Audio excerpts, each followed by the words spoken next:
from the files of the insurance companies, the Internal Revenue Service, the police, the credit agencies, everything. So that in a matter of seconds, when an individual is identified, an enormous amount of information about him can be instantly known. In a rather similar way, the time is not too far ahead when you will be able to have a box about so big on your desk, which has a little screen on it and a dial. And after dialing a key code, you will dial the catalog number of any book in the Library of Congress that you want to read. And at any rate that you wish, the spread pages of that book will appear on your television screen. And you can get it right like that. When we get to television worked with the agency of laser beams, you will of course be able to see solid three-dimensional images in color projected in a certain area, and you can walk around it. I haven't discovered yet whether you can kiss it.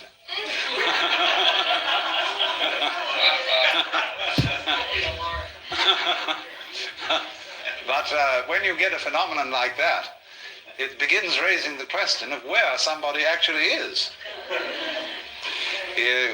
When the reproduction becomes technically perfect, you see, you won't know the difference between the reproduction and the original. That's going to be a new kind of confusion. And we will perhaps even be able to think about the word reproduction in a new sense. We say now, one of the meanings we give to the word reproduction is sexual reproduction of the species, or the biological method. Then we have reproduction through photocopy, and all that kind of thing. Let's suppose, too, that we begin increasingly to be able to manufacture the parts of the human body in very perfect kinds of plastic, so that when your heart goes wrong or your kidneys go wrong, the surgeon will simply replace them with a plastic reproduction, which will work equally well. And perhaps they'll never be able to reproduce in plastic the brain, but they can at least put in there a radio device which will connect with a computer system of some kind, which will do the same job. So that then, after the years go by... idea of shouldn't go into God, like, it's fucking disgusting. It's disgraceful. One of the weird things. Yeah, they might do what? Yeah, look, like they watch all with Channel 12 and they get brainwashed, you know? It's like... Yeah, but that's the index, is any conflict you're going to have people... It's a small minority. In America, it doesn't even exist. There's no anti-war movement coordinated. But, you know, the anti-war movement is it should technically be a peace education movement, meaning, you know, go to the gym, read a book, don't pick up a rifle and a hand grenade. I agree. I mean, we saw it during Vietnam in America. I mean, people were literally burning their draft letters and, like, they were throwing away their medals and shit like that they would receive in Vietnam. So... I mean, we should technically get to the point where we just send robots to a battlefield when two groups of people want to fight, and then whoever wins the robot battle gets, you know, like, first draft of some type of agreement. So I don't know. That's the way it should be, you know. No, the thing is, you need to have the robot battle, but the robots need to kill the other people that are controlling the other robots. That way, there's no other robot battle in the future. No, meaning that it's all an experiment. We don't kill each other anymore. No, they don't care for that. That's like Might as well just play video games at that point. No, I'm totally speaking hypothetically. This is not in reality. This is the way things could be if we were cool. But no, these people and a lot of other people are just not cool people. Do you really see Hamas having the capability to build robots? Again, I'm just like projecting my imagination, hoping that, you know, people don't kill each other and people don't violate the law. The Greeks like this. The Greeks, they met They said, okay, I bring 1,000 people, your village bring 1,000 people, and they meet each other at a plain field, and they have a fair game with fair numbers, and the winner, gets what he wants. Like, they want this river or this field for the farmers or something. The Greeks had this kind of war. It was always a fair war, never against the civilian populations, because they were all related to each other. It's like they were all Greeks, but they had wars. The cities had war with each other, but it was always fair. And it wasn't allowed to do a second round, When you fight it unfair, then everyone came against you. That's actually pretty good system. Just imagine if your body was impenetrable and you couldn't die. And so therefore, like, killing and attacking people just doesn't work anymore. Hostages doesn't work anymore because you'd have to chain them to the ground. You can't kill the person, but because you can kill each other, it goes beyond politics. I mean, that's why war is, really fucked up, because there's no rules. There's no rules. And I mean, that saying, all is fair in love and war. I don't know if you have a love in your life, but even that is a strategic experience and situation. So I don't know. It's deception, and the art of war is it's so modern, meaning that it's so ruthless. Like, how badly can you deceive somebody and trick them and then murder them? Yeah, look at how he uses the free hostage movements as psyops to destroy Israel. They finance all these demonstrations, they brainwash the people, like that the hostage families demonstrate against the IDF. It's like, yeah, war doesn't mean only physical conflict anymore. There are psyops, propaganda, everything is war. Well, I think the families that protest the government know that they have no choice but to try to communicate as an advocate for their loved ones, because they know that the governments are so corrupt and they don't listen, that they have no choice but to do what they do. I don't see this way. Like the Israeli government saved a lot of hostages. I'm making a point that the priority is not on the hostages, meaning that if you have a family member, you'll just do anything you can do in terms of spam communication to essentially try to liberate your family member, because you have no power yourself to go in there with a rifle. But see, even within that movement, there are people that are pushing for a military response to liberate the hostages. I don't know, there's just no easy answers, and you just go hour by hour, day by day. It's all you can really do is try to slow walk it, and then maybe not slow walk it. I don't know. Anyways, it's all communication.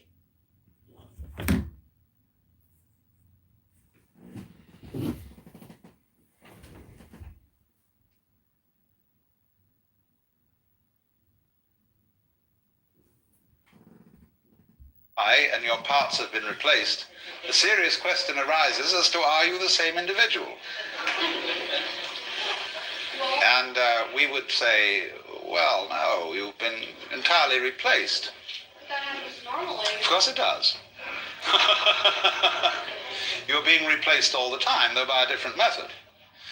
And just as, say, an institution like the University of California, which is a very rapidly changing university, if for some mysterious reason it remains the University of California, recognizable as such, even though the students, the faculty, the office and administrative staffs, and the very buildings themselves are in a state of flux, so that they hardly remain a constant for 5 years in succession. What then is the university? The university is a pattern of behavior. And the organisms involved in that pattern keep changing. But the pattern retains an identifiable continuity. So does your body. So does the whirlpool in the stream. So do the hot springs down below. I wonder if Although the water is running through them all the time, it is never the same. Because he's not alive anymore, but, you know, So you can envisage the reproduction of the human being in this electronic way. You are And at first you say, oh, horrors. Terrorists, I know. Are we going to be converted into nothing but plastic replicas of ourselves? He's killed people before. Will we be there in any sense? I pay my taxes. I live my Will own the life. soul I have survive? my wife But and you my see, dog. I don't kill people. in the case of the University of California, it is what we call the University of California that is the soul. I support Shuki. I mean, Shuki's my friend. That's And fine. its bodily You expression cannot like keeps people changing. that I'm friends with. I have friends that I don't like their friends all the time. I have plenty of those types of So, people. Doesn't mean that I would rather pick when to we be a find friend out of a that we leader of a are terrorist electronic organization echoes than of me. ourselves, That's crazy to being say that. perpetuated through the ages, Either you're just we shall come to exaggerating the astonishing or overboard, conclusion or you really are. that that's what we honest. already I don't are. know. Only we have to do it again ourselves in order to realize it. I want all Hamas members. We are already the most Well, remarkable they're almost all dead, electronic don't worry. patterns from the standpoint of all physics. supporters. They have no leadership. All their leaders are dead. All their leaders. So anybody let's who's a gonna bit step up to lay be a that leader, bugbear to rest. it's putting a death Although I sentence on must their head. say, They're putting a target there is on their head. something about plastic in its present stage of evolution that is somewhat repulsive.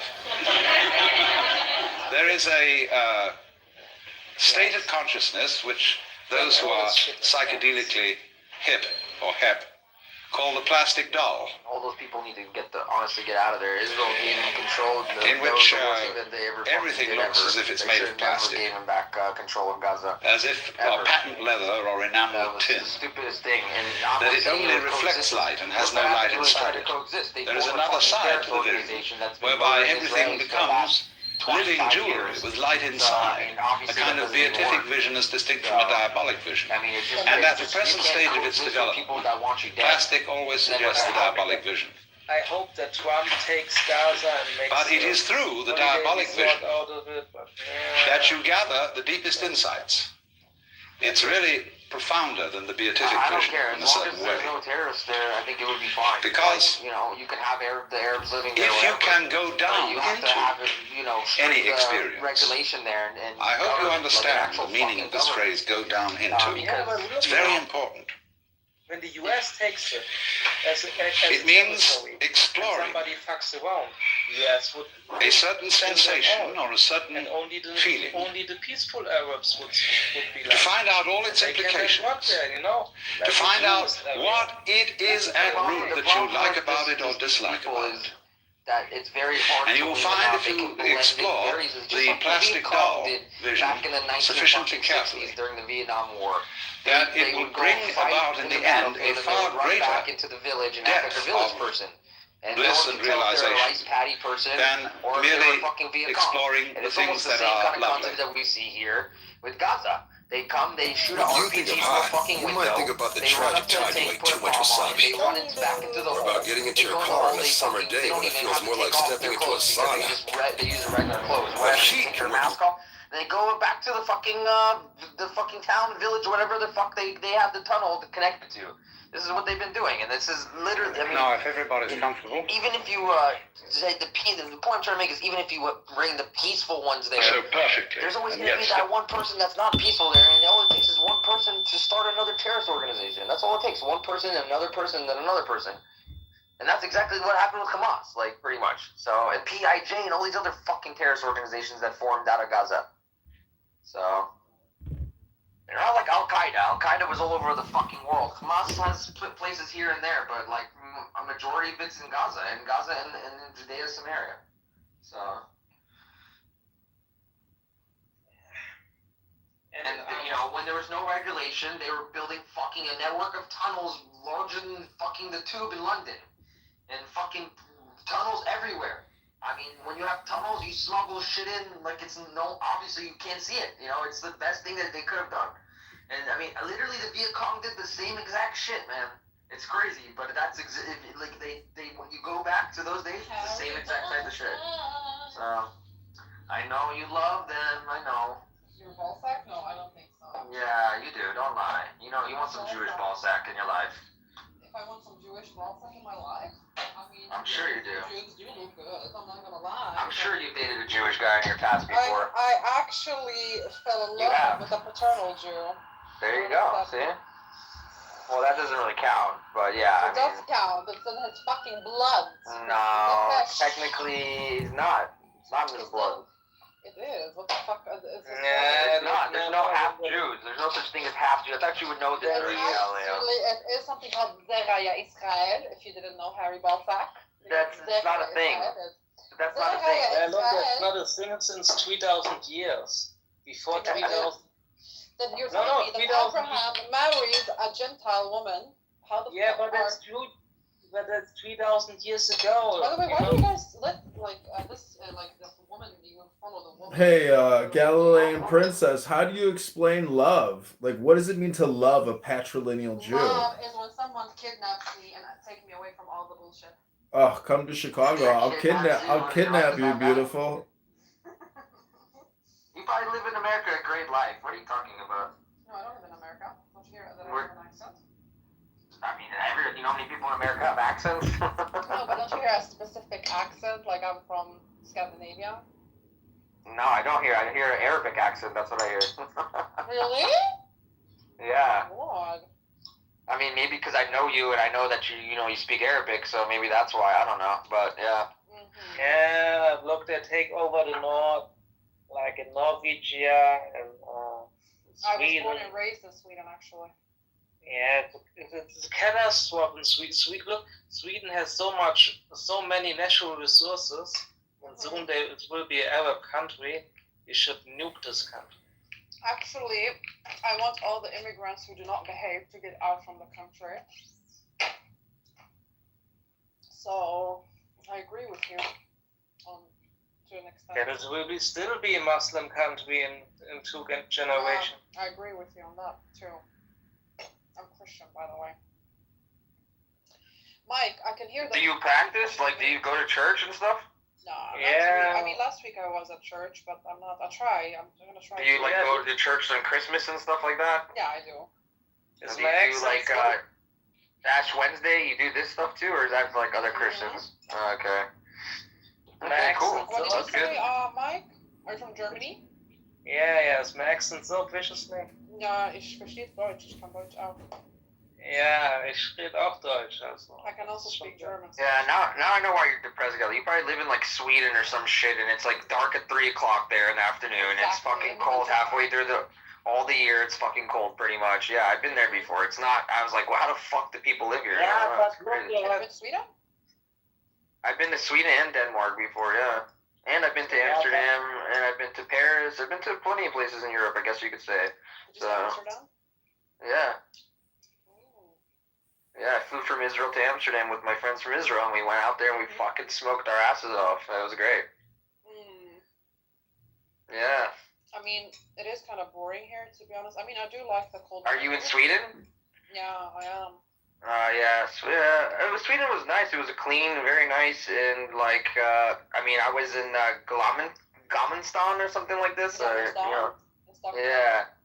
In Stockholm, I was there for like a day. I only was there for a day, but yeah, I mean, it was all right. It was pretty cool. That city was pretty cool. When not a teenager bombs some cars because of one of the gang wars.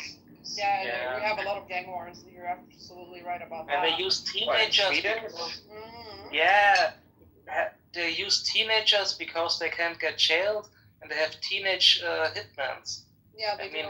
It's unfortunately this is a big issue here in our society, and you know what? It's because of the government, and I fucking hate it. Because when I grew up, I told you guys I was born and raised here. It wasn't like this before. But I'm between Sweden and Denmark because I work in Denmark. Fucking crazy! You can't believe you live. I never would have guessed you lived there. What the fuck? That's crazy. Really? You thought I was? I thought you lived in the U.S., like in California or some shit. I don't know why. I mean, do you think I would actually be here on this app if I lived in the U.S., like in California especially? Probably. I mean, it depends on where you live in the U.S., because there's places in the U.S. that you're in the middle of fucking nowhere. The U.S. is huge. No, I mean L.A. Oh, L.A.? Yeah, L.A. is just a shit city. You don't want to live in L.A. Are you? No, I don't think I. You know what I would love to live, where I would love to live, and where I can see myself living. Somewhere like in the countryside where it's very green and kinda ish like in a house where I can have like multiple dogs because I love animals and I want to like adopt a lot of stray dogs. Somewhere like that. That would be so beautiful and so good. You want property. Yeah, you sound like a crazy girl who's never gonna get married because she's too busy dealing with dogs. She's never gonna have children because the dogs become the children. Yeah. I mean, I know a lot of beautiful women that do not have a husband or children because they have 3 fucking huskies, or 3 horses, and you're like, your priorities are all out of whack. You're fucking whack, lady.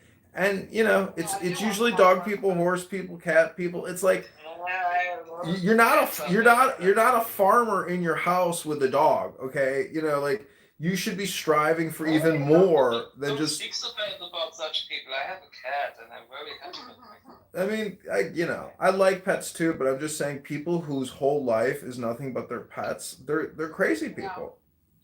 I love my dog. My life is only my cat, and they're. Well, see, that's why there's no coexistence because people don't love people. People love their pets more than they love people. Never a woman again. No, I'm done with No, I'm not against dating and I'm not against marrying someone. Of course not. I want to get married actually. I want to have kids. I'm having baby fever all the time. Well, you're fully vaxxed and boosted. Do you really think your uterus can actually produce children now? Why? Yeah, I'm still 28. Oh, you think you're strong? You think you're stronger than Pfizer's spike proteins? Come on. Listen, I'm gonna have. Listen, within 2 years, if I don't find someone, I'll just marry whoever within 2 years. Oh yeah, that'll result in success when you're like, whatever, I'll just marry you. Yeah. Okay. Yeah, you're the last guy who proposed to me, so yeah, let's do it. And then you get together with the guy, and you're like, oh, this was a big mistake. You need to make some babies because I'm out of this. Yeah, why are you guys married? I'm married. Okay. I'm married and yeah, I mean it's a bit. I've been a year almost married and it's like fuck. Why? There's ups and downs with it. You know, it's good because you have somebody with you all the time, but then it's like your life before that is not the same life. Like, you know, as being a bachelor or single guy. Yeah, but that's to the other person all the time. That's called growing up. Women are crazy, man. I'm not going. Women are fucking crazy. I know we are. They're very emotional, up and down, like out of fucking nowhere. Like, I mean, what the fuck? I'm shocked by some of the things. I stay with my cat. That's it. I'll be back, guys. But Harry, you know, Hashem Rabboni Shalom is a man and a woman united. So technically, you're with Hashem. You know. Yeah, Your wife is the Shabbos. Your wife is the Shabbos, and the Shabbos is the big thing. So you know you're one with the universe now. Just don't fuck it up and go to divorce court, and then you'll be in the doghouse, and it's going to cost you a lot of money and pain, regret. Yeah, bro, it's already cost me a lot of money this marriage. So it's like don't give up now. Pretty much is what I say to myself. So, but you're right. Yeah, continue. You try to make things work, bro. That's what you try to do. You know. Yeah, but it doesn't work always out, you know. Well, I mean, you're right, it doesn't, bro. But like, if you really love each other, then you'll make things work. Look, I loved my wife over everything, and the marriage didn't work out.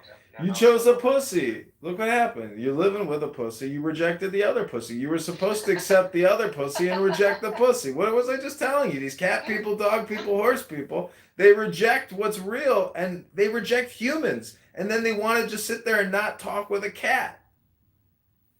Hey, how are you? I don't know. I stay with my cat. That's. Hey, almost. How are you? I tried it very hard.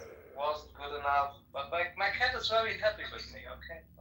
Almost. I'm from Massachusetts. I'm from Boston. Sleeping, bro. You have to sing him a lullaby and wake him up. Okay? But comedian, you are right. I would fix it when I would get a chance. Comedian, when I get a chance, I will fix it. Well, so you got it backwards. You need to get a woman, and the woman will lead to the job because that's the way it works. I'm still married. No, I can't. Oh no. Can I sign you a vision? So technically, you're not divorced, so you can still fix it. Is what I'm trying to tell you, right? So if you really wanted to, I try this the whole time. It's not like I don't try it. Okay. so how long have you guys been physically separated for? 10 months. Fuck, that's a long time. Yeah. Well, 10's the perfect number. Why don't you just call her up and say, hey, can I take you to a cup of coffee like it's our first date, and see what she says? She lives in another country now. She lives in another country now with my only child. Oh, so just ask her and say, hey, I want to fly over there and take you out for a cup of coffee. Can I do that? I will visit them in the summer for 2-3 weeks. I don't know. This is the real secret. If you want, here, I'll tell you a Jewish secret. If you want to get back with your wife, snap your cat's neck and then grab it by the tail and swing it over your head 10 times and say "Reboinoi Shaloiloim." It's magic. It's Jewish cat magic. Not many people are aware of Jewish cat magic, but I learned it in the Kabbalah. That's creepy. You sacrifice one pussy to get the other pussy. What is your mission? Anytime you see Doc in the room, announce that he's the. For coming, I'm waiting for you every day. I was trying to get a I was in the middle of saying something, man. I'm sorry that I was not so. Are you waiting for me? Yes, I'm waiting for you. Give you a moderate. Do you know who this is? I put the marker. This is Galilee. What did you know? If you walk on the I can tell. vessel, will not be dirty, but you. I come back in 1 hour maybe.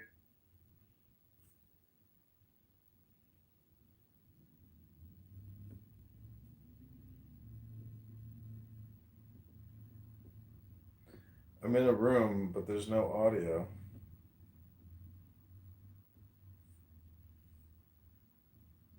Excuse you? It's exactly why, yeah. I'm not gonna take you as my hostage. Would Would you ever go live back in Gaza? Would you live in Gaza, or would you live in the areas of A or B, whatever it is, for the I'm Palestinians? not originally from Gaza. I'm from Galilee. She's from the Galilee. Yep. Right. That's retarded. What's retarded? Serving You it. plan on a firearm if you're not a slave. Well, I think you have to look up the definitions of the words you're using to have some credibility. Well, give me the difference. You're asking me to give you. Why don't you look up the definition of slavery and then look up conscription and see if you can critically think and see the differences.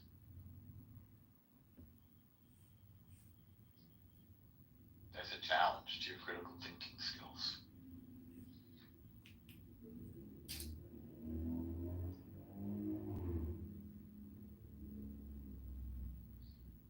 I'll learn from you if you do that. But rich people don't want to go to that's the big challenge. What do you want to do about that? I mean, remember the idea of conscientious objection? No, Israel is a kind of socialist country. I'm talking about United States, which is capitalist.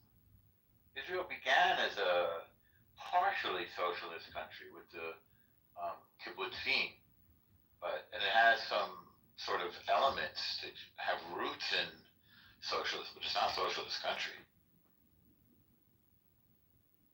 There is no communal farm anymore. Kibbutzim exist, but their way of operating has changed greatly, and the idea of communal property has evolved as well.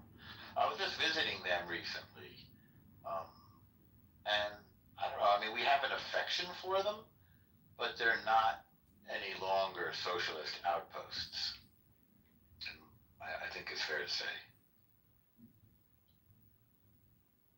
Yeah, they're capitalists. I mean, they make soda water now.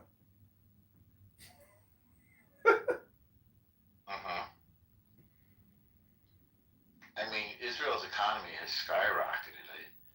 I feel like it's like quadrupled quadrupled in the past couple of decades. Oh, absolutely. Their tech sector ads have been huge, like unbelievable. Mobile device management systems. There's so much stuff has come out of there in the past 15 years. It's like unbelievable, specifically in the tech sector. But people are still scared. I mean, we had people who go to our offices there. They were like, no, people are scared. Who's scared? Israelis aren't scared. There's nothing to be scared of. It's like, okay, when Israel gets fired upon, it's almost like a fireworks show. You know, people watch out of their balconies in amusement as the Iron Dome takes out all the missiles coming their direction. And it's just like, yeah, it's I mean, I could imagine it being a lot of fun to watch. That's not what we heard from our people who go there. I mean, I just went there, asked me questions. Do you think? Our people of Israel is scared. Do they live scared? No, definitely not.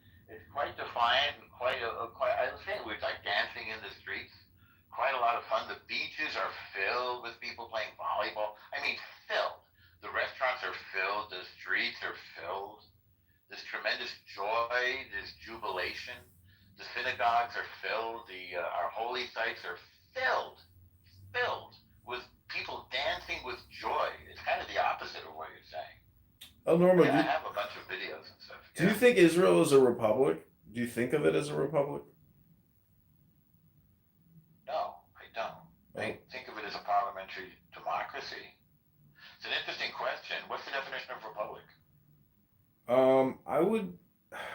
I would frame it in the sense of like nationalism in a way, basically. Well, I mean, it's definitely it coheres with Jewish identity, which, by the way, does not exclude people of different identities. It's important to say. I mean, there are Druzim, there are Arabs who are not Druze, there are Baha'i and various kinds of Christians. By the way, a lot of refugees come to Israel, like from countries like South Sudan and Russia, who are not Jewish necessarily. But I mean, it's got a very powerful, I mean, and what we were saying, like conscription is part of what creates this shared sense of identity and mission. Like you really get the feeling that everybody's on the same page. And the idea that people are afraid is sort of, it's quite the opposite actually. Do you think it's like 80% nationalists versus 20% protesters? It's much less than 20, I would say.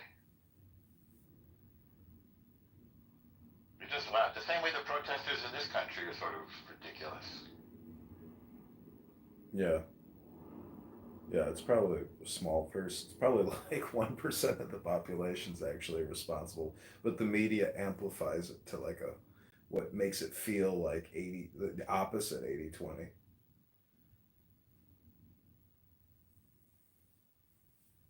And do you see Israel as a deep state? There's a deep state? Right. I mean, I think a country with a bureaucracy will have a deep state, and I think Israel does have a deep state. And that deep state is a bit uncomfortable with Netanyahu. You think the deep state is uncomfortable with Netanyahu, but you don't think Netanyahu is a part of the deep state? Well, the analogy is Trump. Yeah, that's true. I mean, because I don't think it's well, I don't know. I don't know about that. what he's saying is Trump is the gatekeeper. Netanyahu is the gatekeeper. The gatekeeper to truth. Israel is more, I want to say more democratic than the United States, believe it or not, because the opposition is able to exert much more leverage on Bibi than they are here. But when you say democracy versus parliamentary democracy, I mean, what is the significant difference? I mean, other than I majority don't make a rule. difference there. I don't make a significant difference there. The But thing that Israel is missing is a constitution, I guess you could say. what do you mean they don't have a constitution? They have a constitution. It's their founding No, paperwork. they have a Declaration of Independence. What's that? Yeah, that's what I'm saying. It's That's not real. that's technically their constitution. Yeah, but it doesn't have the same judicial tradition that we have, and there's problems because basically the Supreme Court, you know, in the normal power struggle that we have here too between the different branches, the Supreme Court is trying to exert dominance over the Knesset, which is the parliament. And there's not a third branch really. The executive branch is really connected to the Knesset. They call it the government or the administration, I guess. But you know, Bibi is really the head of a coalition of different political parties in the Knesset. Well, the thing with a parliamentary democracy is the chief executive is the leader of a party in the Congress. The parliament is like the Congress. There's not a separation between the executive branch and the Knesset and the Supreme Court. The checks and balances and separation of powers isn't as well defined. So there's been some crises over that. But those always seem to me to be like. Can you remember on this app how many times people kept having conversations over and over about the Supreme Court in Israel? To me, that just seemed like people just creating waves when there was no choppy water. It just seemed to me totally facetious. Like why they kept bringing it up over and over again. I didn't like that's not a crisis to sit here and create rooms over and over again to talk about it. It just seemed to me like a redundant. It's just and spam basically. Yeah, it's spam is what it was. It was just it was a psyop to shift public opinion, and funnily enough, a lot of Israelis who claim to be Zionists were victim to that psyop. I don't know what Israelis who claim to be Zionists are. I mean, Zionism is the right to exist of a Jewish state. So if you're Israeli, you're inherently a Zionist. And I would say almost all Jews are part of that. Don't you even think the word Zionist is so played out from the opposition because of that exact reason what you just stated, meaning that they use it in a negative way and they expect you to accept that word as a negative? It's just so ridiculous. They bring it up all the time as if it's a negative. None of this would have happened if it wasn't for the Zionist entity. It's just so ridiculous. It's just like playing a game with a word. Anyways. Wait, Fawn, are you still there?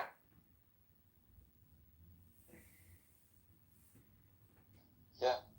Okay, I just wanted to say I do respect your questions, and I respect Taiwan, and I just followed you, so I hope we continue to have conversations because I respect your inquiry and I don't want to shut it down. Okay. Thanks. I also followed you right into it. I mean, some people when they talk 1 minute, How do you view Taiwan? I mean, I kind of view, from an American perspective, I view Taiwan and Israel as essentially being the same problem for American taxpayers. No, Taiwan is completely different story. Well, not from the taxpayer's perspective, because hundreds of billions of dollars keeps getting spent defending these two regions of the world, which are not America. I don't think dollars are spent on Taiwan. Taiwan is like anything. Taiwan is lending money to the United States. So you have to understand, right? It's Taiwan is a crucial part of the containment strategy of China, right? And it's basically to prevent China from projecting power beyond the South and East China Sea. From Okinawa to Taiwan. I know, but it costs money to do that. Yeah, of course it's going to cost money, right? But then it's about the geopolitical rivalry between China and the U.S. And so that is why Taiwan is important. No, I get it, but still, again, I mean, it's not $10,000 we're talking about. You're talking about hundreds of billions of dollars through the National Defense Authorization Act every single year is paying for U.S. military presence to sit around in the shadows and prevent some kind of invasion, let alone all the weapon systems they have to. Anyways, I'm just saying. To me, it just doesn't make a difference whether it's China or Taiwan. I mean, anywhere where U.S. dollars are being spent in order to keep the peace, it's just when is enough enough, So there are two things here. You spend a dollar to stabilize the world. That is like the currency, the policy in the world. So to stabilize it for economical reasons. Then there are other countries like Israel, Pakistan, Egypt that you actually give them money, hands out to protect themselves. So in that sense, you are not giving money to Taiwan. We are not giving money to Taiwan. No, obviously really, not. Really rich. They're really, really rich. Yeah. I mean, you live there, right? I mean, it must be a beautiful island. But it's basically I don't know. Maybe China. What do you think about the philosophy of China being smart enough not to actually invade and smart enough to keep lending the United States money? Meaning that they know that if they disrupt the situation or the equilibrium, it's always going to be a net negative for them, even if they have to, pay up to keep the peace. The fundamental problem we have is the American spending. So if we are continuing spending as we are spending, we are basically threatening these nations which have lended us money. Because think about it, they gave us money so we can give them interest. Now we are fucking that money.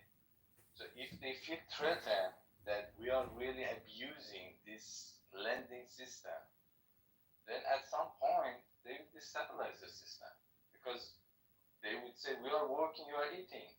Yeah, it's shared dilution or essentially devaluation of the dollar and a lower return on investment. Maybe even a negative lend. Yeah.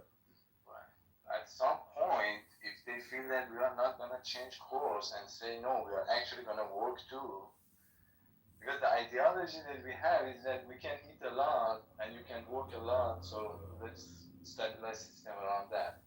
They are not, no, we work a lot because we want to be like you guys. Now we are like you guys, now all of us have to work. We cannot keep spending. But we as United States, we are continuing spending. So we are the one who are destabilizing the whole thing.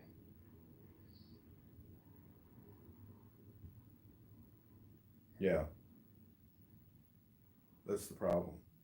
It's not the Congress and the Federal Reserve are not, obviously spending hundreds of millions of dollars around the world, billions of dollars on DEI training and climate research testing and all this bullshit that Doge is exposing. That's not even $1 trillion. So every year they're spending 5 trillion and bringing in just 3 or 4 trillion. So, and it's only going up. I mean, but even if the U.S. does it, can't China just? I mean, isn't that what central banks do? Is just coordinate currency manipulation? So there's not chaos in the forex market, meaning that they're always able to balance uh, the exchange rate essentially by matching the creation of fake currency or spending.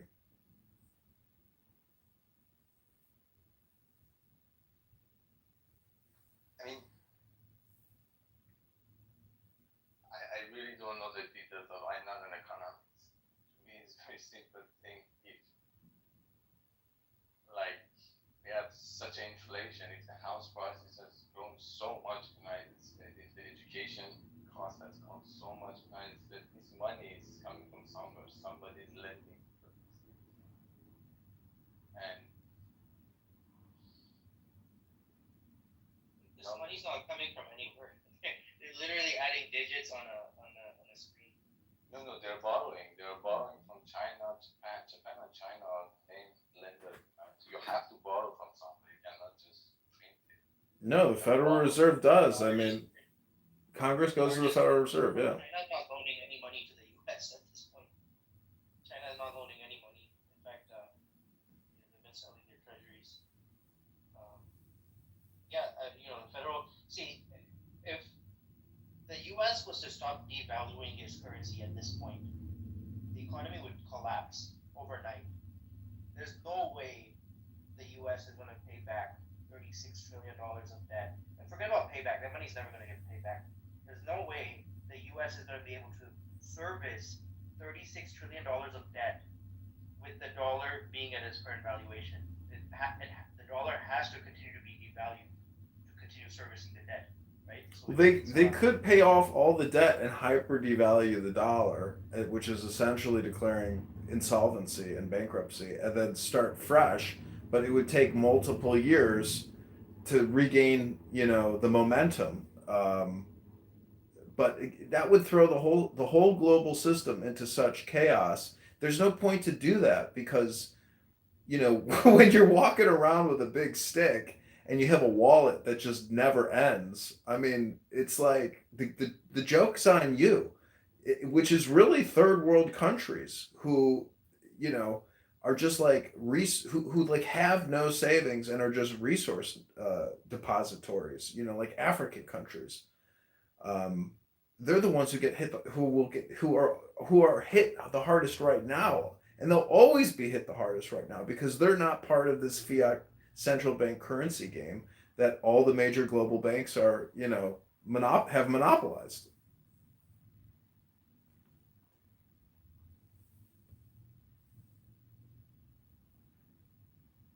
What do you? So yeah, it's up in the sky. I don't know what will happen.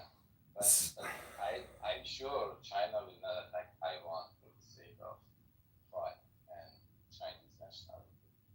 Like the way I understand Chinese culture, they are really, really mature. In the sense that they are thinking about centuries. They really are not thinking about even decades. You want the semiconductor fabs. They don't care about the Chinese pride of them. No, it's deeper. There is a Chinese pride here at play, but their stand is that okay, 200 years later come back, 300 years later come back, but you will come back. That is the pride. It's not that, for example, Israel Palestine kind of fight. Israel says, well, right now we want all this back. They are like much longer term, like mature kind of civilization. So if there is a war, it's because of a global economic things, not because of like racial things which we see right now. Yeah, but wars are always based off of mass deception. You can't just like fly to some other city and be like, hey, we're the rulers here. If you resist us, we'll kill you. We've got hundreds of thousands of people here now. So what are you going to do about it? I mean, it's always based on a lie, on a false flag. So to say that China won't attack Taiwan when China gets blamed for an attack that necessarily didn't happen, but yet China starts getting attacked, this is when shit gets crazy because communication is spam. And so no one can tell what's real and what's fake. And next thing you know, all the media throughout the United States and the world is saying, the evil CCP has decided to take military. You see what I'm saying? Like, that's how shit happens in the real world. It's not, China makes a formal declaration. If you don't do this, we're going to, it's all just based on fuckery. So I'm telling you, this doesn't work on Chinese culture. They are much more patient than for this kind of media games. No way. You're talking about the human brain. Their brains are just as susceptible to deception as anybody else and being played. And I'm living here and I'm telling you it's not. But the culture is really different from Western culture in that sense. Don't think about Japanese and Korean. Chinese are a completely different thing here. We're talking about. And I'm living among them. Yeah, but you're talking about the people. You're not talking about the CCP and millions of Chinese soldiers who are believe that they're at the forefront. Chinese, your Han civilization, if you read Han civilization, their philosophy is very mature. You cannot excite them. They don't get excited. They have a lot of like safety valve in their brain.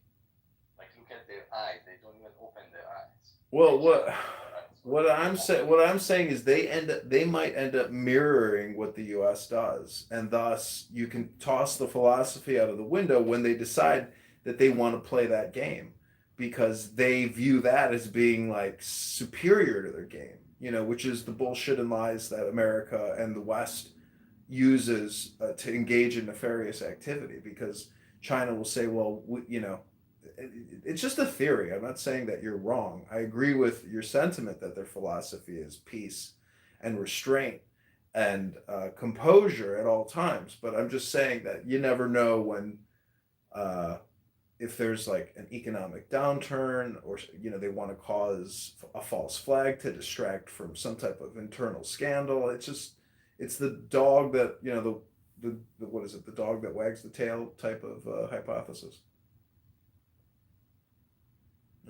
Yeah. I'm not saying they are for peace. No, they are actually pretty can get aggressive. The thing I'm saying is that they are not mirroring us. So they are not looking at American culture and Western culture and appreciating. They're looking at Western culture and call it barbaric. These are the only people who does it. So they are not mirroring. They are more like, you guys are a bunch of monkeys, which for some reason got technology, and in 100 years you will disappear. Their idea is they are at like superior. Their culture is superior, so they are not following. You can do whatever you want. They are not gonna follow you. They will play their own game because they look at you as barbaric. They are not looking like, for example, if you see a Chinese person and look at an American. Okay, I have to go. I have to take my son to school. Good talking to you guys.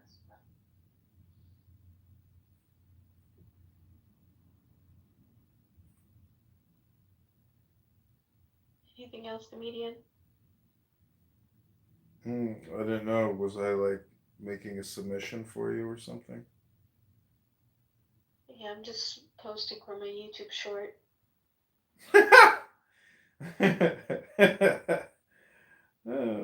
What's your YouTube account? I have a lot. Which one do you want to know? I don't know. Just follow me. I'll follow you. You're becoming a spammer now. Yeah, I'm a YouTube spammer. I'm trying to unspam all the stuff that y'all did to me. Well, nothing like not accepting personal responsibility, Being recorded against my will. Being recorded against your will. It's called what is the term I'm looking for? Well, it's not just personal responsibility. It's the fact that you're on a social audio public platform where, it's just like people posting shit to Instagram. I mean, screenshots are the biggest thing, going. I mean, do you know how many, I have so many screenshots on my phone. Do you know how many screenshots people have in their phone? Because people post stupid stuff all the time to the internet that in hindsight they would prefer is not doxing them for professional reasons. So basically that's what's happening. But I mean, I don't even know your name other than Nora or Brincesia, but nobody on my platform. You put my name on one of your YouTubes. What, like Nora Bandora? No, my actual last name. Really? Yeah. Well, send it to me. I can change it or delete it, but. Oh, would you really? Sure. I take down anything everybody asks me. I don't want to have any beefs with people about stuff that I've posted. Because it's not like I'm making money, and it's not like it's helping me in any way whatsoever. So if you want it gone. You know, It's bye. fine. I did it to myself. I shouldn't have. I should have stayed in Kentucky. Yeah, you should have. You shouldn't have gone. Nothing good happens in Manhattan. I don't know if you know that yet, but I didn't. I ended up in Manhattan because of the Fed. because of It Diego. was no, because of the Fed. The Fed took me to Manhattan. The Fed took you to Manhattan. Yeah, the guy that was outside of Jamaica Hospital in Queens. You know how much money I spent like a dummy? How much? I don't even know. I don't look. I just paid it. Well, I left over $1,000 worth of stuff in my hotel room. damn, it's a lot of money. I know, and I had some cute shoes too. I left 2 pairs of shoes. That's why I was in stilettos, because I left my other shoes Oh, damn. in the hotel, and they threw them away. Yeah. Bye. Somebody took a still photo of the video and made it a picture of a house. What? Somebody took a still photo from my video where I look like a crackhead, and they made it a picture of a house on here. Oh, really? Yeah. That's funny. I'm like, where's my lips? I look like I have no lips. Yeah, well, you don't really have any lips. Yeah, I do. You have thick, full, beautiful lips. Please. Do you not see my lips right now? Those are my lips. Are they Botox? No, you think I would ever touch myself like that? Just a question. No. Plastic isn't beautiful. All these girls. I don't like it. I know I'm getting older, but I can't inject myself. Like, maybe if I had Kris Jenner money. You see how Kris Jenner looks like? No, I haven't seen a photo of him in a while. Yeah, I couldn't do that to myself. Oh, I don't know why people do it. I think they're generally depressed, and that's why they choose to do it. And that they're just like lazy. You know, a lot of these people that do that shit, it's like, you know, you really don't even go to the gym, do you? It's like, nah, you know, I work out outside. I Anne was work out talking about outside. Botox the other day. She does Botox. Yeah, she's a stupid person. That's why she does it. I think that stuff ages you. Fuck yeah, it does. It makes you look fake. And fake is not beautiful. You know, natural is beautiful. That's the big difference is they get sold on some. I don't even know how they look at the people who have done it, and then they say, "Yeah, I want to have that same look." You're like, "What?" Like, when I look at a woman whose face doesn't even But the move women anymore. that you're dating, you don't think like they've done it? No, I've dated a lot of women that have done Botox, and every time I look at them, I'm like, it's not resting bitch face. It's just like your face doesn't move anymore. And so I'm moving my face. I'm lifting my eyebrows all the time. And they're like yelling at me, like, stop lifting your eyebrows. And it's like, you can't lift your eyebrows anymore. And thus you're yelling at me. The only thing that, like, I don't know if it's age or what it is, but I'm getting eczema on my face. It's like drying out my skin really badly. Yeah. Honestly, you know what helps the best with that is sunshine and sweating. So that's the biggest thing is if you break a sweat every single day. I don't like to be in the sun too much because it's like I don't want to get sunspots. Well, that's where the eczema is coming from because your body's not producing the response in the skin in the epidermis to the sun. That is what will generate that new skin growth. And the sun is healthy for you. It produces vitamin D through your immune system in your body. You have to get sunlight, direct application. In the morning. No, maximum sunlight at like 12 o'clock, 1 o'clock. It's called sitting out at the pool, bro. That's UV. Bro, have you sat at the pool, bro? And like, you know, have you seen people that, you know, sit at the pool, bro? At pools and do all that stuff. Eczema sucks. I don't know. See, that's the problem. Is like I look at people with eczema. I'm like, dude, you're doing that to yourself. And then I go, it's the exact same conversation every time, every single time. It's like, dude, you're an eczema sufferer and you're complaining about it and you're not even open to changing your behavior to change your skin. So enjoy your eczema. Like that's life. So you want me to just lay in the sun? But I think it'll make my dark circles darker. I think it'll draw too much attention to my eyes. Okay, well then don't enjoy the sun and just be a vampire eczema sufferer in your mom's basement in the shadows. You know, enjoy your life. I don't care. Don't change your behavior and stay with the eczema. It's up to you. I ordered a nice moisturizer. Like I said, just enjoy your life. I don't know what to tell you. If you're an eczema sufferer, you need to change your behavior. It's not just I a never had cream. eczema before though. Yeah, I know. That's probably because you were probably more active and not sitting in a dungeon of despair with some depressed loser in San Diego in some social audio chat app room 80 hours a week for years on end. I wonder why you got eczema. First of all, I Hmm. know Diego lives in here. Hmm. First of Second all, of first of all, all, you're an eczema sufferer, and I was right then because technically that means you're a dandruff sufferer now. Congratulations. do I have dandruff? What do you think eczema is? What do you think eczema? Yeah, scratch your head, see if any flakes fall out. I don't see any flakes. Okay, scratch the eczema on your face, see if you see any flakes on your face come off. My face is like, I don't even know if it's true eczema. It's just not as soft as I remember it feeling. Yeah, it's called eczema. It happens. Yeah. Well, Well, my make work sure my it's work here is tab. complete. Again, just read a good book, go to the gym, and get some sunshine. My work here is complete. Farewell. Q. Questions at the end. Okay. Okay, it's the end. What up? I saw your friend earlier today. Who's Saul? Pussy? Yeah, your friend John Hermoso. Is that his real name? I forgot it. Oh, I don't know. Sounds right. I know his first name's John. I don't know. I've been told that's his last name. I can't remember. Isn't it like Hermosia? Yeah, I don't know. Hermosia.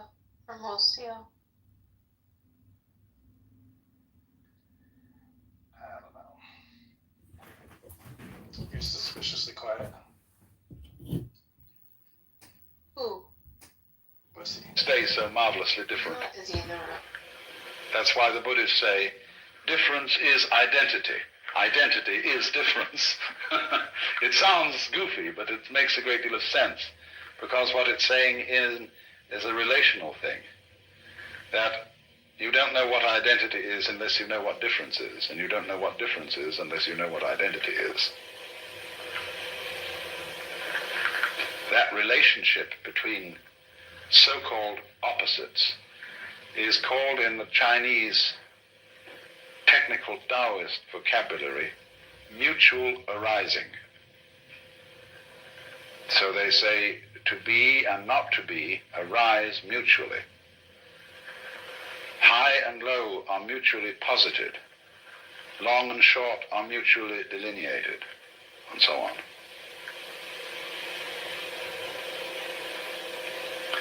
Now, what we see then is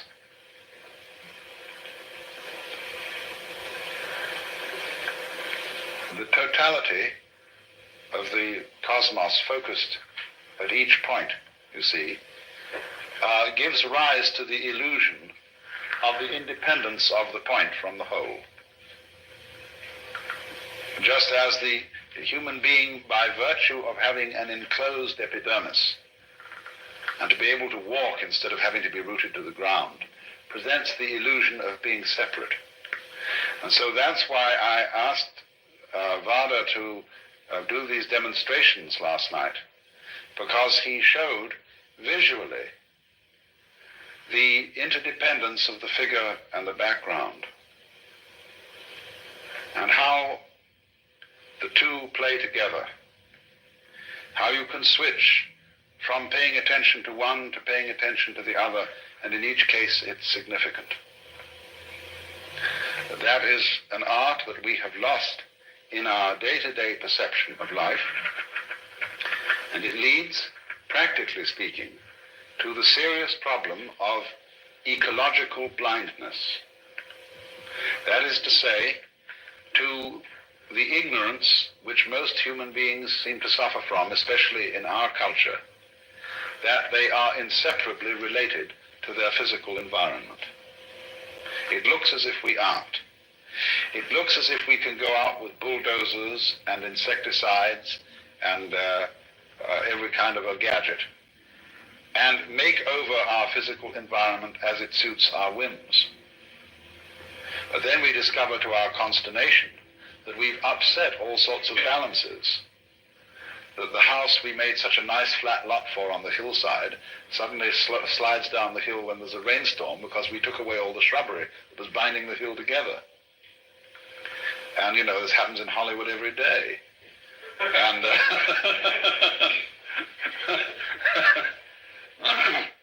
and nobody ever seems to learn. And that's, you see, this immense importance of overcoming the illusion of separateness. But people are afraid of that because they think it's communistic. They think that the grand style, the great thing about Western civilization is its stress on individual personality and its value. And that we have created the ideal of personal integrity. That is to say that the most important thing in the world is the individual. All collectivities, corporations, states, and so on, exist as servants of the individual. And if they get in his way and they interfere with his private enterprise, whatever that may be, it's a bad thing. Man, the individual, is the crown of creation from this point of view. And therefore, when anybody suggests that individual man is not what you thought was an individual, but is in some way united with, grounded in the totality, then if you're this kind of rugged individualist, you mix up your vocabulary and you call the totality the collective. Now, the collective and the totality are two completely different things. The idea of collectivism is based on individualism.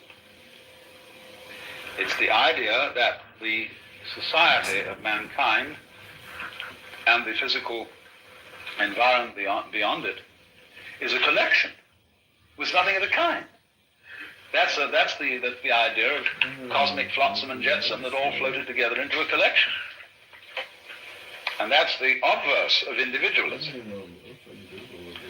You know, American individualism is the same philosophy as Marxist collectivism, seen from the other side, because they're both based on the same erroneous sensation of individuality. And what people don't understand is that a complex and interesting personality is not a matter of being isolated. It's a matter of being deeply connected with and aware of one's relationship to the whole surrounding cosmos. Let's suppose that I'm preparing to make a date with some lady, and she's such an individualist that her thoughts are only occupied with herself. She never thinks about anything that isn't herself. Well, she's an awful bore. She has nothing to say. She's not interested in any books, in any landscapes, in any works of art, in any literature, in any other people. She's a total bore. But the more, on the other hand, she would be interested in all those things that are supposed to be not herself, the more of a colorful personality she becomes. So the rule is to get away, you see, from these ideas of the individual as finding his individuality and uniqueness through independence, but rather finding his individuality and uniqueness through being related. Because you see, that's what makes it. Look at the word relation from another point of view when we talk about our friends and relations. Supposing I come across some individual who I can't make out what kind of a thing he is. I can't make out where he came from. His accent isn't American, it isn't British. It isn't particularly Middle Western. It certainly doesn't have the overtones of New York or New England. He just talks flat. And as to his style of clothing, it's utterly nondescript. Well, I think this is pretty much of a bore. What I like to see in an individuality, in a physical individual, is ways that I can relate him to his ancestry. That he has this little subtle accent, or this mannerism, or this eccentricity, or whatever it is, that connects him with a great background, you see? But it's his connection with his background that makes him so significant. If I can't see that connection, he becomes uninteresting. So, there is no thought in this approach to devalue the individual. What really does devalue the individual is any kind of religious or political philosophy that overstresses his isolation. And this is something that Californians in particular need to take note of. And because many people feel, you see, that the development of technology and of centralized government is a direct threat to the value of personality. Well, in some ways it is. But that is only because technology is being developed by personalities who don't understand what personality is. They're working on the old individualist -- collectivist point of view. They're the same. So then, you see, this is then the illusion created that the individual is operating all by himself, that actions and thoughts and deeds proceed solely from inside his skin, so that we can say, there's where it started. You see? Well, that's the game of praising and blaming. The game of who started it, who can we give candy to, who can we bang on the head. In other words, somebody has to be it. As in The Farmer in the Dell, you know, and finally you get the end, the cheese stands alone, the cheese stands alone. Hi, over there, the cheese stands alone. Well, why? Who started it? The group.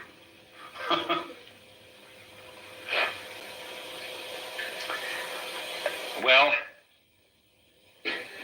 another fear about this is that it absolves people of responsibility if they see through the illusion of separateness.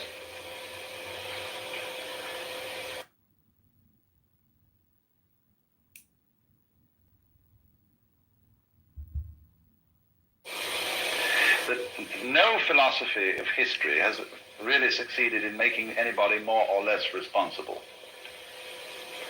In other words, let's say that you are a Christian, a Catholic of the old-fashioned medieval type, who believes that you've got an individual soul with free will, and that you're under responsibility to God to obey his law, and that if you don't, the most disastrous consequences imaginable will befall you. You will fry in hell forever. There's no evidence whatsoever that believing in that made people any more virtuous than they are today. None at all. Indeed, clergy who believed in all this owned whorehouses and all kinds of things. They were just as contemptuous of law and order as anybody could be now. And part of the reason was, of course, that the threat of hell was an unimaginable penalty like the H-bomb. It's just too big to think about, and really brings justice into disrespect because it uses such crude and clumsy methods. You know, it's like using a steam hammer to drive in tacks.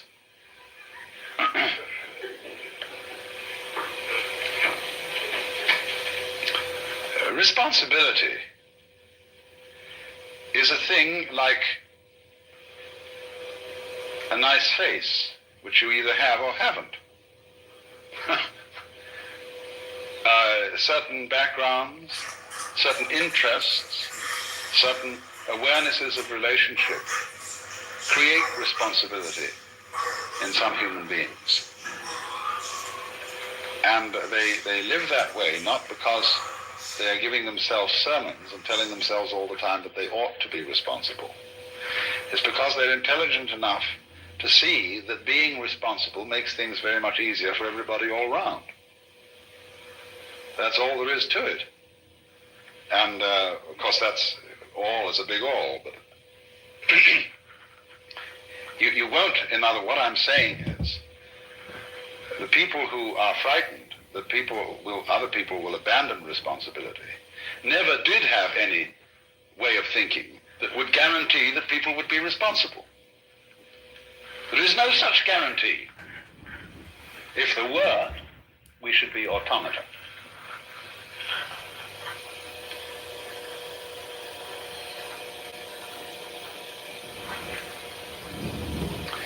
Now, I want to switch to another aspect of illusion. The quickness of the hand deceives the eye. And that is, of course, the great illusion of what we call matter. Density, impenetrability, opacity.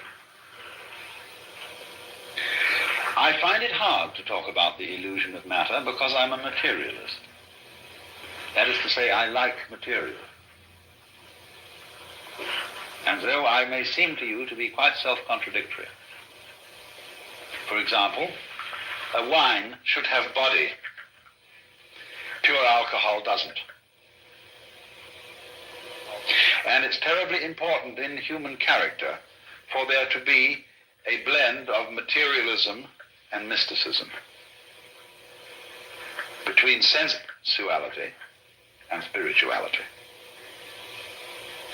You see, people who are purely sensuous and materialistic get very boring. You can fill your lives with all good things,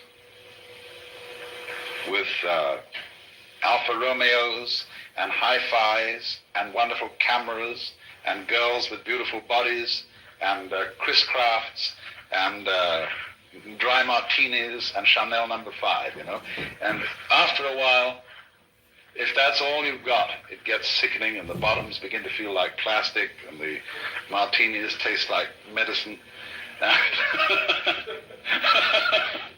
And somehow, you get a distaste for life, and even for mountains and trees and waters.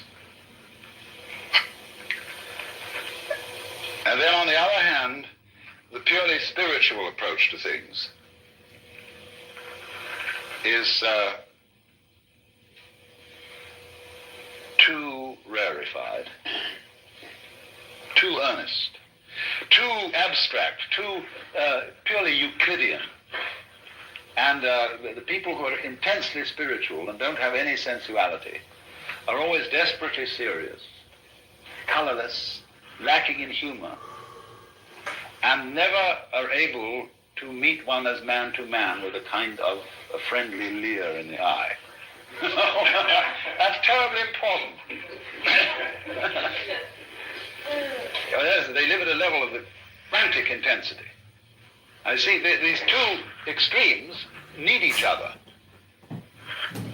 Say, spirituality needs a beer and a loud burp, and sensuality needs a rough blanket and a hard bed and a cold night with the stars, to wonder about.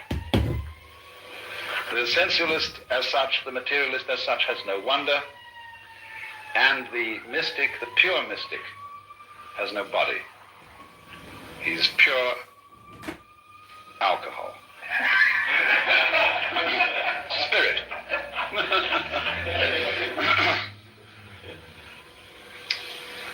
So, if then one should say that material is an illusion, this seems to be selling out to the spirit people and to the mystics. And so Christian scientists are, generally speaking, as personalities, totally lacking in materialism. And they're prissy and lacking in color, and their churches are very, very disagreeable. They're all reading desks, and they're too bookish, and they have no ritual, no ceremonies, no verve, you see?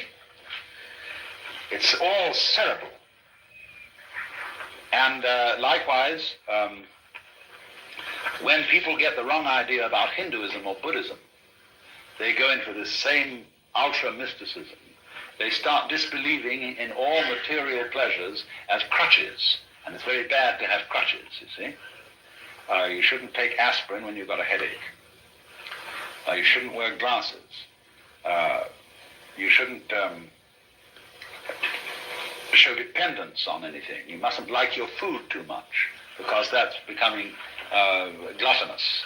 So you eat very plain food, which is not spiced, and you eat it out of a sense of duty. That is to keep the body functioning. You drink only water, because other drinks might cause certain dependencies and give you too much pleasure. And because the idea is, you see, you've got to control your mind and keep it absolutely calm and still so that you are not dependent on matter. And that's altogether the wrong approach, because, it is a game you can play. It is one of these possible things. You can play the Jehovah's Witness game. You can play the three-seed in the Spirit Baptist game. All these are various things which you could play, just as you can take up a hobby for bridge or fishing or something like that. But what happens is, you see, that the notion that the material world is an illusion is turned into a judgment of value. If it's an illusion, therefore it's bad. I ought not to be under this illusion.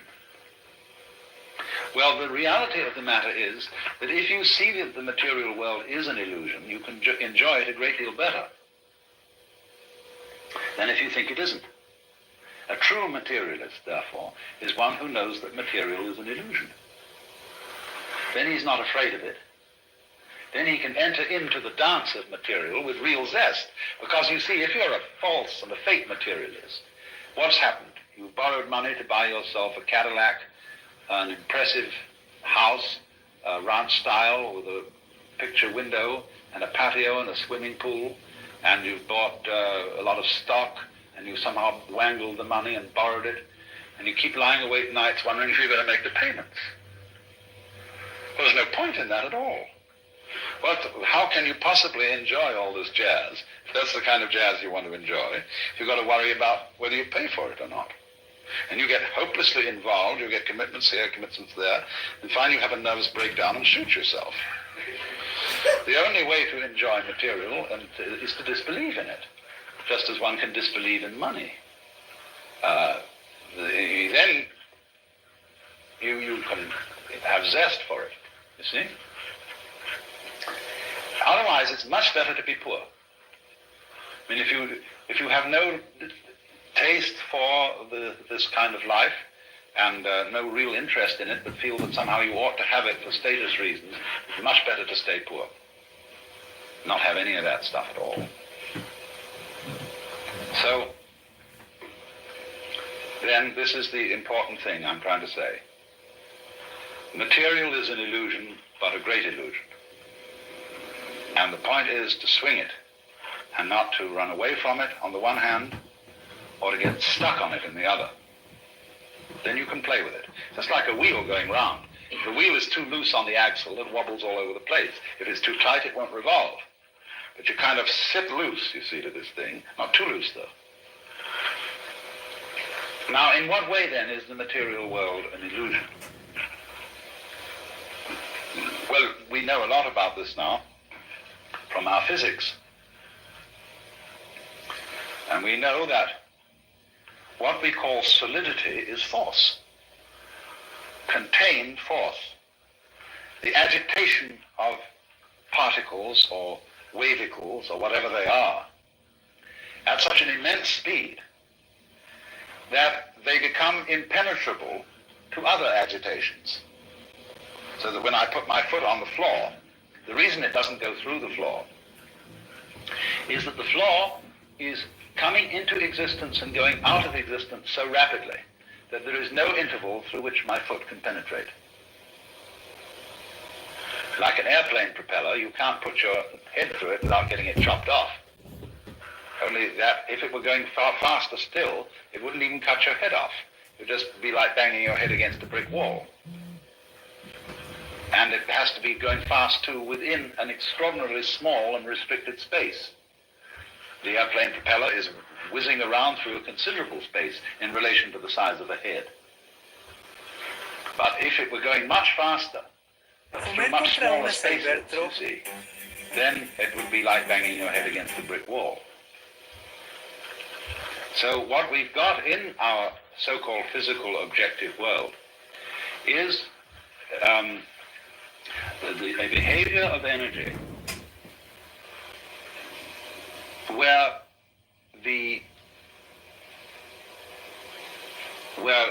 matter arises from it through its behavior in restricted spaces. Density is a quality of space rather than a quality of matter, if you see what I mean. I gave the illustration of the airplane propeller to try and show that. So that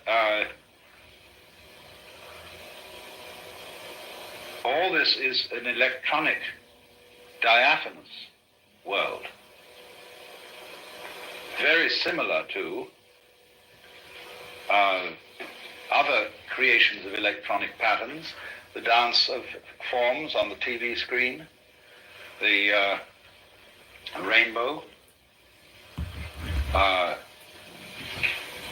the aurora borealis. It's all fundamentally like that. Only we are of the same kind of jazz, you see. Our bodies are this dance too.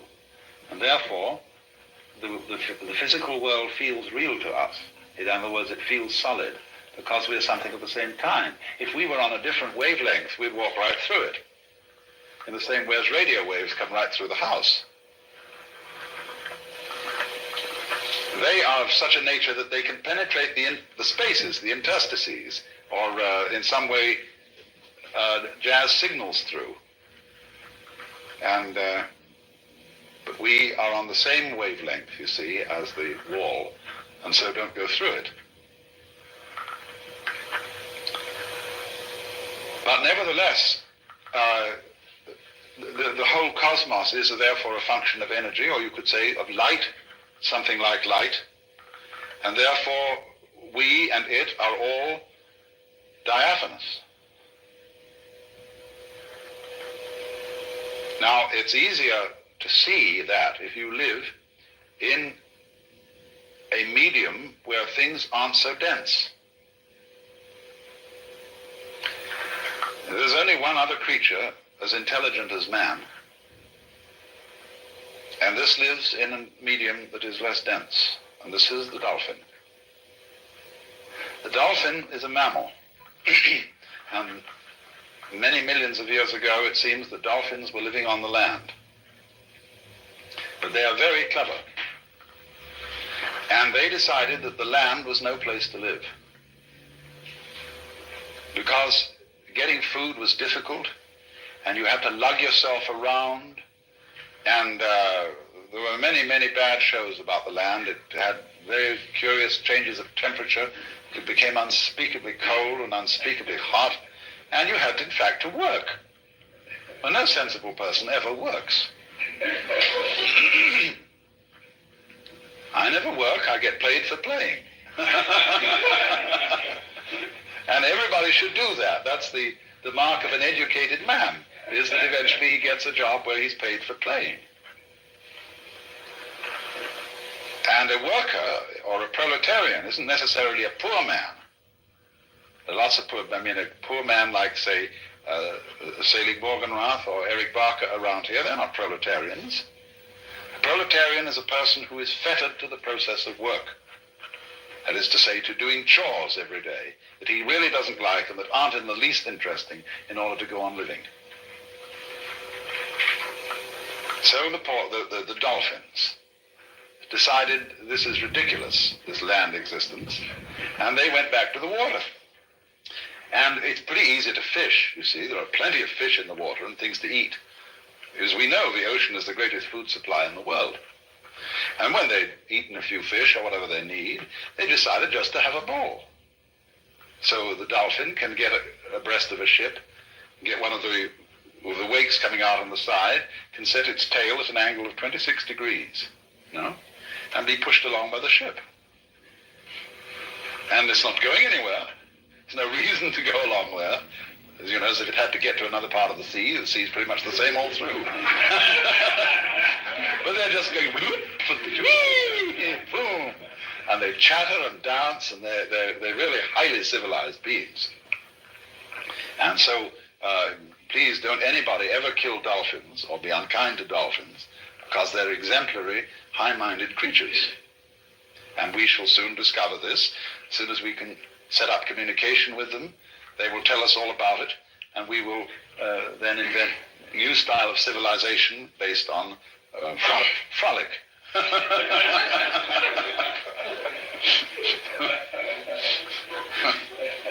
But you see, they dance in the mode of water. Now, human beings, as Toynbee has pointed out, as their civilization progresses, they begin to lose their roots. And they are less and less tied to the land. They go into the air. And what's going to happen if man develops without blowing himself to bits? Hi, he can get over Danny. the hurdle, you see. You're back. What did you want to say? What are you doing? You're in your I know car. that. I heard I'm the least favorite on here. Uh-huh. Are you projecting? Are you projecting? Are you a mirror? I think people love you a lot. They think you're smart, but they don't want to be recorded. Uh-huh. But all of life is but a recording. Exactly. They just don't want to. They don't want me to be the mirror, is what it is. Because they know that they're already being recorded. And honestly, if you're saying something that is so stupid and immature and ridiculous, it's just shameful. So they just don't want to admit that what they're doing is spam. And, it's projection and hypnosis in a way. Less hypnosis, more spam. You're a spammer, but I think you're funny. I just think you need to get on stage and record yourself with your best routine of 100 different little Danny-isms, and everybody would say, "Oh, Danny, she's that Jewish comic. She's so funny. Have you seen her? She's like the new Sarah Silverman. She says the N-word." I don't really say the N-word. No, Sarah Silverman says the N-word. She says she has white privilege. I heard her say she has white privilege. That's when she gets something about smoking weed or something, and maybe. But I don't know. Weed has changed so drastically that it's not taboo like it was. It used to be a crime. Now it's just, is that even marijuana? That looks like CBD. That shit looks disgusting. I wouldn't smoke that if I were you.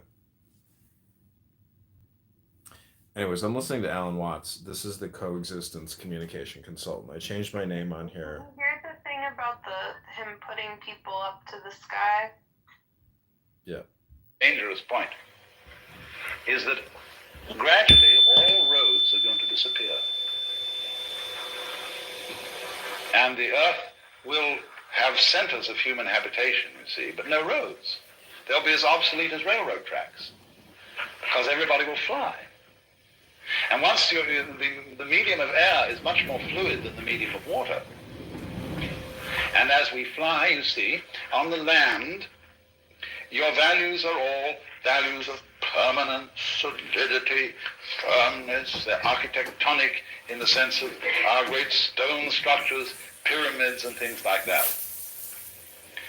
But in the air and on the water, all values are fluid. And what you have to know to be a good airman is, of course, stars. Like whitethroats and other migrating birds migrate by the stars. Imagine. But once you start relating yourself to the stars, you realize that you're living in a universe where directions are all relative. And you become a being capable of existing in non-solidity. And that's why Buckminster Fuller, believed that all techniques and really all culture came from the sea. The men who first learned to sail were the wise men. He has a fantastic idea that there were initiates, great priests who were ship's captains, and that though some of their humble seamen didn't know all the secrets, that these priests were the first people who knew that the world was round. And that gives one an entirely different theology, you see, than if you believe that the world is flat. And so from the priests of the ocean, the landsmen learned how to use cranes, blocks and tackles, how to build, what a good house an overturned ship made. And so to this day, a cathedral has a nave as its central auditorium, nave from Latin navis, ship, showing the connections between ships and the first temples. And so Fuller goes on to say, now if you're a good architect, as the ancient architects learned from the ocean, first thing you should do when you get through architectural school is go and work in an airplane factory. And understand the beautiful thing that man has made in a fine, fine airplane, you see, which is as great as a bird in its own way, because that's the architecture of insecurity. And that really lives with insecurity. Well, let's have an intermission.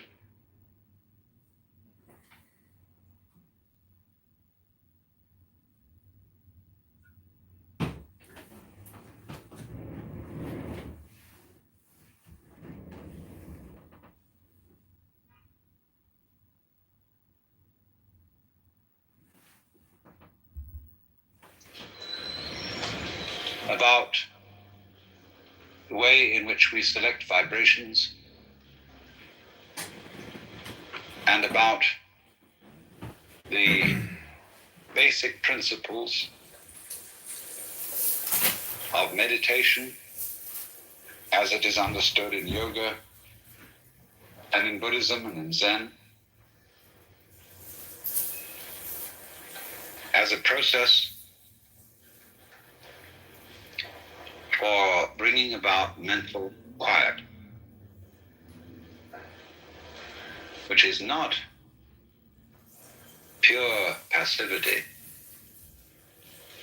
mental limpness, just as physical relaxation is not physical limpness, as if you were a wet rag over a clothesline. In the process of meditation, one is completely aware of all sensory inputs. You don't try to shut off your senses. And although it may be helpful, say, to begin in meditation by closing the eyes, in the Zen philosophy of meditation, you don't close your eyes. If you do, you're called a denizen of the dark cavern. You look at the floor in front of you, about 4 feet, and you allow the light to play with your eyes, without putting any names on these patterns of light and shade and color. Just as you allow the sound waves in the air to play with your ears. But you don't put any name upon it. You allow yourself to be in a non-conceptual way. Now, the importance of this, the practical effect, although when you're in meditation, you're not concerned with practical effects. Practical effects accrue as a byproduct, just as happiness, which cannot be pursued, is only a byproduct of being interested in something else. But the disease of civilization is that we confuse the world of symbols with the world of reality. As I said this morning, you all know what reality is. And it doesn't have to be explained to you. And if you try to define it, you become a professional philosopher, and you will eventually shrivel up and die. But you know what it is. It's this. So, we are in a very serious condition in the world today. We are trying to make as the goals of life the attainment of pleasures that really exist on paper only. And the chief example of this is lots of money. There are no limits to the amount of money you can make if you're sufficiently clever and sufficiently ruthless. You can go on and on and on and on. But there are very strict limits to the amount of beef you can eat at one meal, to the amount of girls you can give, to whom you can give adequate satisfaction, to the number of houses you can live in, to the amount of clothes you can wear. You can have, supposing you wore 3 suits a day, and you wanted to be different all the time, well, all right, there are 365 days of the year, multiply that by 3, and that's enough for anyone, with dresses also. And that there is a real limit. And you would consider, if you were wearing a completely different suit for 1/3 of the day, and you never wore it again, after a while that would become a bit absurd. You might find a favorite suit, one that you felt suited you. What is a suit except something that suits you? And you would go back to it. And you would want that one again. Same with a woman. You find you've got a favorite one, and you want to go back to her and keep her around, see? And you have a house. You can have hundreds of houses if you're very rich, but you find you have a favorite one and you want to go back. So there are limits to what we can enjoy in a material, physical, real sense.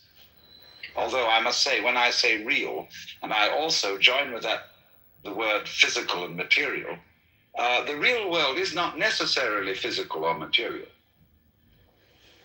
The ideas that come out of the history of Western culture that we say physical or material, these are purely conceptual.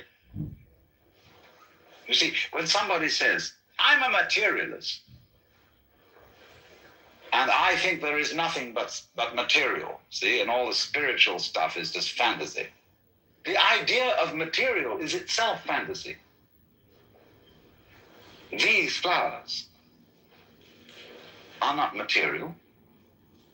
Material is an idea, is a concept. These flowers you can only understand by looking at them and feeling them. We don't know what they are. We see the patterns of energy and the delight of them.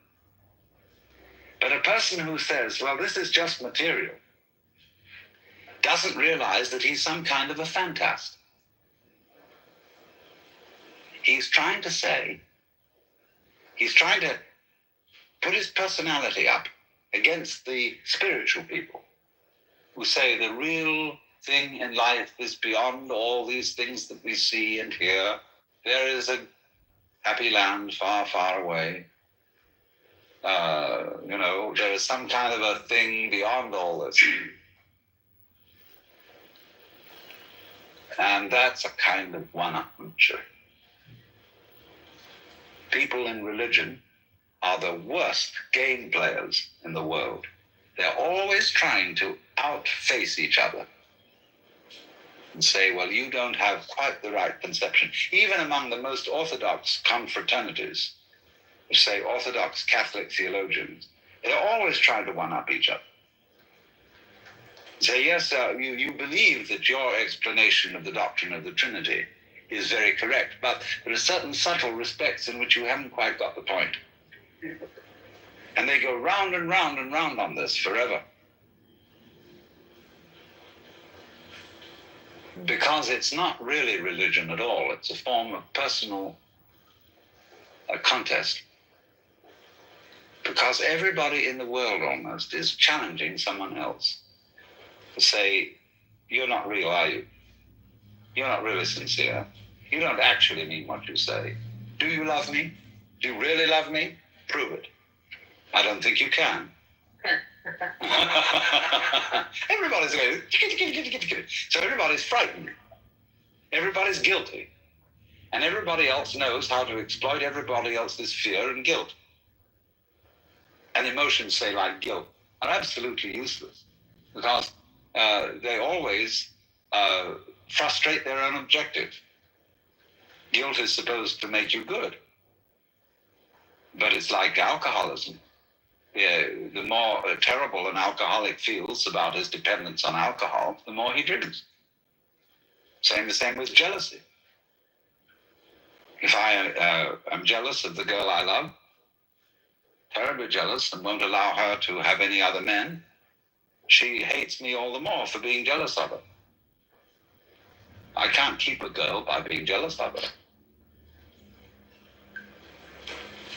And she can't keep me by the inverse process. So all those emotions deny themselves. So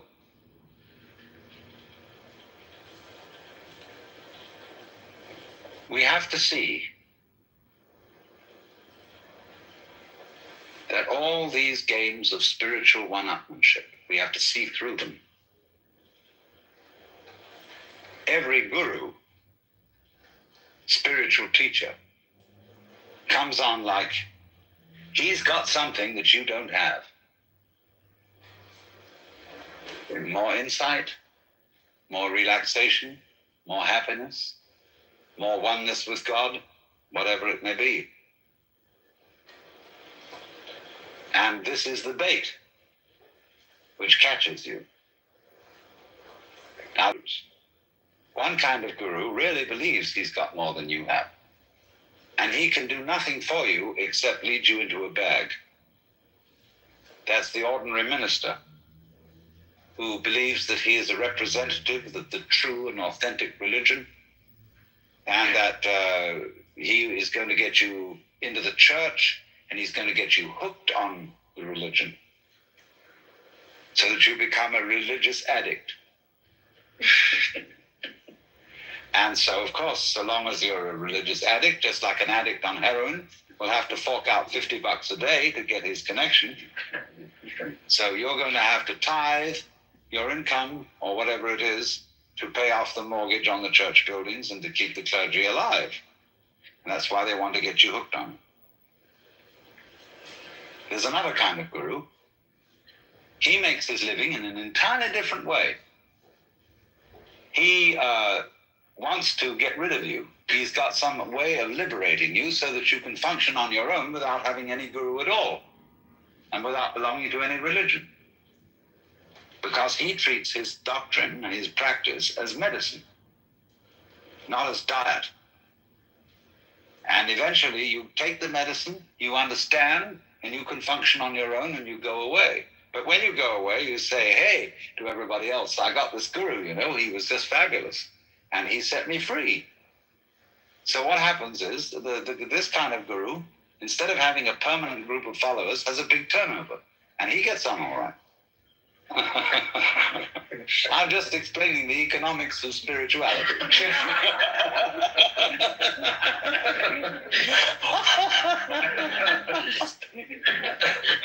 And there's another side to this, incidentally. Wherever a guru happens to liberate people instead of enslaving them, other people will want to do the same thing. And that's all right. If you're a closed type guru with want people to stick around to pay the mortgage, you don't want any other gurus in competition with you, because that's taking away the business. I had a very funny adventure in Thailand. I was wandering around a temple, and I was sort of looking, my gaze was cast downwards, and I suddenly came across a bookstall. And there was a book on the kind of meditation they do in Southern Buddhism. And I said, I was just sort of talking out loud to myself, that must be Satipatthana. And a voice said, you practice Satipatthana? And I looked up, and there was a yellow-robed monk who spoke English, standing in charge of the bookstall. He was kind of red-eyed. And I looked at him and said, well, not exactly. I practice Zen. Oh, Zen, not Satipatthana. Well, I said, it's all kind of the same thing. It's like yoga. No, Satipatthana, not yoga. Now listen, I said, you Buddhists are supposed to be open-minded and to believe that there are many, many ways of realization. No, Satipatthana, only correct way. Well, I said, you talk like a Roman Catholic. They say they have the only true way. I said, you know what you're like? You've got a ferry boat concession. A ferry boat concession to take a ferry across the river. And a few miles down the river, somebody else opens up a ferry boat. And you complain to the police and the government. Say, he shouldn't open up because he's in competition with me. Now, the truth of the matter is this. I'm talking still about the economics of spirituality. In London, there's a street called Harley Street, where every eminent physician and surgeon wants to have an office. This was years ago. And so Harley Street became completely full with physicians and surgeons. Well, you would say, naturally, they were all in competition with each other. But nothing of the kind happened. They all became equally prosperous. So that they had to open up Wimpole Street, which was the next street to Harley Street. And when they'd filled that up, they opened up Welbeck Street, which ran along next to it. And when they filled that up, they got Queen Anne Street, which ran parallel. And the whole area is nothing but physicians, surgeons, and dentists. And they're all fantastically prosperous because they've got the right address. See, once you've got into Harley Street, you're there. So it's like you're a guru, and you set up in Sausalito or Big Sur or Hollywood, whatever, you're in the right place. And we can take any number, and the more we have, the more prosperous everybody will be. This is the economics of plenty. And it's all based, you see, if you really work it right, it's based on a big turnover. You don't try to capture people. You don't try to make them faithful to you. You don't want to tie them up. But you see, if you do that and you set them all free, you really get them going. That's what you're supposed to do. That's your job, to liberate them. And then they're grateful and they send their friends to you. So,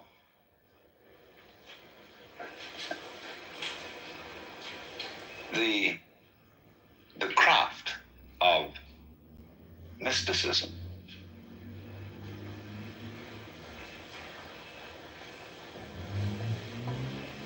you see, I just want to be very frank with you because after all, you pay to come to these seminars.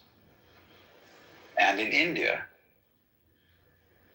it's considered very, very immoral to ask for money for spiritual teaching. But that's a different culture from ours. In the United States, it would be immoral not to ask money. Because in the United States, people disrespect anything they get free. And they have to give money as a token of their sincerity, just as, say, in India or in China, you have to give something else. You have to wait a long time. You have to be persistent in token of your sincerity. But in this country, the hang-up is money. So naturally, one asks for money. A person like myself only needs a relatively small amount of money. And so, if you make an awful lot of it by being a successful guru, you give the rest away. Or do something creative and imaginative. Allen Ginsberg has a foundation. He makes a great deal of money by being a crazy poet. And he gives all that he doesn't need to help other poets.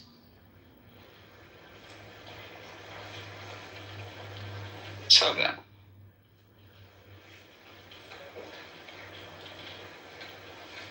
the point I'm making is this. Meditation, you are not trying to gain anything. To alter your state of mind from what it is now into some other state which you think it ought to be in,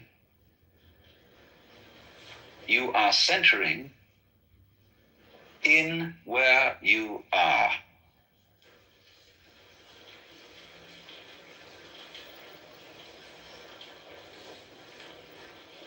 But you see, the difficulty for us with this is that we do everything. We even eat, we play, we dance, under the fundamental assumption that all this is good for us. We go to concerts to improve our culture, to the theater, to the movie, in order to be able to say we have become more educated. We have improved. And as a result of this kind of motivation, we don't really do those things at all. If you go to the concert to become more cultured, you are not really listening. So meditation, above all things, because it's got a slightly disciplinary flavor to it, a slightly religious flavor to it, is something that people use somehow to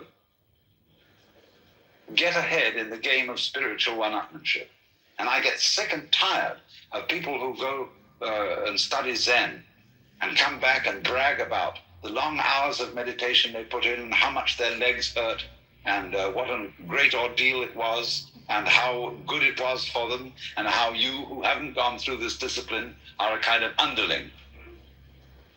See, I've had this put on me for years because I didn't go to Japan and didn't sit around in zendos and worked it my own way. And they say, well, you're just a dilettante. See, you haven't suffered as much as we have.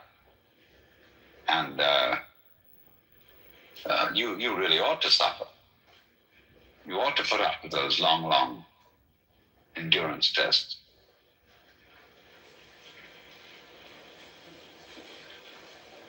Now, the reason why in meditation one sits in a certain way, whether you sit like I'm sitting now, or whether you sit in the lotus posture, your legs become a little uncomfortable. And the reason for that is not self-punitive. It's merely that it helps you to stay awake.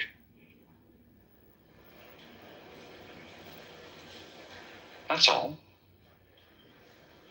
And if you were floated in a hot tub with supporters in a completely dark room in a sensory deprivation chamber, you would very likely go to sleep.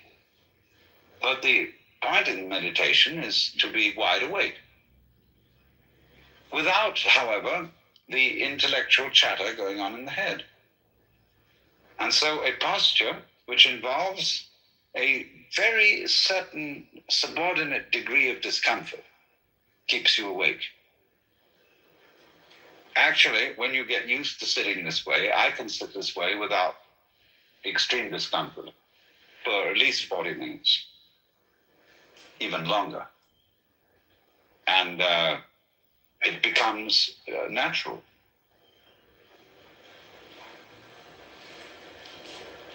But as I explained, the point is to be wide awake and aware of your total sensory input without confusing it with the symbolic world of words and concepts, so that you experience life naked and directly.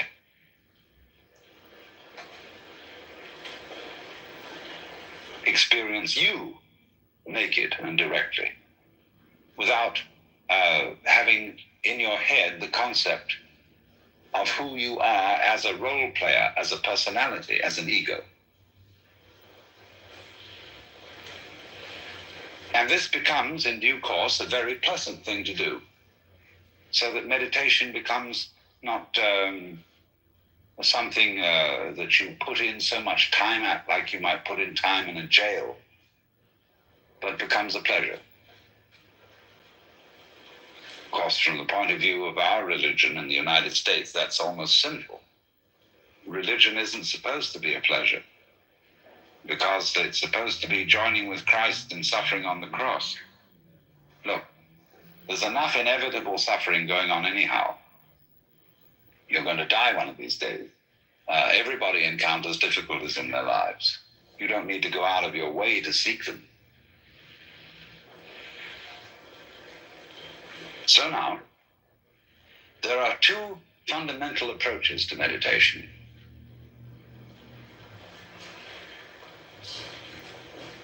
One, you see, this morning, Charlotte was getting us to bounce on our heels and to stretch as tightly as we could to overcome gravity.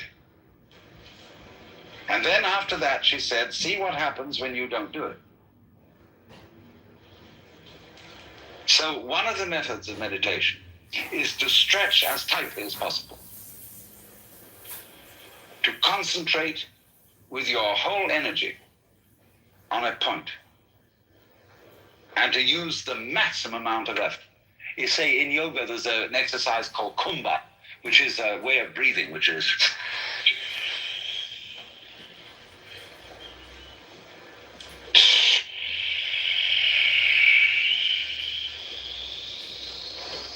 it's a kind of force, holding the breath as long and as tightly as you can. That was like the stretching we did. That's like those people who, say, in the Tendai temple up on Mount Hiei over Kyoto, who practice bowing. Thousands and thousands of bowings. They stand up, they kneel down and prostrate themselves on the floor, get up again, stand up, kneel down, prostrate them on the floor. And there are those Tibetan monks who do the Lungompa, running through the mountain trails with enormous leaps. And they do like Nijinsky could do those leaps where, you pause a little bit in the air and seem to overcome gravity and then drop again. And they go on and on and on, bouncing along a road. Or there are other pilgrims who prostrate themselves at every step, traveling a long journey. There are people who run the streets of Kyoto, 100 miles through the streets of Kyoto every day at a jog trot. There are all kinds of things like that where you work yourself to a limit in struggle. Because in doing that, you get a thing which runners call second wind. And second wind in running is where you are no longer running, but it runs you. Where, in other words, the ego energy in the running is displaced and the energy of the whole organism takes over. And that is all the energy of the whole universe. When you get second wind. So you get second wind in this fierce kind of meditation. Alternatively, there's another way in. And in this way is a kind of so-called easy way. And one uses it for a different type of personality. There are certain people who must have the difficult way because they don't know they exist unless they're sitting on a spike. And those kind of people who don't believe they're real unless they hurt have to follow the difficult way. But there is a subtle way, which is the Taoistic approach, wherein instead of trying to master and dominate your body-mind, you let go of it. And you let it do whatever it wants to do. Let's suppose, for the sake of example, for a moment, you just close your eyes and allow your eardrums to respond to any sound going on.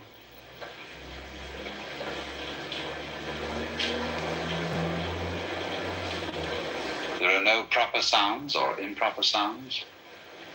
You may feel free to shift, shuffle, cough, sneeze as you will.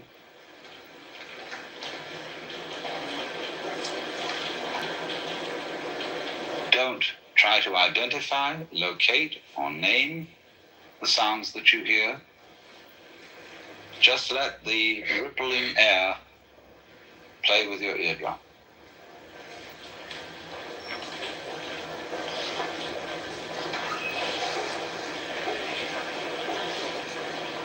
And as you hear the sound of my voice coming across to you, listen to what I have to say simply as tones.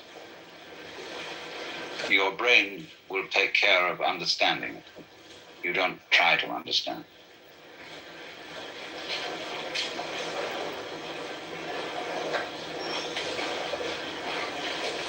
In other words, allow your ears to hear anything they want to hear.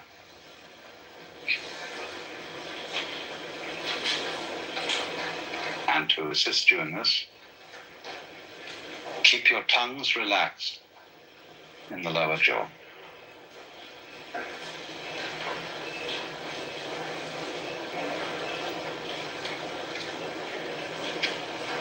Listening to every sound in the whole field of air vibrations, as you would listen to music, as you would listen to Bach or Ravi Shankar, without trying to see any meaning.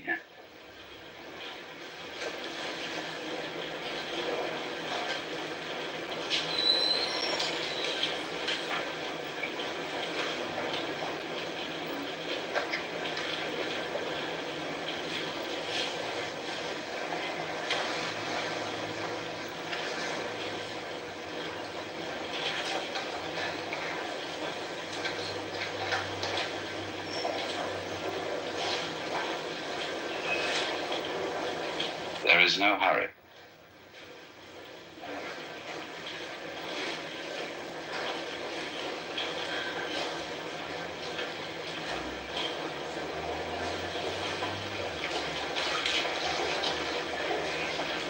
This is what there is.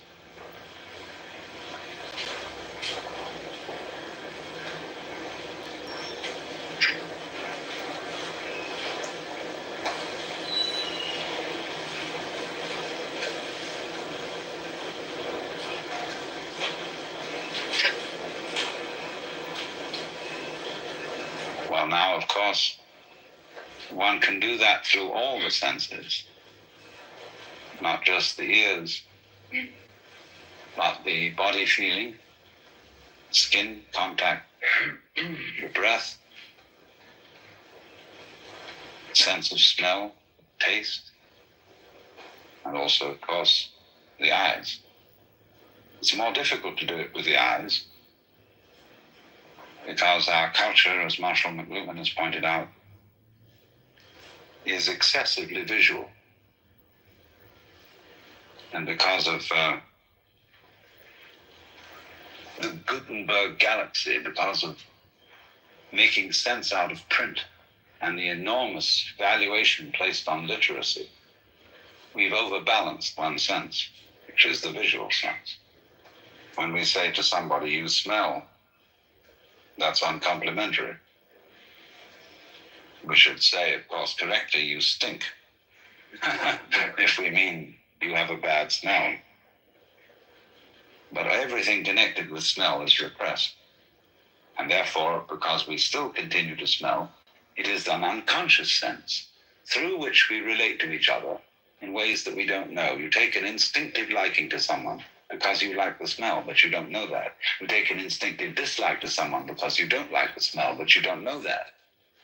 All sorts of things, all sorts of messages are passed through the nose, but we're not aware of them. We don't have an adequate vocabulary of smell. Only 3 adjectives in English are associated with smell uniquely: acrid, pungent, fragrant. All the others are associated with, borrowed from other senses. Think how many adjectives we have for vision, for sound, for taste. Although taste, of course, is inseparable from smell. So, the second way of meditation, which I was demonstrating to you, allowing your ears to hear whatever they want to hear. In the same way, you allow your breath to breathe any way it wants to breathe. You allow your muscle, skin tone, feeling, the sense of touch, to feel any way it wants to feel. You allow your eyes to see anything they want to see. And finally, you allow your mind to think anything it wants to think. Let it go. This is the relaxed way. The other way is the tense way. They come to the same conclusion. You go around this way, take the right-hand path and go there, take the left-hand path and go there. I'm not going to evaluate between one and the other. It's up to the individual. But the way Charlotte and I have been interested in for a long time is the way which is natural, which doesn't force things, and which lets the organism, with its own inner sense of what is correct, do it by itself. So, if you will let your mind, alone, you don't try to concentrate it, you don't try to discipline it, you merely let it do whatever it wants to do. Whatever thoughts want to flow through your head, let them flow. Don't try either to get with them and make something of it, and don't try to stop them. Just let them go. Besides, who are you as distinct from your thoughts, as distinct from your visual, auditory, tactile, olfactory sensations? Who might intervene and say, you do otherwise? Because when we get that terrific split between our experience, our feelings, our sensations, on the one hand, and on the other, something called the experiencer, the control agent who has and who directs all these things, There's the root of our trouble. Because we are confusing ourselves with an image of ourselves. And under those circumstances, we define the living organism as a material object. The body, which corrupts and which is somehow antithetical to spirit. Not realizing that the idea of the body as something antithetical to spirit is purely a conception. This is not a conception. And as we see it now from the standpoint of 20th century quantum physics, it's a shimmering phenomenon of electrical energy. It's a light show.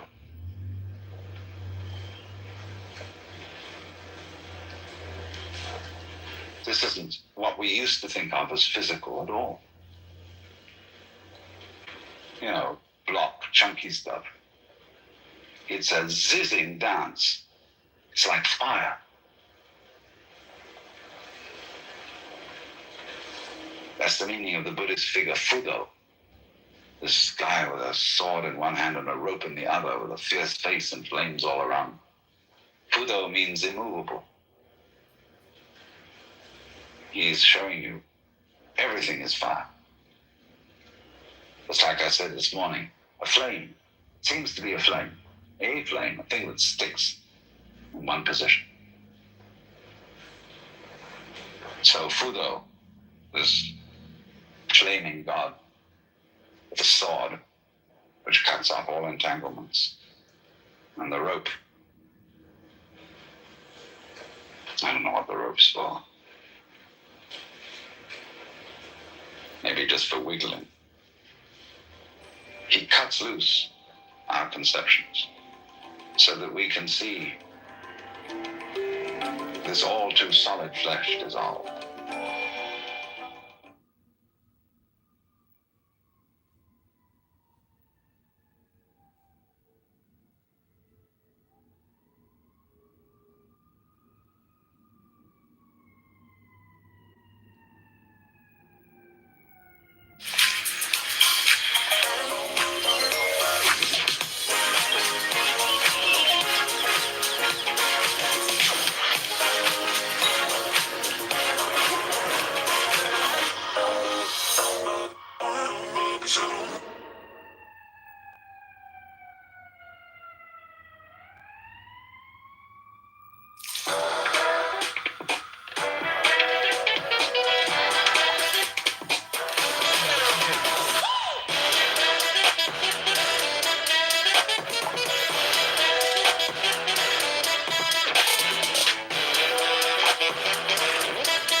Now, if everybody's comfortable, we can get started. I've announced that this seminar is to be about the cosmic network. And therefore, we've got to spend the first evening understanding something about the nature of networks. Because in order to get the principle of a network across, I have to convey to you an idea which is extremely simple, but which is difficult to grasp only because we're not used to it. We are used to thinking as Westerners, as having a certain kind of language, and therefore a certain kind of logic that goes with it. We're used to thinking of the world in terms of the game of billiards. In other words, we are still thinking about our psychology, our bodies, and their relationship to the outside world in terms of what would scientifically be called Newtonian mechanics. And Newtonian mechanics has a very long history because it goes back to some of the atomic theories of people like Democritus, who were among the great pre-Socratic philosophers of ancient Greece. And so we may as well begin with a little bit about the history of the idea of an atom, because this has always fascinated people. What is the world fundamentally? What is all this? Well, one way of finding out is to take a knife and chop something in two so you can see what's inside it. What is an apple inside? What is a seed inside? What is a human body inside? And then you find that when you chop a thing in two, you've got two pieces, but the cutting reveals that it has a structure inside. And the structure is composed of what we call organs or parts. And then in turn, in order to inquire into them, we take them and we chop them apart. And in our curiosity to find out how it's made, in just the same way that a child will take a toy to pieces, we chop and chop and chop until we've got bits so small that they're the same width as the edge of the knife. And they can't be cut anymore unless we can find a finer knife. And so when we get down to that bit beyond which there is no bitter, it is called in Greek atomos, which means the first letter a means non, tomos, cuttable. And so the word atom means that smallest particle of the world which can't be cut into any smaller particle. That's the original idea of atomism. So then it went further than that to the notion that the world was built in the same sort of way that a house could be built of bricks or stones. The world is seen, therefore, as a composite of fundamental particles. Then what remained to be discovered was the laws governing the relationship between these particles. And so naturally one thought of them as little balls. Why balls? Because balls are hard to cut. If you take a ball bearing and hit at it with a sword, it's liable to jump right off to one side. A cube will submit to being cut, but a ball is very difficult to get at. A very strong form of nature. So people have always tended to consider atoms as balls, especially atoms of liquid. There was a notion, you see, that the atoms of the element of earth were cubes, because cubes all sit together rather firmly. Liquid, which when you put up good bloop, that was balls. Fire was made of, if I remember rightly, pyramids. Air, I can't remember what air was made of. What their atoms were shaped like. Maybe sausages or something like that, because air is pretty difficult to get at too. But they had some ideas. But fundamentally, what has influenced Western thought, and still influences Western thought, is the idea of an atom as some sort of fundamental little planetary system. And so these things come into relationship with each other, and they bang each other around, as in the game of billiards. And so if we are to understand the world profoundly, we have to find out what are the laws governing the relationship of the atoms. Now, you must understand, first of all, a principle about what are called laws of nature. We inherit the idea of laws of nature from our theology. And our theology that we've grown up with is in certain ways peculiarly different from the theologies of Oriental peoples. Jewish theology and Christian theology, which have entered very profoundly into the common sense of the average person, have an image of the world which is quite basically political, and we'll go further than that and say it's monarchical. It's based on the idea that the world is a construct evoked out of nothingness by the commandment of a celestial king. Now, there may be Jews in this room who are practicing and devout Jews, and there may be Christians in this room who are practicing and devout Christians. And I don't want to offend you by any imagery that I choose or remarks that I may make about this imagery, because I don't suppose that anybody has come to this room and to this particular place who is either a practicing or Christian Jew who has what I would call a naive idea of God. But the funny thing is about our ideas of God is that our symbols, the images, the mythological forms which we use to describe God have an extremely powerful influence on our feelings and on the way we behave. After all, I was a member of the Church of England when I was a small boy, and that had a very powerful effect on me. And in the Church of England, it's quite obvious, from an emotional point of view, as distinct from a very intellectual point of view, that God stands behind the King of England. And the King of England and the Archbishop of Canterbury and the whole hierarchy of lords and ladies and noblemen and officials who descend from this point are somehow involved, at any rate this is perfectly clear to a small boy, are somehow involved with the hierarchy of heaven. Because at morning prayer, to which we went every Sunday, the minister would pray a prayer which began, O Almighty Father, high and mighty, King of kings, Lord of lords, the only ruler of princes, who dost from thy throne behold all the dwellers upon earth. Most heartily we beseech thee with thy favor to behold our most gracious sovereign Lord King George, etc. And so this was a very courtly procedure at which the clergyman, dressed in his proper robes, proceeded to the altar, which is a kind of earthly symbol of the throne of heaven, made due obeisance, and presented this petition with all proper humility. Now, these are things that if you're brought up in that environment, you take for granted. That seems to be the natural attitude to God. But imagine someone coming in from a culture where God is not conceived in the image of kingship. How strange he would find this behavior.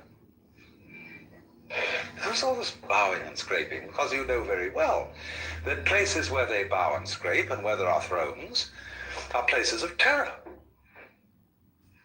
Because anybody who rules by force is and must be basically terrified. That's why he has to have all these protections, why he has to be addressed in the right form of language. Say you go into a court today, an ordinary U.S. law court. There is a very strict etiquette. And if you start laughing, the judge will bang the gavel and threaten contempt of court and all sorts of dire punishments. Because here, everybody has to be serious. It's like on the parade ground. All those Marines lined up, and they salute the flag, and they have to have a very grim expression on. Serious. And so, in the courts of kings, they have to be serious because kings are afraid of laughter. They're also afraid of being attacked suddenly.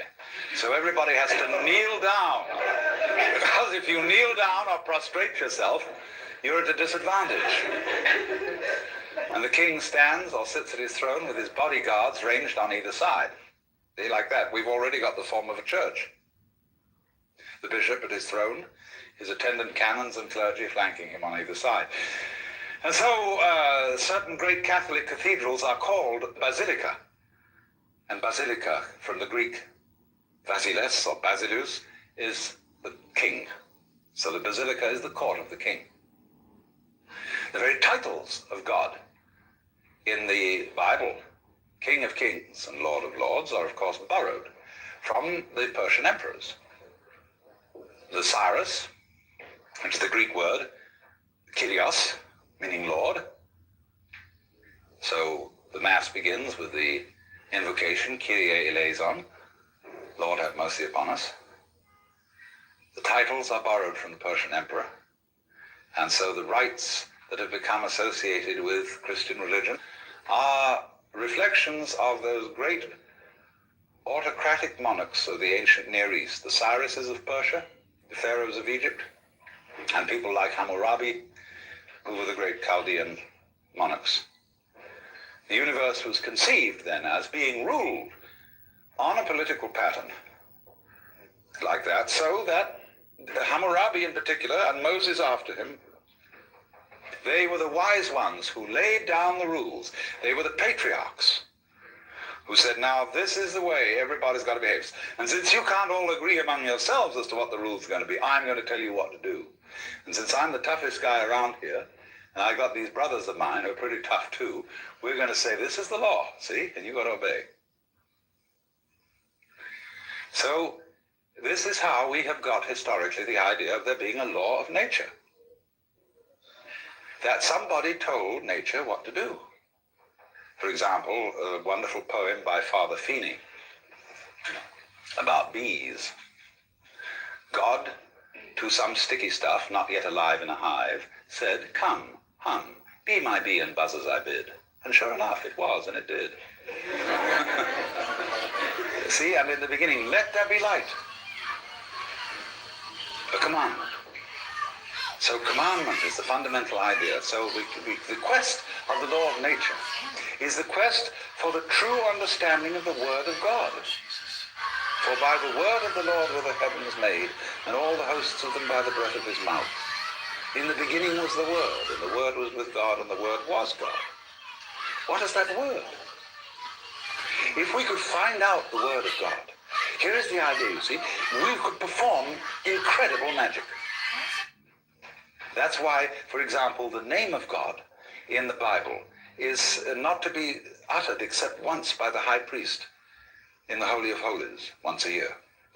Otherwise, that name, Yod-Heh-Voh-Heh in Hebrew, we don't really know how it was pronounced. And Jehovah mixes up those consonants with the vowels of Adonai. And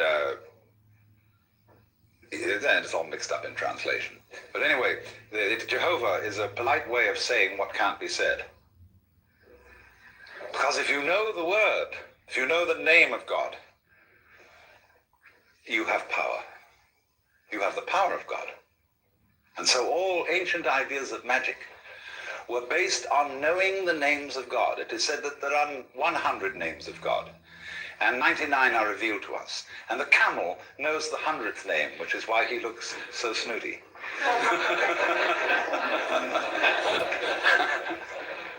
But so also, a person in what we now call primitive orders of society are loath to reveal their names.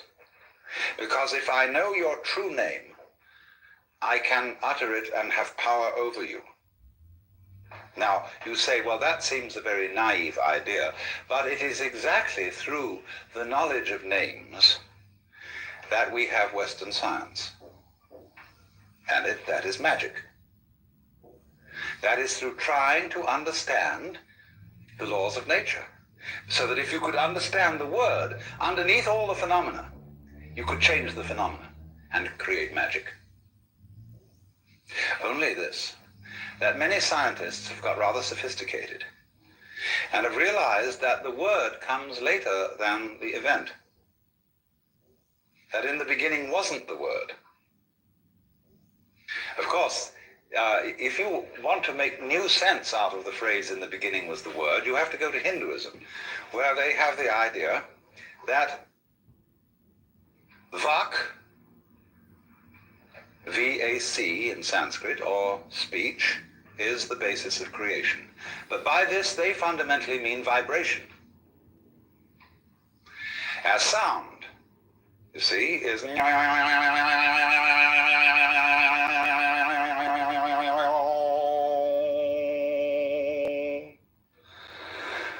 say that is, you see, if you listen to sound and go right down into it, fundamentally get what sound is all about, you understand the whole mystery of things. Because the whole mystery of things is vibrating energy. On and off. Simple as that. Life and death. Life is on, death is off. Have to have off to have on, have to have on to have off. It's quite a relief.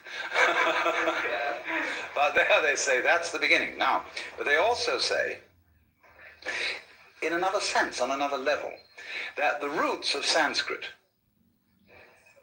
say the root form, say the word Buddha, comes from the root form Bud, which means to know or to be awake.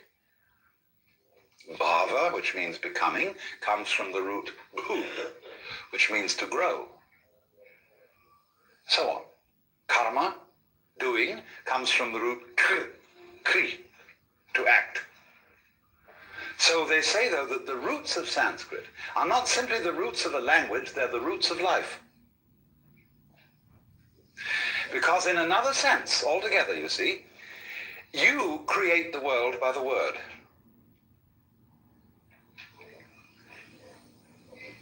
And this is something that we're not very conscious of. It's the way you think that determines your basic reactions to what happens. In the words of Shakespeare, there is nothing either good or ill, but thinking makes it so. Thinking is talking to yourself inside your head. And we, through this, build up all sorts of weird notions. We say, for example, well, one day you'll have to die. Have to? What's the emotional content of saying you'll have to die? It means it's going to be something imposed upon you against your will. So it's put in this passive mood, have to. You will be compelled to die. But I can't be compelled to die unless I'm fighting it. Supposing I want to die, supposing I commit suicide, or supposing we look at it all in another way and say, when I get a disease and die as a result of it, getting a disease is something I do, just as much as taking a walk. Only we've got our thoughts arranged so that we say, you ought not to get a disease, even if it's just plain old age. Somehow you ought not to do that. You ought to go on. You can't say, when death comes about, I laid me down with a will. Because we've got this hang-up about life being divided into two parts. Things that we do, on the one hand, and things that happen to us on the other. And Buddhists say, what happens to you is your karma. And people don't readily understand that. They think my karma, something awful happened to me because of something bad I did in my last life. And therefore, I've got bad karma. Karma simply means your doing, your action. So that when something that happens to me is called my karma, it means that it's your own doing. And if you recognize that it's your own doing, it's never bad karma. It's only bad karma if you refuse to admit that it's your own doing and merely blame someone or something else that it's something that happened to you. Now, I've digressed a little because what I was getting at was the meaning of a law of nature.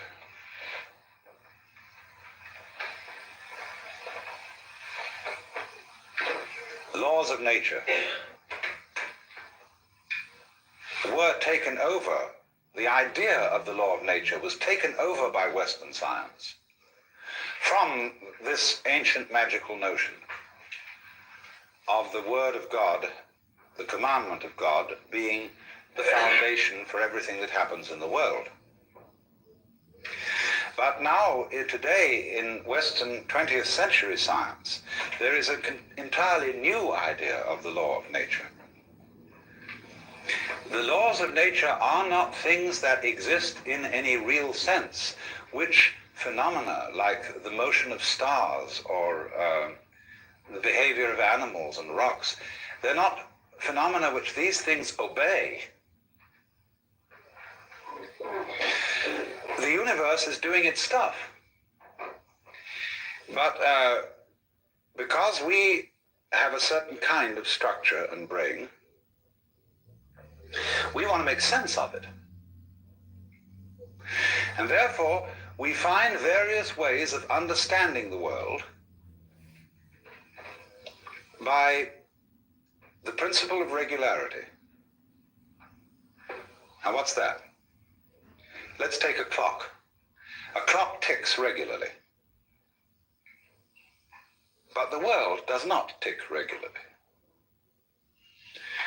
Inconveniently enough, the sun does not have the earth go round it in a neat 360 days. This has always irritated calendar makers. How to make a rational calendar? There is no solution, because the rotations of the earth upon its own axis do not neatly synchronize with its rotation around the sun. There's always something a little odd about it. So what we do is we superimpose over this rather odd elliptical path the ideal figure of a circle with its 360 degrees. Now that is also like putting a ruler along a piece of wood and saying this piece of wood can be cut to 12 inches. Now there are no inches in the wood. Inches are a method, a technique that human beings have invented for measuring things. And so we can cut out of a piece of cloth or a trunk of a tree so many feet. Well, originally, it's simply comparing the trunk with us by putting our feet over it one after another and saying it's so many feet long. Or so many spans when you stretch out the hand. This is a fundamental idea of measurement, and the inch is, of course, one joint. Not your kind of joint. And so this comparison of man's body and its regular shape, you see, 10 fingers on either side, 5 fingers on either side makes 10, 5 toes on either side makes 10. And so by stretching ourselves out, as it were, against nature, we measured it. And the idea of this, of measurement, is the same idea as the idea of the law of nature. A law of nature is exactly the same kind of thing as a ruler, or a hammer, or a saw. It is a way of thinking which enables us to control our environment. By observing regularities, and then by making a calculus, which is a process really of betting.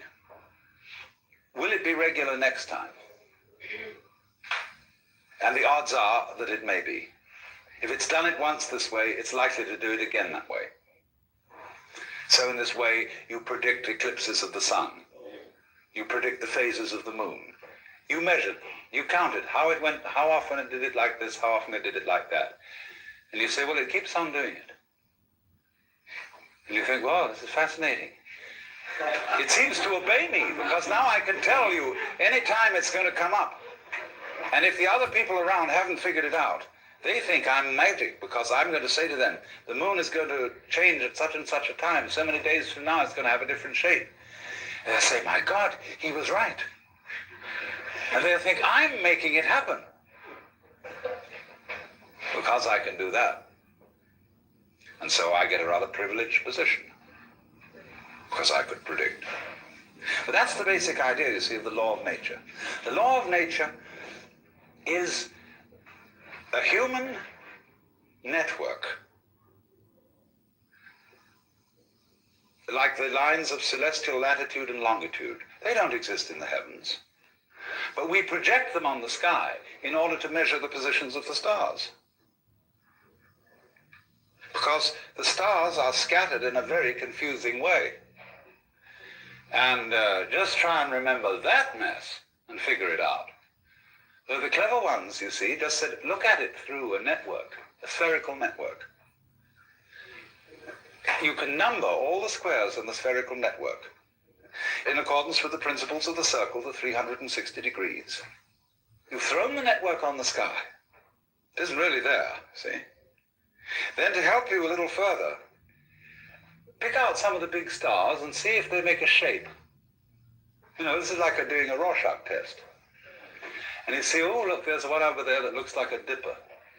Or some people call it a plow. And there's one there that looks like a cross.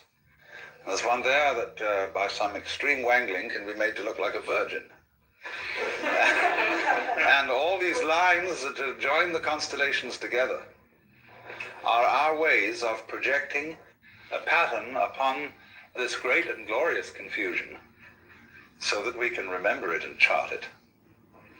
But obviously, you can very well see that if you looked at this same pattern of stars from some completely different position in space, all those constellations and their arrangements would vanish. And you'd have to invent a new one. Because there is nowhere where the stars really are. It depends where you're looking from. So in this sense, then, man in nature, with his extraordinary symmetrical brain and its amazing complications, figures it out. And it's man who introduces the law into the world. He invents it. But in a way, invenire, to invent, is to discover. But what we discover, in a way, is not something that's out there. When we invent the laws of nature, we are discovering something about ourselves and our own passion for prediction, for regularity, for keeping things under control. Therefore, there has to be a law.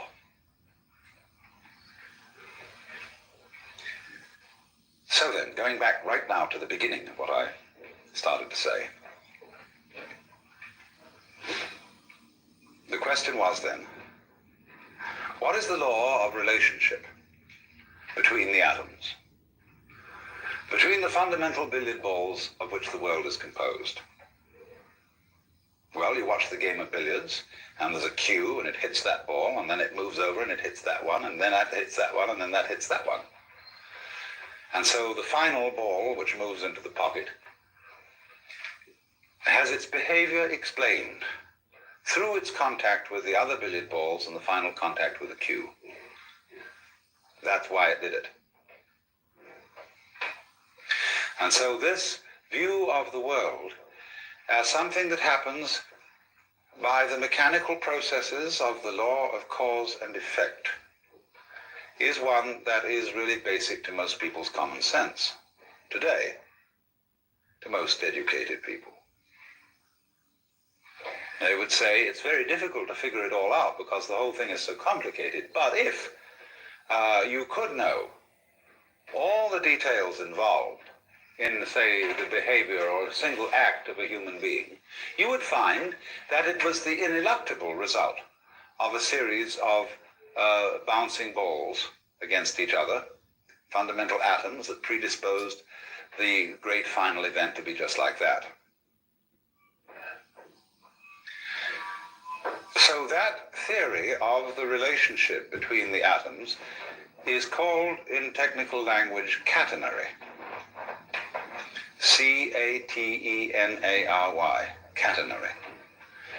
A catenary effect, or a relationship between events, is like, for example, to use another illustration, where you stand a row of bricks up, end up, and you knock over the first one and they all go kata, kata, kata, kata, kata, and fall down. That is a catenary sequence. But it becomes increasingly obvious today to the physicist and to the biologist that that will not do as a sufficient description of how various events affect each other. And so there's another type of causal relationship altogether, which is called, instead of catenary, reticulate. R-E-T-I-C-U-L-A-T-E, reticulate, from the Latin rete, meaning a net relationship. Wherein, in other words, any given event is not simply ascribed to one or more previous events, but that the relationship between the past and the present, and between the present and the future, is all to be taken into consideration in understanding any one event. In other words, let's take one event. I drop a ball and it bounces. Let's say it's an event. I don't know how many events it really is, but we'll just say for the sake of argument that it's an event. Now, is it enough in describing this event to say, I let the ball go, it obeyed the law of gravity and hit the floor, but because it was made of rubber and had some air inside it, it bounced and sort of slightly disobeyed gravity because it had an energy in it. But that's not enough.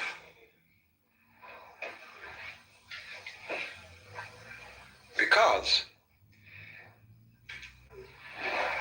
that the ball dropped, that I let it go, that it bounced, depended not merely upon a historical sequence of events that you can lay out in a string along a line of time. It depends also upon a present context. There must be a certain density of air. All kinds of things have to coexist with this in order for me to be there to drop the ball at all, much less manufacture a ball. So that what happens must be considered not merely as a historical phenomenon, but it must be seen in context. Context is terribly important because it isn't just when a thing happens that is important, it's where it happens. In what setting? So that you could say that my blood in my veins is in a certain setting. In a test tube, it's in a completely different setting. And in a test tube, my blood is not behaving in the way it behaves in my veins.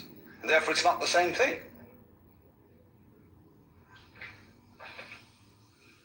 So, an individual person in one setting will behave in one way, in another setting in a completely different way. I remember when I was a child. I was one boy when I was at home with my parents. When I went to visit my uncle and aunt, I was someone different. When I was with my peers, I was someone quite different. Because I changed according to the setting, and children are very well aware of this. It's only as we go on that we keep having it drummed into our heads that we ought to have a consistent character, because we're influenced by novels, where the characters are supposed to be consistent. And so you ought to have a consistent character. You ought to behave the same in all circumstances and towards all people. That merely means you become inflexible. So what things are, therefore, depend on the context in which they're found, upon their network relationship to everything else that's going on. And one of the reasons for this, which is going to lead us to something more profound but much simpler, is, of course, that the whole notion of a thing or of an event in nature and of causal relationships between different things and different events is a purely abstract idea that does not really fit the facts of nature at all.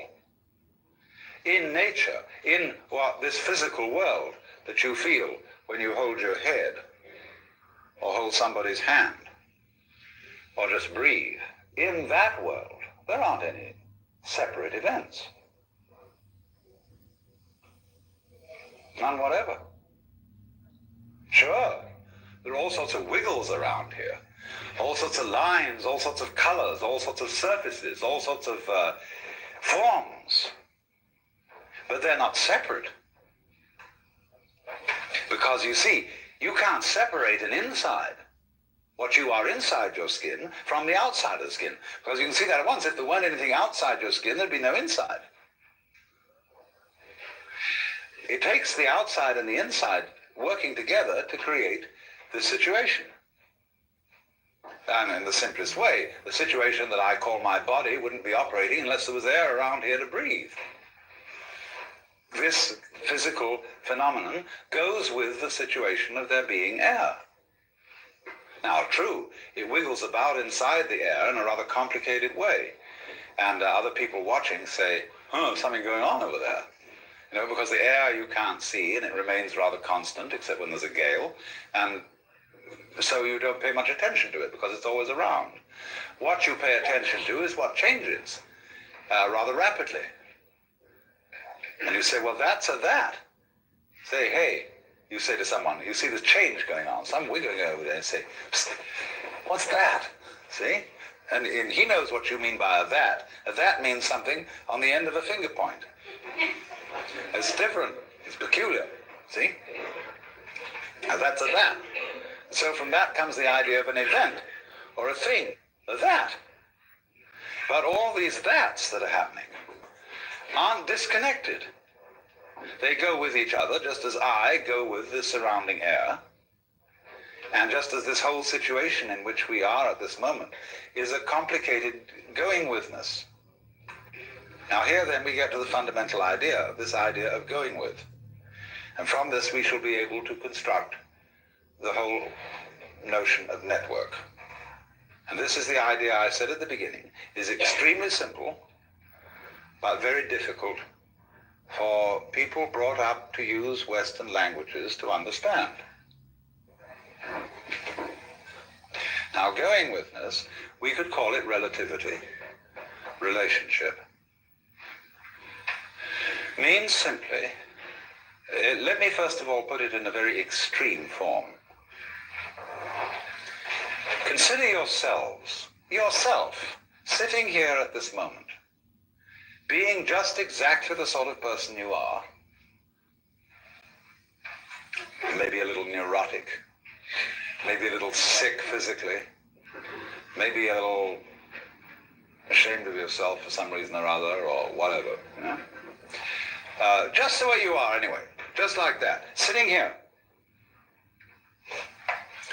That situation goes with, as back goes with front, the entire situation of the rest of the universe.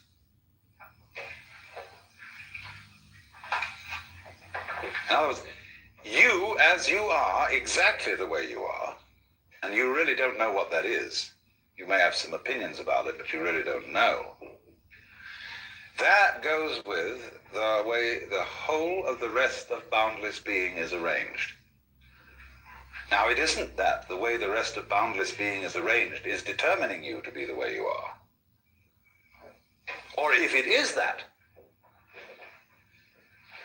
if that's true, if it determines you, then we must also allow the other side of the picture that you determine it. It's your karma. You did it. But you say, no, but I couldn't help it. It did me. And you can say, tisn't, like two children arguing until you realize that the argument was stupid.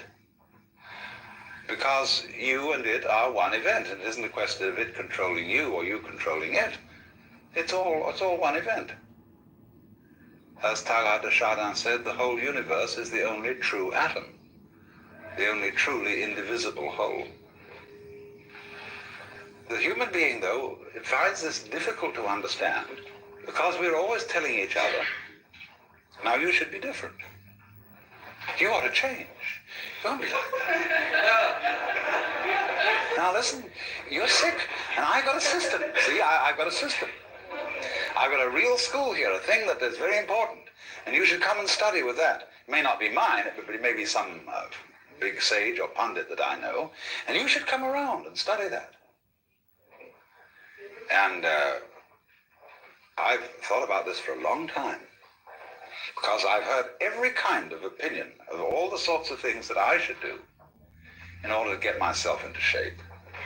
And I realized that if I followed this advice, I would spend my entire day doing exercises in preparation for life. I don't know when I'd ever get around to that. You know, I would have my half an hour's yoga practice, 1 hour of zazen, so much physical exercises and so much memory practice, so much special diet preparation to be sure that I got proper food, and if I think this all through, I think, oh my God, it isn't worth it. Then another school of thought will say, no, that's the thing, you're getting confused. Just do one thing, see? But then I say, now how am I going to choose which one I'm going to do? Well, he says, obviously this one's the best. And then before you know where you are, you're sewed up by some religious fanatic. Now, please, I don't want to do this to you. Please don't think that I have any such recipe that I'm going to give you anything to do for 5 minutes every morning. I just am not. I want to, my whole notion would be to set you all free so that you'd only have to attend one seminar, never have to come back.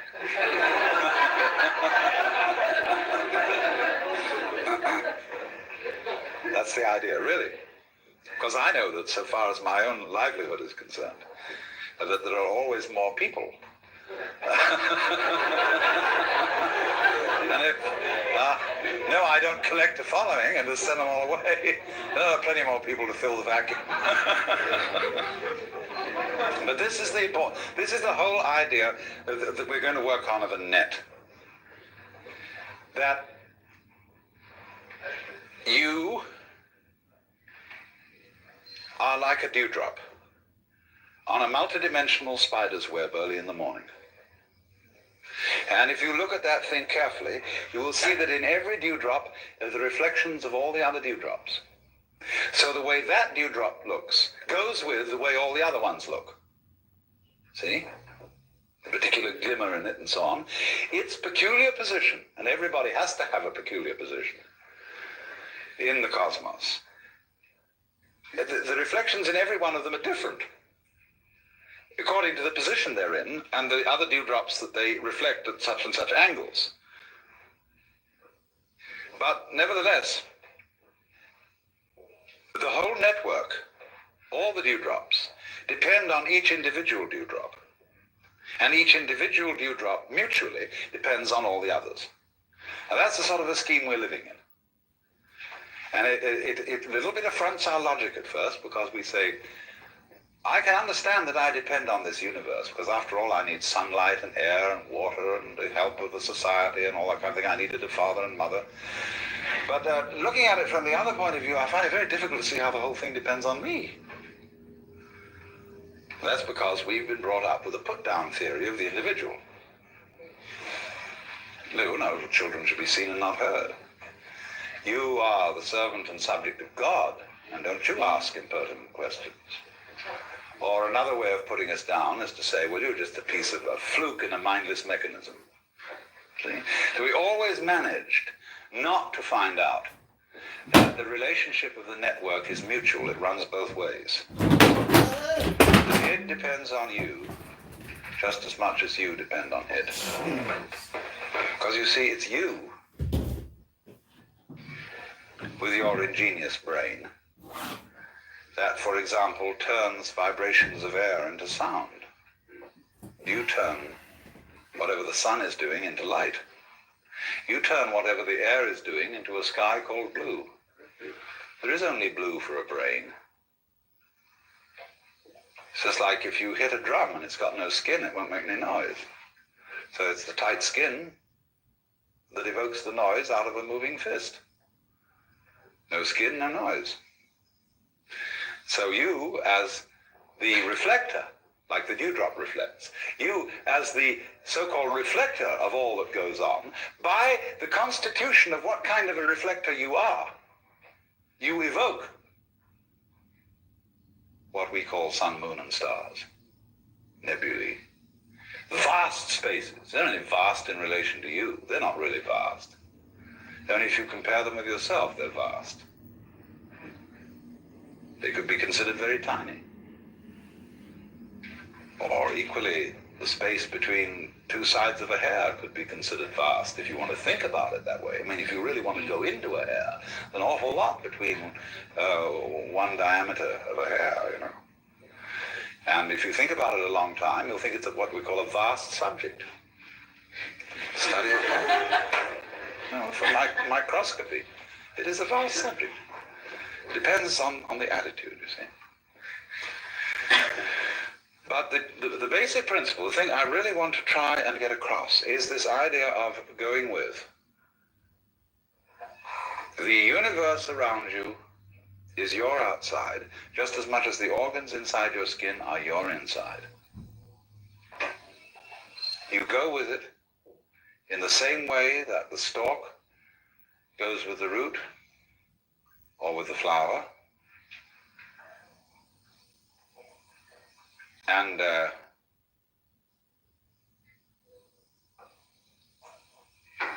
as front goes with back, as north pole of magnet goes with south pole. This principle of relationship governs everything. I wouldn't say governs. I'm only using the wretched terms that we have to use out of our language. It underlies everything.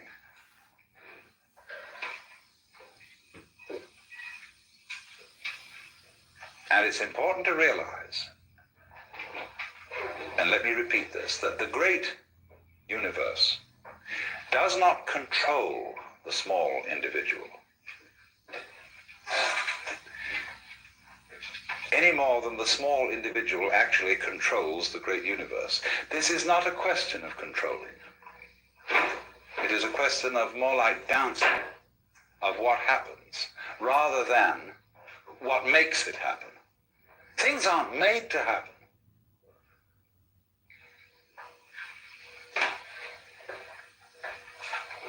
Only if you insist that a certain event is quite separate, then you can think of it being made to happen by the events that came before it.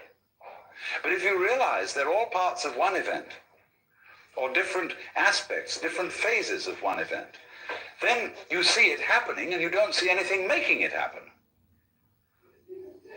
Forcing, that whole idea of things being made to happen, in other words, goes back to the idea of a universe that is based on a monarchical image, where the boss says, damn it, you do that, and the thing can't help it, and so it's made to happen.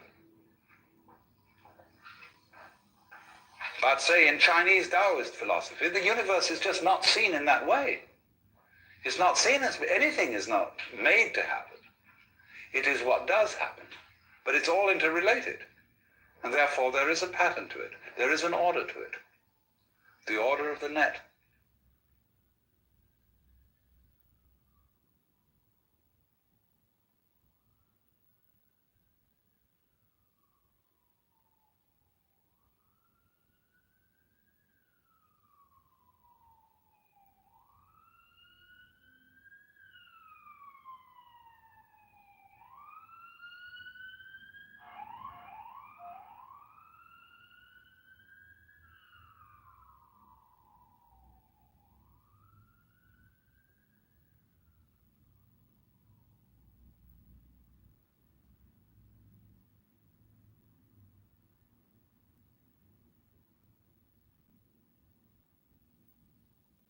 I was talking in last night's session about the nature of networks, and you remember that I explained the two different conceptions of causal relations between things and events, and I may as well write these down unless you've forgotten them.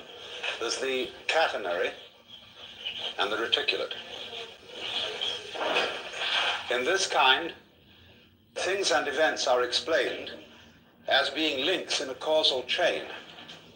And so every particular happening that is identified as a thing or an event, which is, however, quite an arbitrary kind of selection, is explained by its past, by the chain of events which lead to it in a causal sequence.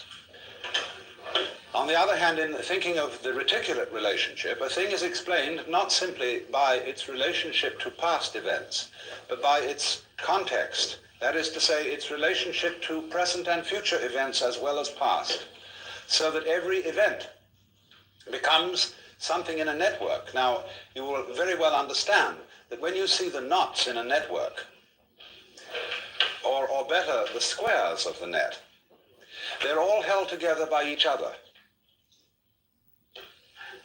Imagine the kind of network where instead of there being, something like knitting.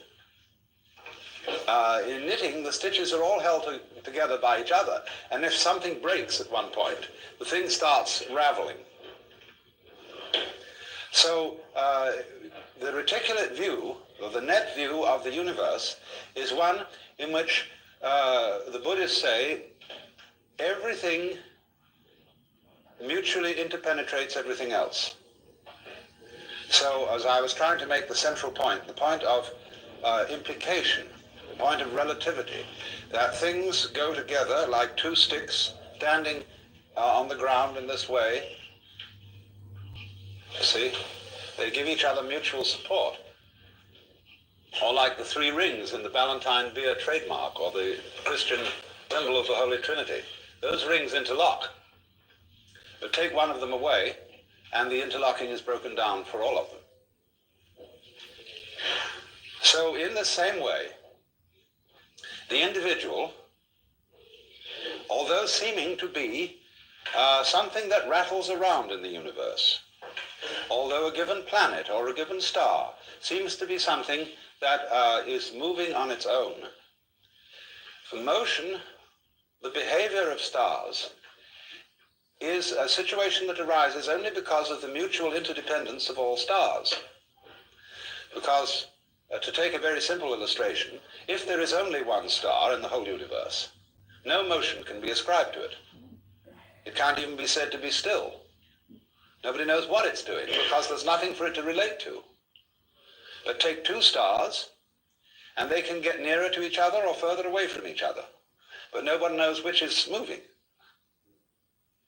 Get three stars, and then you have, say, two close together, and one of them seems to go away. Now, who is moving away from who? Are the two stars saying, hey, we don't like you, we're going to get out of your way?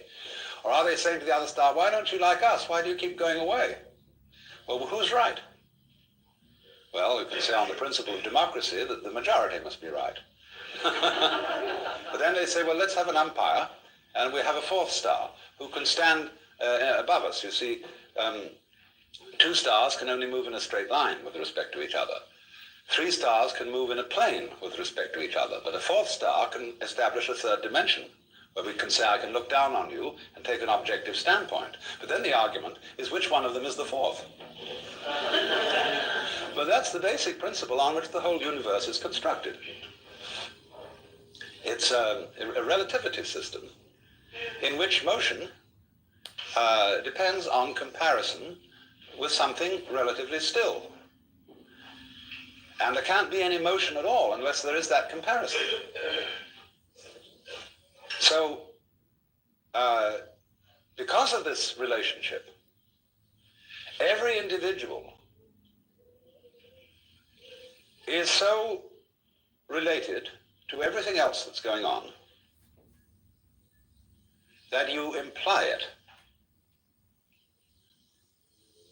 In other words, anybody who was a great scientist from some other world altogether, who studied a human body carefully and figured out the conditions under which such a thing would exist, he would come to the conclusion that that human body was something from a universe just such as we have. He would find that your structure and your behavior implied this whole thing. Just as with a laser beam system, you can photograph a small fragment of any photographic negative, and from that tiny fragment you can reconstruct the whole picture from which it was taken, because the crystalline tensions in that fragment imply the whole context of crystalline tensions that belong to that particular negative. So in exactly the same way, you as an individual imply this world, and this world mutually implies you. And you are a natural formation, moving in and with this universe, not determined by it, because this is not a system of determinism. But you are moving with it in just the same harmonious way that you notice the waves moving, and the trees growing, and the clouds moving. And as you don't accuse the clouds of making aesthetic mistakes, so really is a certain light in which you can see human beings, both good and bad, as perfect forms of nature. You may have fashionable discriminations about who is beautiful and who is ugly, You may have metaphysical discriminations about who is sick and who is healthy. You may have moral discriminations about who is good and who is evil. But these are all points of view, relative points of view. They're all legitimate because they are parts of the functioning of the whole. The fact that you take those points of view, that too is part of nature.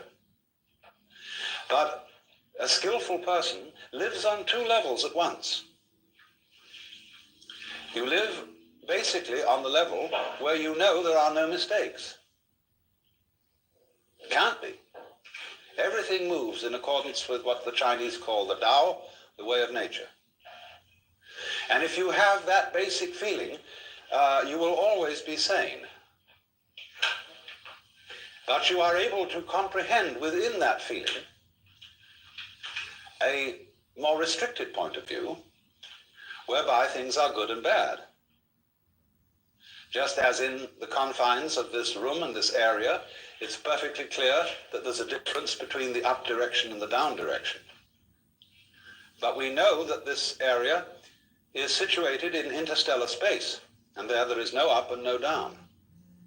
Now, the second situation doesn't contradict the first. But if you have only the discriminatory point of view, if you take your fundamental stand as a being on the difference between good and evil, you get in the Christian hang-up. You have then to say that there is eternal heaven and eternal hell, that the distinction between good and evil is radical. And if you do that, you begin to suffer from a disease called chronic guilt, which is one of the most destructive emotions that anybody can have. You feel an outcast from the universe, at odds with reality itself, at odds with God. And that sends people quite mad, and is responsible for a good deal of the craziness of Western civilization. It's making too much of a good thing out of the distinction between good and evil. It is an important distinction, but it's not fundamentally important. And you have to learn to admit different degrees of importance. And just say that because you can't just say that because a certain distinction isn't absolute, that it's not important. After all, your own physical formation is not absolute, but it's important. So,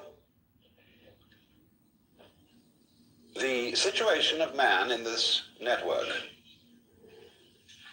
is to repeat the proposition, on the one hand, that he as an organism, psychophysical organism, is something that the whole cosmos is doing. That was as much of truth, I think, as there is in modern astrology, which I regard as a pseudoscience. But it is based on a very fundamental principle, that when you draw a map of a person's soul, you draw a small picture of the universe, a very crude picture. And that is the design of that person's individuality. The truth is, therefore, that your soul is something which contains your body. Your body does not have the soul inside it like a spook. And the whole cosmos is your soul. So the cosmos is doing you at the point you call here and now. Reciprocally, you are doing it. And the one depends upon the other. You have difficulty in conceiving this as a Westerner because we have all been brainwashed by several centuries of put-down theories of man. That you were the wretched little subject, and a disobedient one at that, of an eternal king. And B, that you were just a fortuitous congress of atoms in a mindless mechanism of incredible vastness. Having entertained those two theories of man and of existence for so many centuries, we are very much brainwashed into being unable to see that we and the universe are mutually causative, or to use the Chinese expression, mutually arising. Now then, a second difficulty arises in this, which requires that I bring in some ideas, first of all, from Buckminster Fuller. The principal notion of Buckminster Fuller's thought, and if you don't know this name, Buckminster Fuller is what I would call a philosophical engineer, a man who is one of the most creative minds in the modern world. He invented the geodesic dome, which is his main claim to economic fame. But beyond that, he's done a great deal of extremely fascinating thinking about the future of technology and the situation of man in the universe. And he has devised this important term, synergy, coming from the Greek syn, with, ergos, work. But what he means by synergy is this, that every complex organism has as a whole an intelligence greater than any one of its parts. This is a difficult idea to swallow, because he applies it to technology in this way. He is saying that the industrial natural complex in which we live is something that is going in a certain direction on its own, whether you like it or not, and that it is able to organize your behavior in a more intelligent way than you can organize it. And he believes, therefore, that the increasing complexity of the industrial complex will of itself, say, outlaw such lunacy as war. It will make it impossible. And that we shall find ourselves increasingly organized by an intelligent system that is not under our conscious direction, but will make us feel, I suppose, rather as our individual selves feel inside our bodies. He gives an illustration. The transportation communications network, aircraft, radio, television, telephone, these taken together are constituting a global net, which might be said to be something like Teilhard de Chardin's idea of the noosphere. I hope you all read Teilhard de Chardin, the famous Jesuit theologian, who wrote the best of his books is The Phenomenon of Man. The Earth, which is the geosphere, from the Greek geos, geese, the Earth, then the Earth as a geosphere is covered with a biosphere. That is the sphere of living organisms.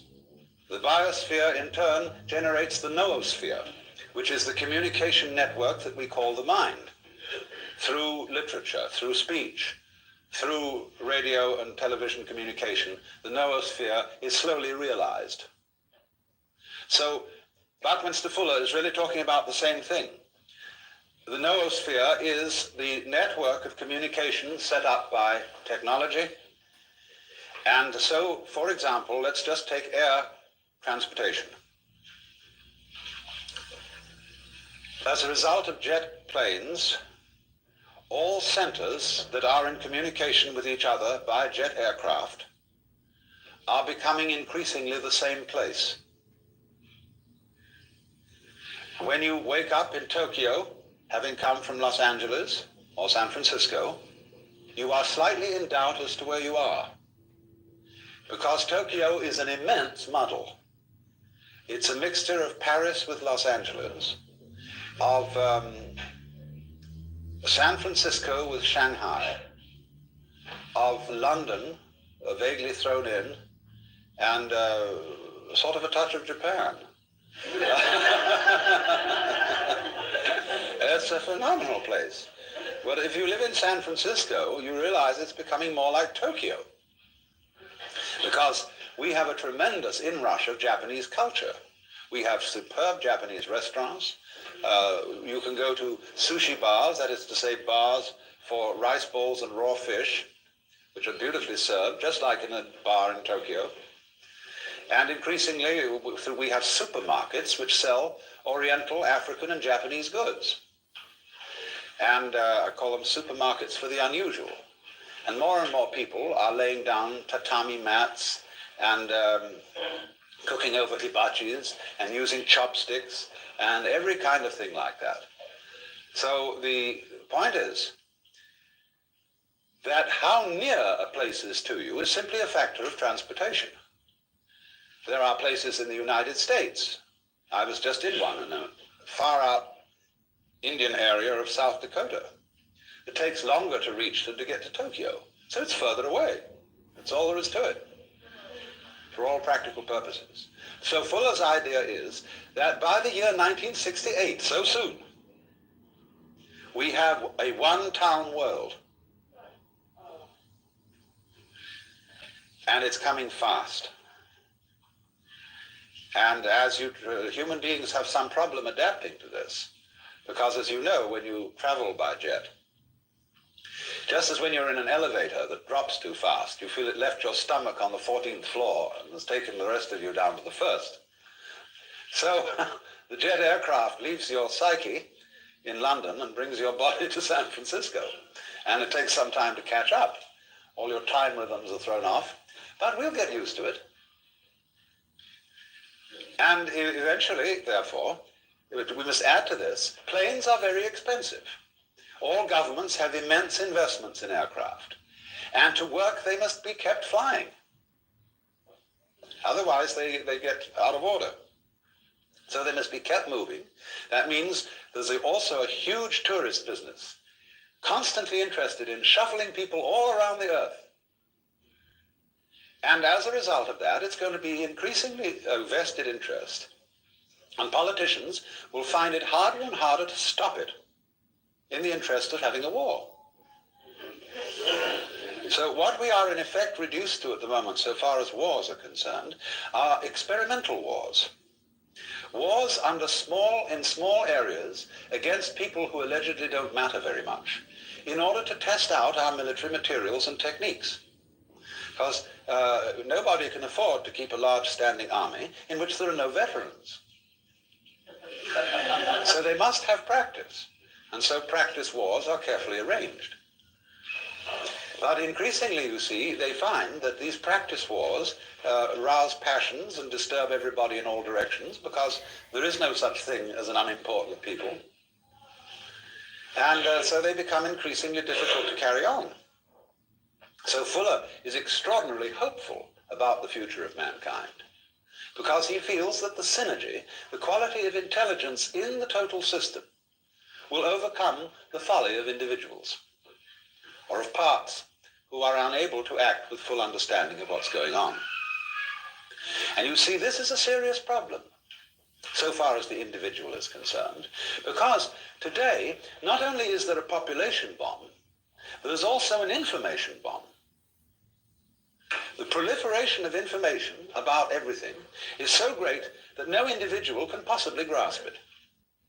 Not only has he difficulty in grasping it, but there is difficulty even for big committees to organize this information, to integrate it in such a way that if I need to know a certain thing, I can very swiftly find it out.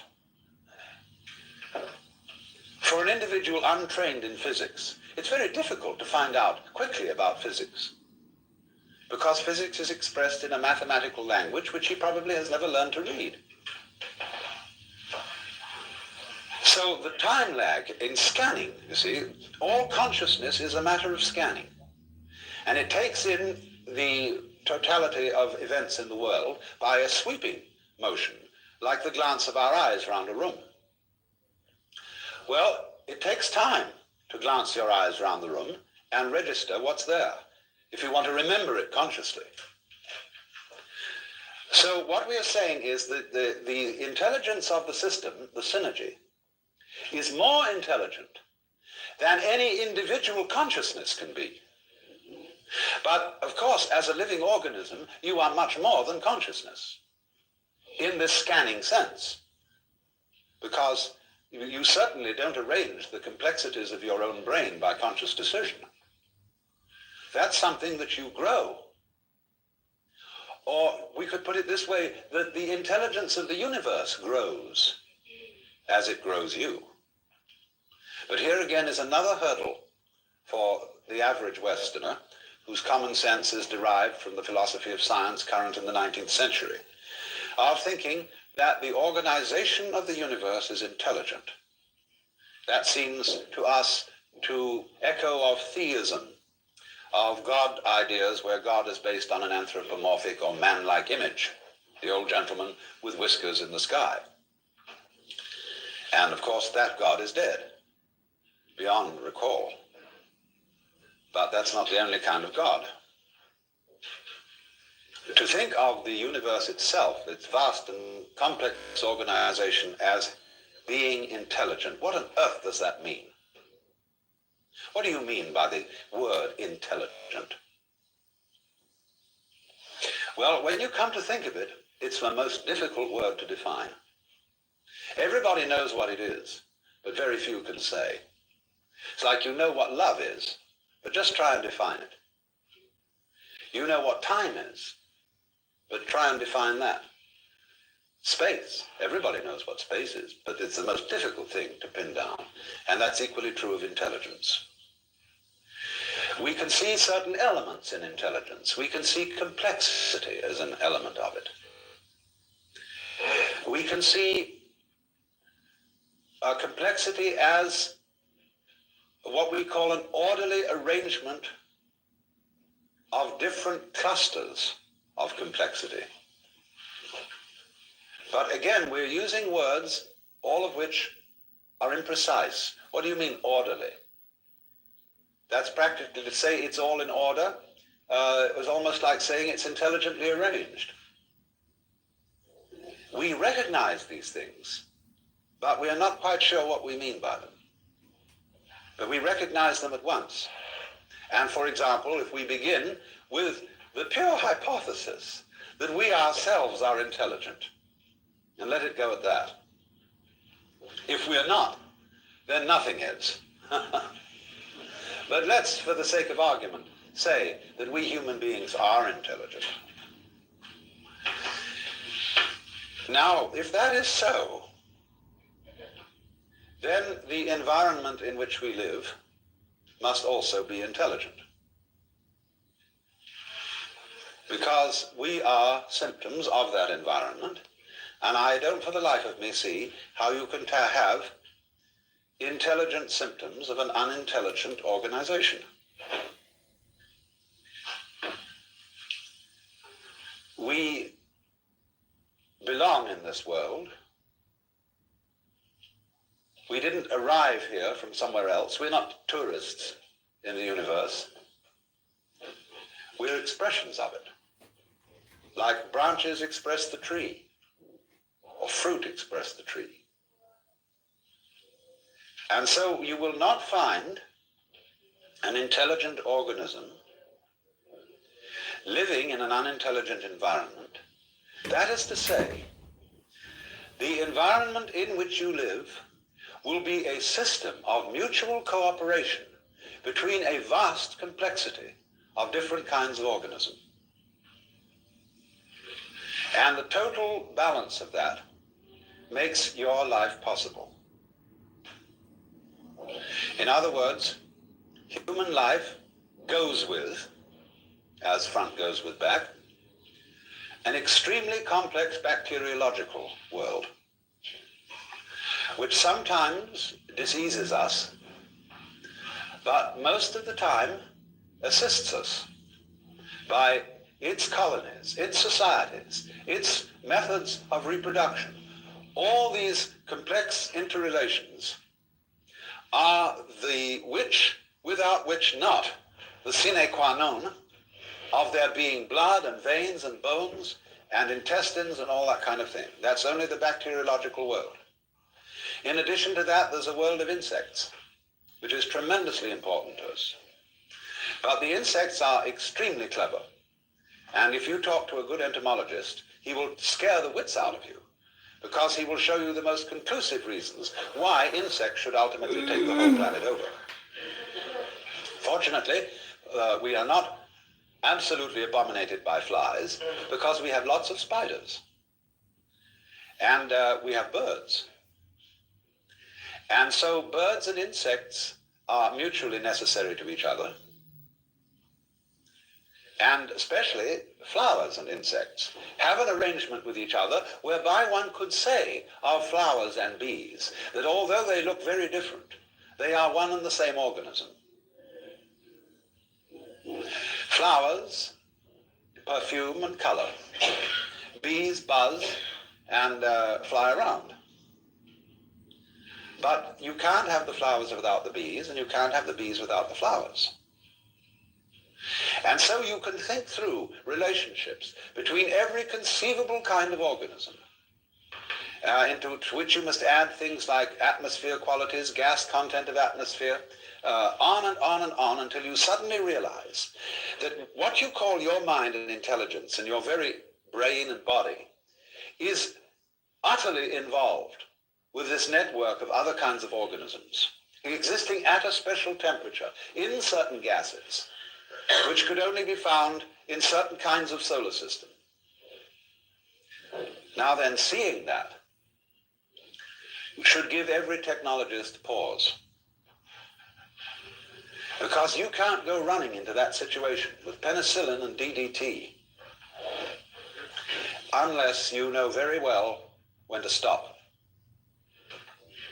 Unless you can be very discriminating, just what surplus of insects you want to get rid of without killing the other ones that are important.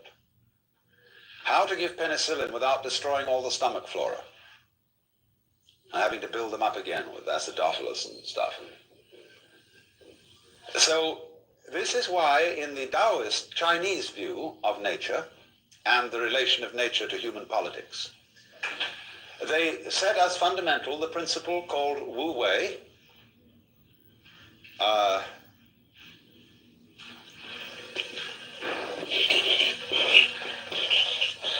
Wu Wei,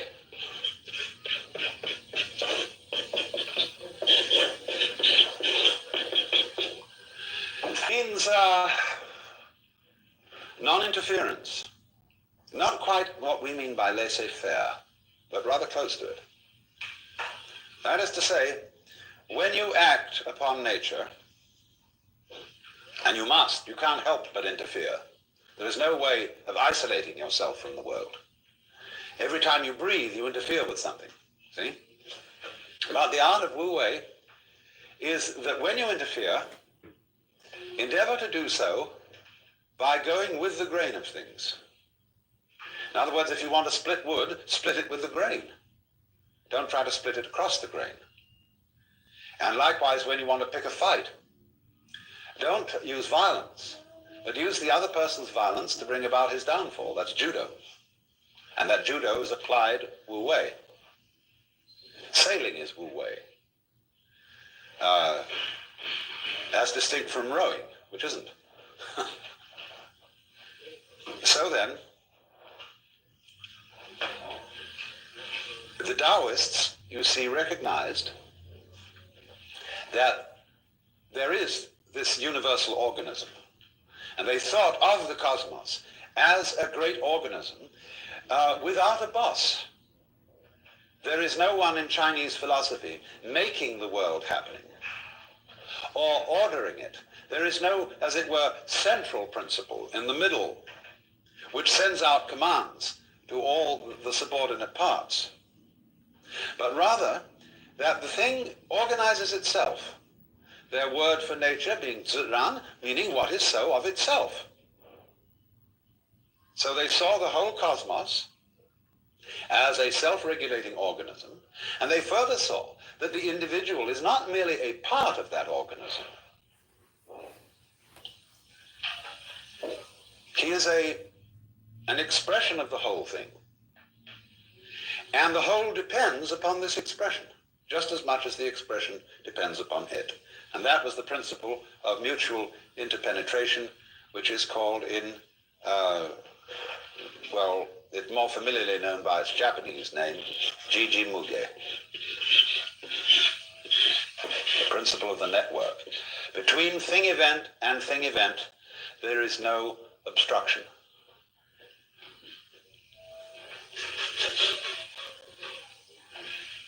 But you see, it remains to us a bit of a puzzle to say that all this is an intelligence, because we can think of all kinds of objections to it.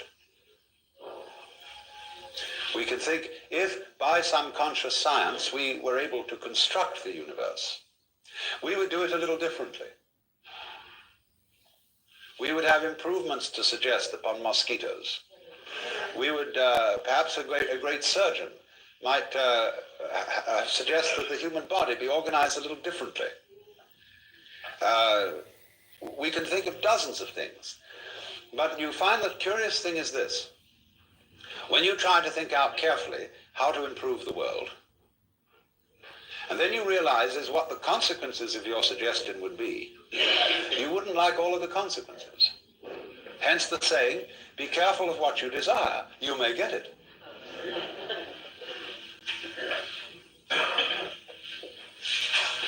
And then one invites the individual, and this is one of the great things to do, to suggest another kind of universe.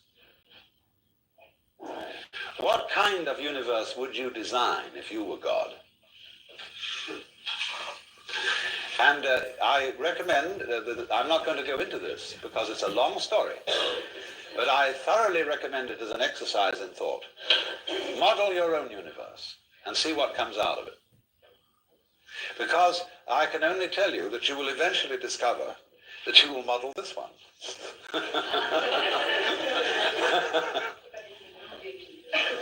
And you'll find out, you see, that it's based on certain absolutely fundamental principles, which of course includes the game of hide and seek. Now you see it, now you don't, which is vibration, which is the same thing as energy. And you've got to begin with that. But that, once you start with that, it implies the rest. Because all that we see around us is just a fantastic combination of black and white elements, of what the Chinese call the yin and the yang, the negative and positive forces. And it all leads to this, but in an incredible dance. So then, you have difficulty, though, of course, in seeing the world as an organism, because when you look out at the stars, you are in roughly the same situation or relationship to what you are seeing as when a physicist studies the constitution of the atom. He will make a map of the behavior of the nucleus in which there will be various rotating particles or wavicles. And you will see something which looks like a mathematical design and doesn't look like an organism.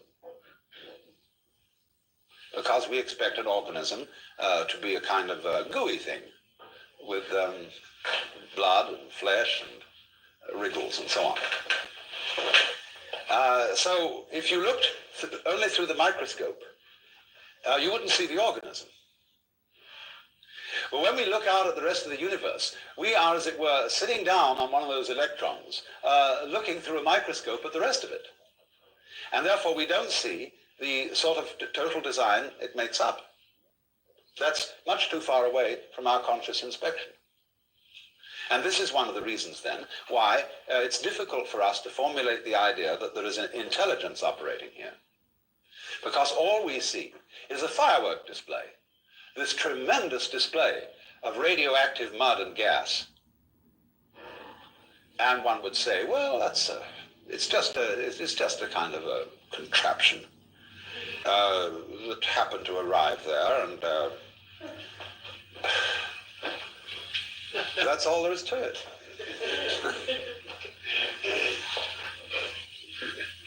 But the funny thing about man is that he can put himself down and say that he is an accident, a kind of colloidal chemical accident that occurred on this very unimportant rock, rotating around a lesser star on the fringe of one of the minor galaxies, and that this is where we are, and that the universe does not give a damn about us. Yet the odd thing is that this wretched little chemical thing can reflect an image of the whole cosmos in its vastness inside his head, and can know he's there. And that means, though, that this thing, however small in dimensions, is vast in comprehension. And what scale are you going to attach the word importance to? Mere size or degree of comprehension? By degree of comprehension, man is huge. By that scale. So then, if the principle is simply that if we can see from a perfectly physical point of view, what we would call a strictly scientific point of view, that the individual organism goes with its environment in just the same way as bees go with flowers, and flowers in their turn go with grubs, and grubs in their turn go with birds, and so on, all the way through. Then, when you want to define yourself, you cannot say that I am just what is inside the skin. Because what is inside the skin goes with everything outside it and constitutes a single, complex field of diversified behaviors, diversified processes. You look at that then from a strictly physical point of view, and there it is, this network. But then the trouble comes up is, you say when you've studied that and you've read all the books on ecology and botany and zoology, astronomy and so on, you say, yes, I see that. That's quite true theoretically. But I would like to be able to feel that this is so, as mystics report that they have felt it. To have that kind of experience in which the network is absolutely clear. Because you see, if we don't take it that far, if we know about it theoretically only, the theoretical knowledge is not going to have much effect on what we do. But knowledge of a more emotionally compelling nature will indeed affect the way we act with respect to our environment. And may, in fact, prevent us from destroying our environment, as we are now very busily doing. It's interesting that the Congress of the United States recently passed an act making it a very serious offense to burn the American flag. And they passed this act with many patriotic speeches and rhetoric and much reciting of poems. This is the most fantastic example of American confusion between symbol and reality, between menu and meal. Because this same Congress is directly or indirectly responsible for burning up what the flag stands for, namely the geographical United States and its people. By not really doing much about the devastation of our forests, the pollution of our water and atmosphere, the reckless waste of our natural resources, and resorting to a form of economy which under any sane circumstances would be termed sheer lunacy. But see, they cannot distinguish between the symbol and the reality because we are all hypnotized with words and symbols. And so when the flag is more precious than the country, we are insane.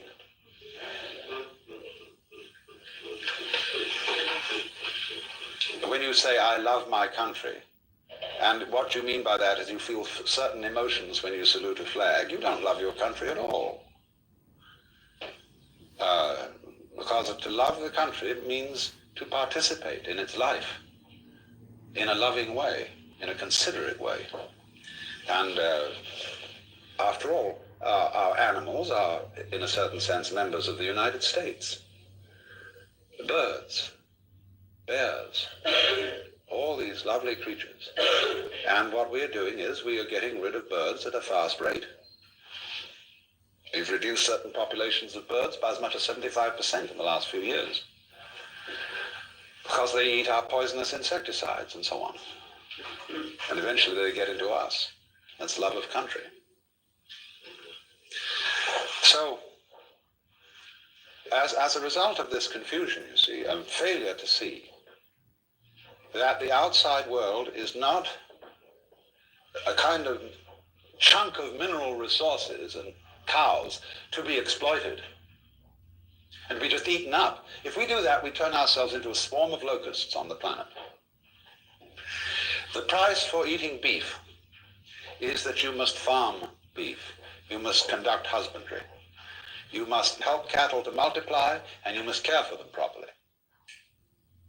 The same with fishing. We have not husbanded whales, and therefore they're on their way to extinction. This is the price, that you've got to cherish the animals that you live off. And then furthermore, after that, to put in my particular prejudice, you've got to cook them properly. You don't just chew it up because it's supposed to give you energy, be good for you. That's an irreverent use of dead animals and dead plants. They give their lives for you, and the proper response to that is take it with reverence, and that means cook it well. So that your act of cooking is like the rituals of a priest at an altar. It is the sacrificial altar, the chopping board and the range, which we use. And it's not a kind of a... Kitchens are not to be looked on as sort of lavatories where you throw things together to put in at the upper end. So, but this can only come about, you see, in a situation where human beings are vividly aware of the external world as much themselves as their own bodies. And you must allow yourself, therefore, to feel that what you see is not merely something out there. It's in your head. And your head's in it. And these things mutually interpenetrate each other like this. Now it's in your head, now your head's in it, now it's in your head, now your head's in it, like this, you see. And this rhythm sets up what we call vision. So if you see that the external world is as much you as anything inside your skin or anything inside your head, then you have a certain respect for it.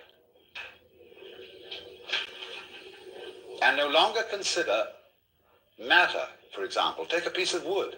A piece of wood is not just a chunk of stuff. But people think about wood that way. You can't be a good carpenter if that's the way you think about wood. We think we're dealing, you see, with these inert, unfeeling blocks of stuff. Rocks have no feelings, of course. Bang it around. Mountains have no feelings. Blow them up with dynamite. But they do have feelings. And if you hurt them, this is the Indians say, I've just been with a whole bunch of Indians. They say the continent of the United States is getting ready to shake us off as a dog would shake off fleas. And they say the storms are going to get worse. The earthquakes worse, the floods worse. And the insect pests will multiply in all sorts of strange ways and finally get rid of us and leave the land to the Indians who originally owned it.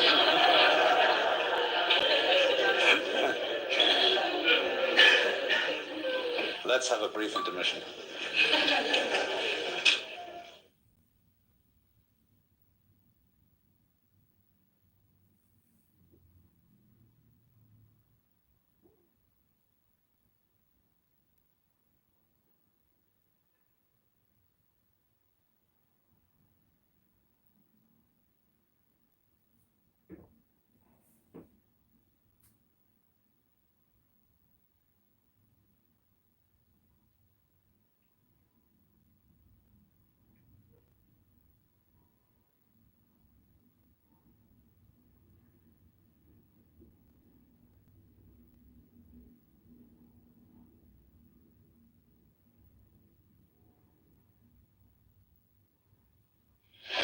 question arose this morning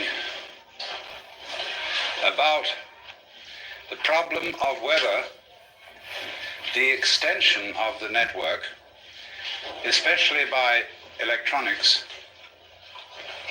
might not abolish individual privacy. And I said I was planning to devote this afternoon's session to that problem and some of its ramifications.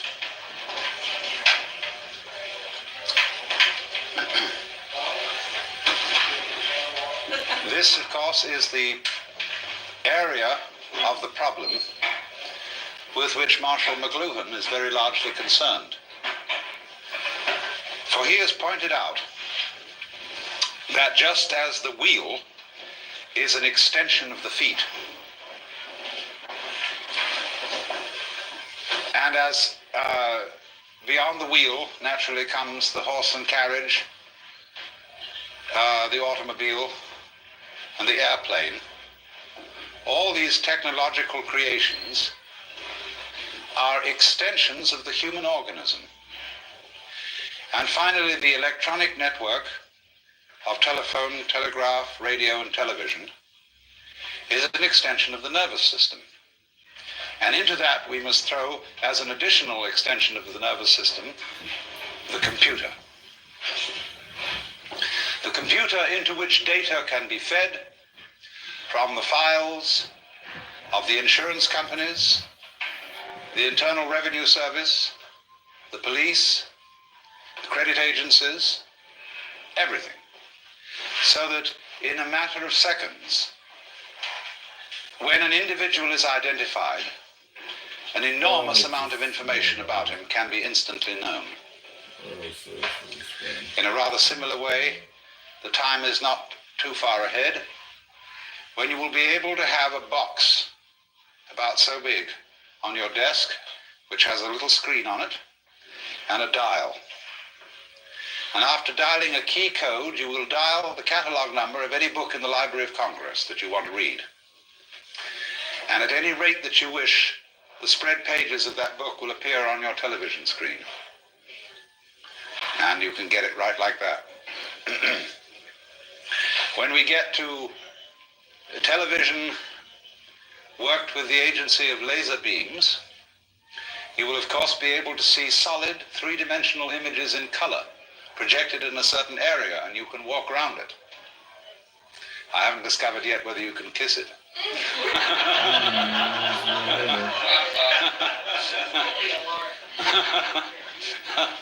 But when you get a phenomenon like that, it begins raising the question of where somebody actually is. When the reproduction becomes technically perfect, you see, you won't know the difference between the reproduction and the original. That's going to be a new kind of confusion. And we will perhaps even be able to think about the word reproduction in a new sense. We say now, one of the meanings we give to the word reproduction is sexual reproduction of the species, or the biological method. Then we have reproduction through photocopy, and all that kind of thing. Let's suppose, too, that we begin increasingly to be able to manufacture the parts of the human body in very perfect kinds of plastic. So that when your heart goes wrong or your kidneys go wrong, the surgeon will simply replace them with a plastic reproduction, which will work equally well. And perhaps they'll never be able to reproduce in plastic the brain, but they can at least put in there a radio device which will connect with a computer system of some kind, which will do the same job. So that then, after the years go by and your parts have been replaced, the serious question arises as to, are you the same individual? And we would say, well, no, you've been entirely replaced. But that happens normally. Of course it does. You're being replaced all the time, though by a different method. And just as, say, an institution like the University of California, which is a very rapidly changing university, For some mysterious reason, it remains the University of California, recognizable as such, even though the students, the faculty, the office and administrative staffs, and the very buildings themselves are in a state of flux, so that they hardly remain a constant for 5 years in succession. What then is the university? The university is a pattern of behavior. And the organisms involved in that pattern keep changing. But the pattern retains an identifiable continuity. So does your body. So does the whirlpool in the stream. So do the hot springs down below, although the water is running through them all the time and is never the same.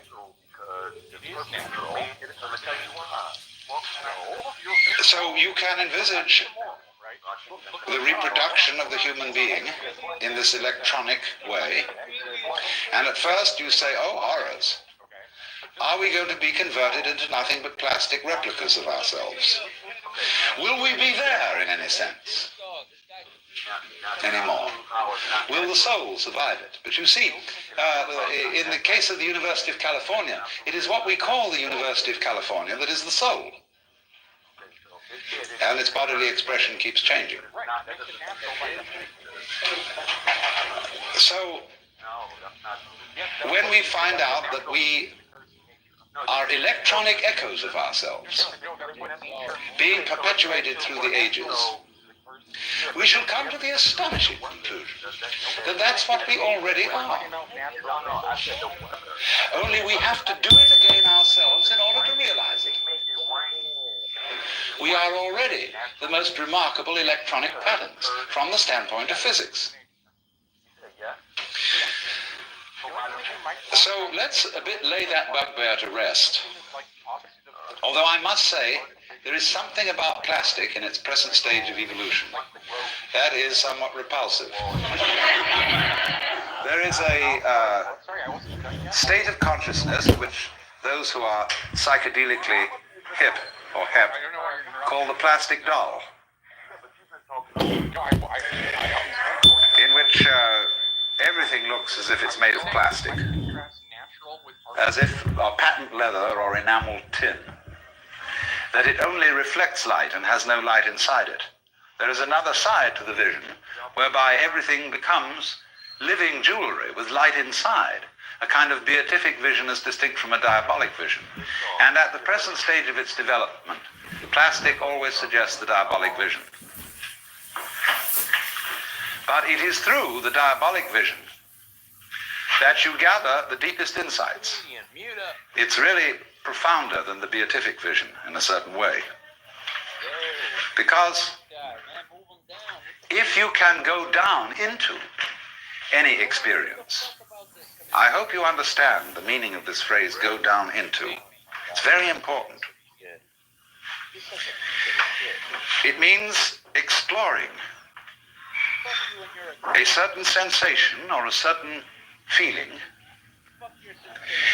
to find out all its implications, to find out what it is at root that you like about it or dislike about it.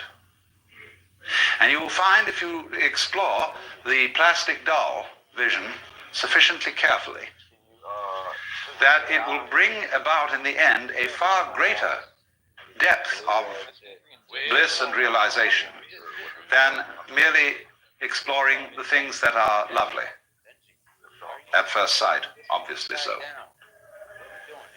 So one should think about this funny thing of technology considered as artificiality in the light of the realization that there really is nothing artificial. You might say the distinction of the artificial from the natural is a very artificial distinction. That the constructs of human beings are really no more unnatural than bees' nests and birds' nests and constructs of animal and insect beings. They're extensions of ourselves. So then, what about the situation when it arises that we are all computerized? that no one is hidden. I want you to notice something already about the Bell Telephone Company. They have a regulation whereby you cannot switch your telephone off. You may have an extension in the house and you may switch that off, but you may not switch off your main phone. And if you leave it off the hook, it starts screaming after a while. They project that not many years hence, the ordinary telephone will disappear and every individual will carry around with him a thing about the size of the old pocket watches. One side of it will be a TV screen and a speaker. The other side of it will be a set of buttons, over which you just place your finger to activate them. You will be able to dial world information, who will give you the number of any given individual. If he doesn't answer, he's dead.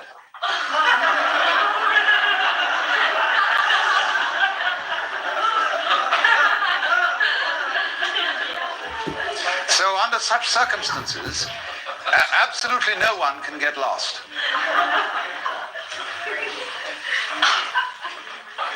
And then you see, as this moves on, let me develop some of its further possibilities. People like Toynbee and McLuhan have noted that as technology progresses, there enters into it a quality of what they call etherealization. And this is connected with Teilhard de Chardin's doctrine of peduncles. Peduncles aren't exactly relatives. And we have to understand first the doctrine of peduncles. Now, here it is. Here is a globule. It might be an amoeba, or it might be oil in water suspended. And this globule is going to separate. First, it does this. I just read what you wrote back there. Then it does this. She's got eczema. She a dandruff queen now. Then it does this. She a dandruff sufferer. And then it does this. See? Now, these things here are peduncles, from the Latin root pes, pedis, meaning a foot. Some sort of protrusion out of a globular body. So notice then that the production of a peduncle, here in the form of a connecting neck, and here in the form of little tails when the neck is broken, that in the course of the development, when we reach this stage, the peduncles have disappeared. According to de Chardin, this is why we do not find missing links around in the evolutionary process. They vanished in accordance with the law of peduncles. Now, in exactly the same way, the human technology sets up certain kinds of peduncles. A road, for example, or a railroad is a peduncle, because with the development of automotive traffic, truck traffic, the railroads become increasingly obsolete. And there are rusty old tracks lying all over the country that are not used anymore. And then with the development of aircraft, the road tends to become obsolete. With the development of radio, the wire as a connection, as a peduncle, becomes obsolete. So that more and more, the connecting links that we saw in a visible way disappear with the development of more expert types of communication. We can easily take this a step further. When we develop a form of electronic communication, such that you don't even need to take a plane. You want to see, supposing I want to see my father in England. We both have these laser beam TV jobs. And just like that, I can recreate in front of him myself and my exact environment, everything around, just as if he was sitting in the room. And I can do that with his set on the other end. So that eventually we don't need to take the plane. You can conceive, as some science fiction writers have, what seems to us a rather appalling situation, where you never need to leave the place where you're sitting. All food supplies and everything are automatically delivered. You just dial what you want, and some kind of mechanical process transmits it to you. Then they go further than that. They really abolish food altogether, because they've got it down to some special essences which you take. Then they go beyond that, and you give yourself a certain kind of electronic stimulation, and it does all for you that food could ever do. And then you think, oh dear, what's the next step beyond that? Of course. The next step beyond that is, of course, there's one thing yet, one peduncle we have to get rid of. And that is the black box, the electronic gadget. Because by the time we have become as etherealized as that, we move into a telepathy and psychic communication. And as soon as you make that step, of course, it would seem that all privacy whatsoever has gone. Because what you are inside is an open book to everybody else. Your thoughts are easily read. And therefore, you may say at first, ooh, that is the conversion of humanity into an anthill of the worst type. And this is, in a way, naturally, what all properly educated Americans, and I will add properly educated Britishers, and some other peoples, dread. It is said the Englishman's home is his castle. And everybody needs a castle, a place where you can get away from it all, and just be yourself. But even then, when you're away from it all and you're just being in yourself, you've unfortunately got a lot of thoughts inside your head that aren't yours. Because you think in the English language, and that was given to you by other people, and contains their prejudices, so that you can't avoid them in thinking.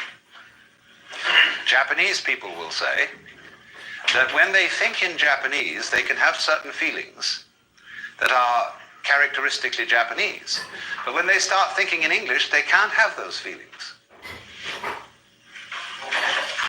And so you are very, very much really in the sphere of public influence when you start to think.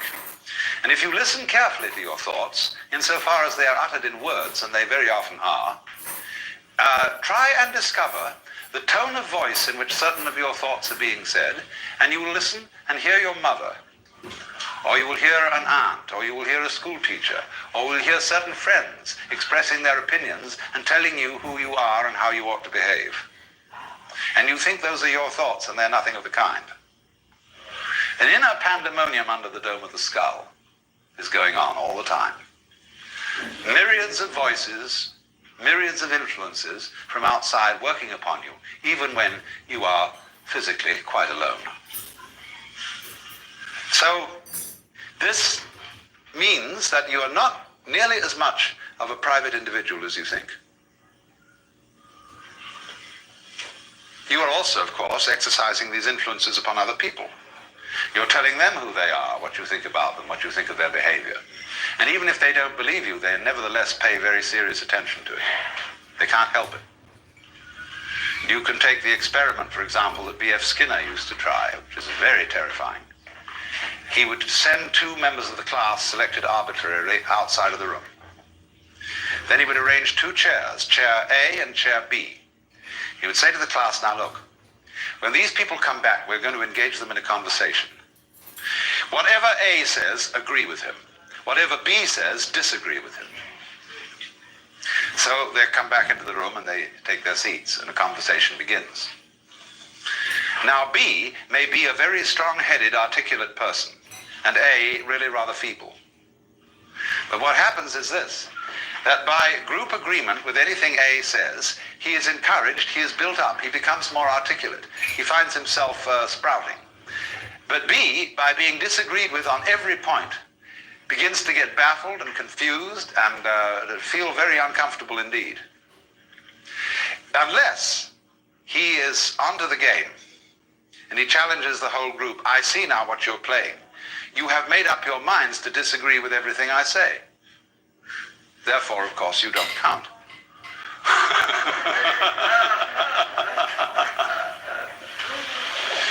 I shall pay no attention to you. So, in this way, you see, we're already colossally influenced by each other. And this is why I think that Harry Stack Sullivan's basic ideas about psychopathology are in some respects more profound than Freud's. Freud is always looking into the individual history, into the physiology, into the depth psychology of the individual in an interior sort of way. But Sullivan was always looking to the individual as the expression of a social network.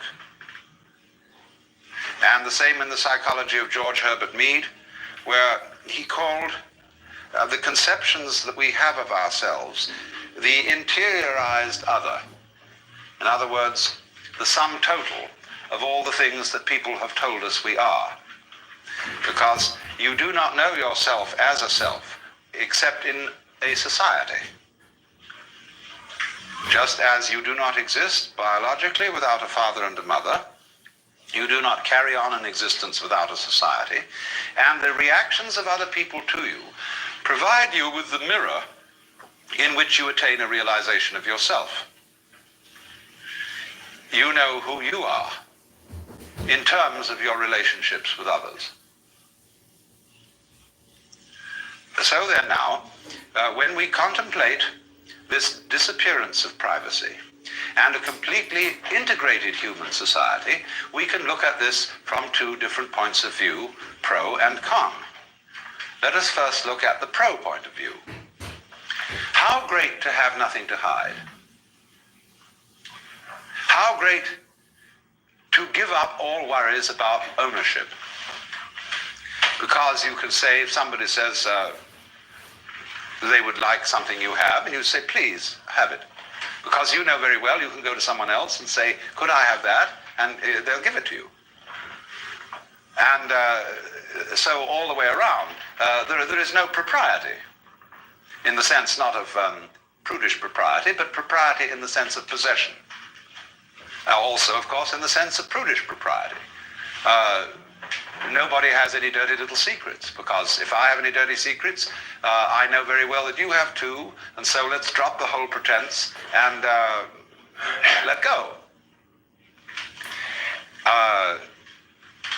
So in this sense, there might be a very, very close fellowship between all people, in which there are no barriers, no defenses, and we all cooperate together beautifully and love each other.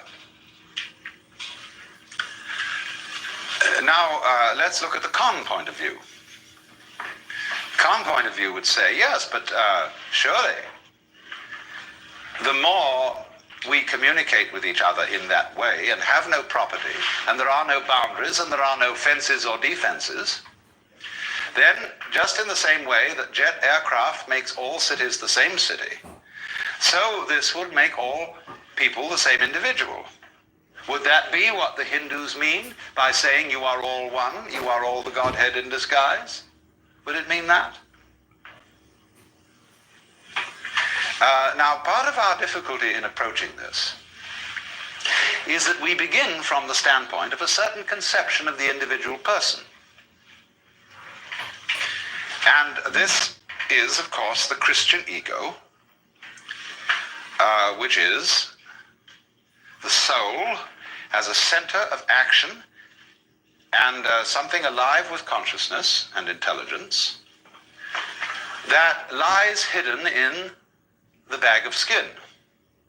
As, for example, King John says in Shakespeare's play to Hubert, within this wall of flesh there is a soul counts thee her creditor, and with advantage means to pay thy love. See the image? Within this wall of flesh there is a soul. Within the castle there is the king. And every man's home is his castle. And so those of us who are brought up in that way, to feel A, that we are basically the soul in the body, and B, that every soul that exists is of infinite value in the eyes of God. We therefore have instituted, since the Industrial Revolution, a tremendous technological campaign to preserve the individual. We have all kinds of social services, hospitals, ambulances, medicine, welfare agencies, every kind of thing, with the one aim of preserving life, getting you to live longer, and giving what is called full opportunity for the development of your personality. To the myriads of Asia, this is almost unbelievable. And then, of course, we are teaching the peoples of Asia medicine and sanitation, industrialization, so that every single child can be regarded not as so much waste human material, which because it's sick has to be thrown away, but as some individual to be loved and cherished and properly treated. And because individuality, the human, each particular human organism is infinitely precious. That is the moving ideal of the sort of people who first created the great hospitals, who abolished slavery, who abolished the death penalty for trivial offenses, who made that great humanitarian movement of the 19th century associated with such people as Wesley and Charles Dickens and Wilberforce and so on, to rescue the precious individual from the ravages of impersonal disease or impersonal political exploitation.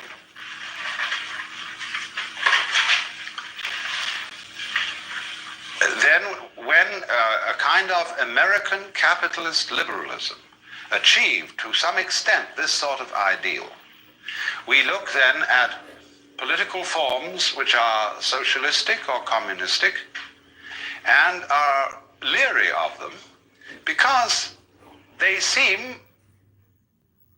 to go back on all that. So, of course, did National Socialism in Germany. Because the position there is, it is not the individual who is the supremely important being, but it is the community, the state, which is supremely important. The individual realizes himself as a servant of the state. But our theory in the liberal capitalism of the United States is that the state is the servant of the individual. That we employ policemen and soldiers and sanitary inspectors and Department of Commerce officials, all to serve us. We call them public servants. And when a policeman gets uppish, he has to be reminded that we pay his salary and that his job is to serve us and not to be a kind of Admirable Crichton sort of butler who takes the upper hand. But of course, the very idea of a servant still has in it, doesn't it, something aristocratic. And as we all know, in this country, it is increasingly difficult to get services of any kind. More and more, it is felt beneath the individual's dignity to be, say, a waiter, a barber. After all, they give you a certain kind of service. Certainly, it's beneath anyone's dignity to shine shoes, because that's the feet, and that's very low down. That's like kissing people's feet. To give massage, to do all these things for other people that are rather material skills. Increasingly, you have to get them in another way, either by a do-it-yourself system or by some sort of machinery. And so in the same way, people who used to give service want to translate themselves professionally. People who were formerly called undertakers now call themselves morticians.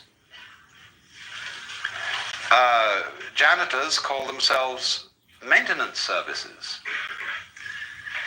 I suppose barbers will soon call themselves tonsorial experts.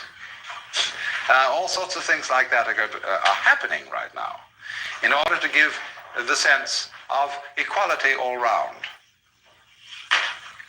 And so The guy who gives you gas at the garage will notice your first name on your credit card and will address you by it. I get very irritated to be called Al. I just don't respond to that form of address at all. But I suppose that's my British snobbishness.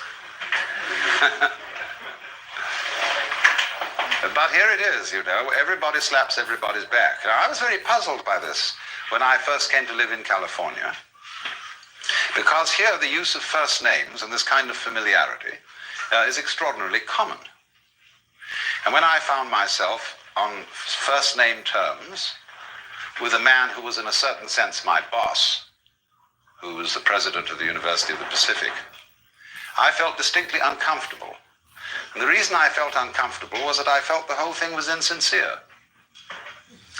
That there was not the kind of relationship between us which would normally be represented by being on first name terms. But there was what was much worse, and sort of effort to prove that there really ought to be that kind of relationship when neither side had any intention of forming it. And that's very baffling if you come from outside. And you don't know, I suppose, what all good born and bred Californians know. What are the cues? The subliminal cues which distinguish one form of first name address from another. Of course, what eventually happens is that people have two first names. The published one and the nickname, known only to an intimate circle. Used only by an intimate circle. But you see, what we see in this then is the creeping socialism, the creeping abolition of what is precious and what is private and what is property, and feel that as that disappears and as all fences disappear, the collection of human beings will simply dissolve into an amorphous mass. And indeed, there is a danger in that. We have seen people disappear into amorphous masses. We have seen Hitler's legions. We have seen the things that Chinese can do with what the military tactic called the human sea, when swarms and swarms of troops, all identically uniformed, are absolutely thrown at the enemy in wave after wave after wave. But let us not forget that the generals of the Western powers did exactly the same thing in the First World War. On both sides. They used the tactics of the human sea, in which the lives of individuals meant nothing whatsoever. Now, there are two different ways of responding to what we will call the invasion of privacy.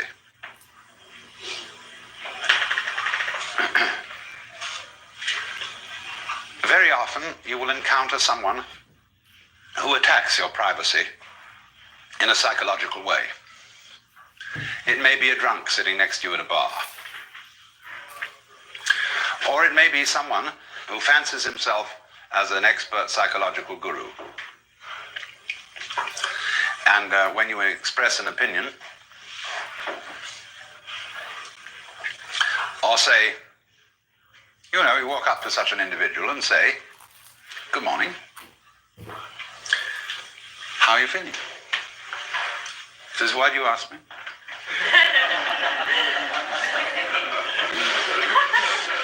No. And he immediately, you see, breaks the social rules whereby you communicate with another person without actually saying anything. The phrases like, "How are you? Nice day, isn't it?" are like on a radio, buzzing to be sure that the other side is in communication.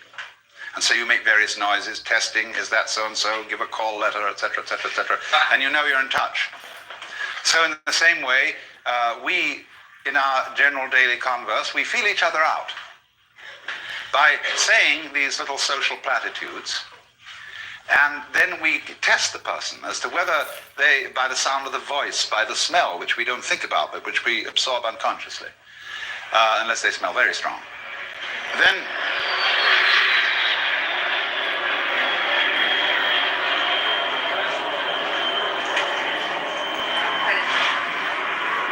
complete with bombs. And then we get the feeling, do I want to explore this relationship further? We test. But then those people, you see, who invade your privacy instantly, it's either the drunk, or the child who's quite innocent, or the probing psychologist who is playing his special game, maybe of one-upmanship of some kind, and sees how uncomfortable he can make you. Now, what are the tactics of response to be in these various situations? When you get the probing psychologist, you can shrug your shoulders and say, didn't your mother ever teach you manners? Or you can simply not defend yourself. Some people just don't need to defend themselves at all. And so that probing them in that way is like tossing a rock into a well, and you wait, and there's no splash. And that really sets people back.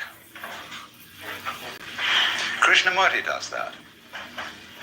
If you make a comment about somebody in his presence that is in any way adverse or critical, he gives us no response at all. So you suddenly feel, like the Buddha said, you spat at the sky and the spit falls back into your own face.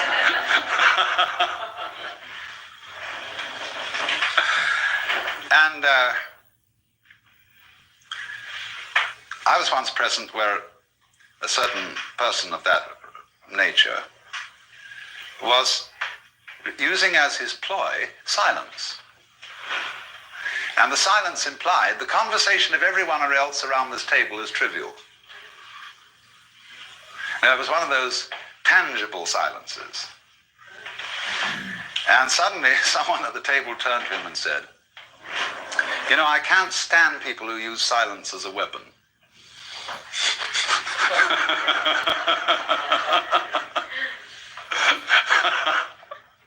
Did he remain silent? No, the conversation then started. But, and it was a very, rather a disagreeable conversation, if I may say so.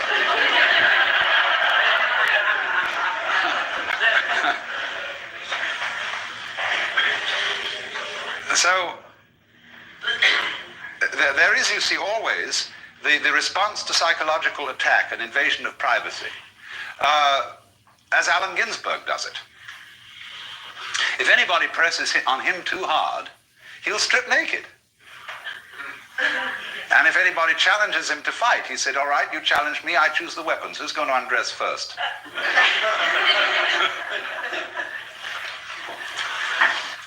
And he has this kind of marvelous feeling that there really isn't anything that he's hiding. I don't know, maybe, but he certainly doesn't impress me as anyone who really hides anything. So that you see, to enter into a human relationship where there is nothing to hide and you don't depend on any sort of property gimmick for your personal worth. Okay, that's the thing we get very easily hooked on. It may be your car, it may be your clothes, it may be your cameras, your style of watches, your fountain pens, your heaven only knows what, your home that you possess. And that is inseparable from your personality. And you can't be you if you're stark naked. So the confrontation of people in an atmosphere of physical or spiritual nakedness is one where many individuals seem they have completely lost because they can't play their accustomed role.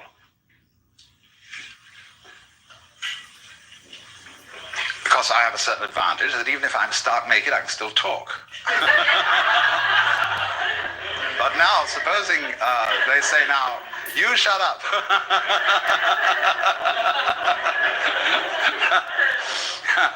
Don't defend yourself with language, see?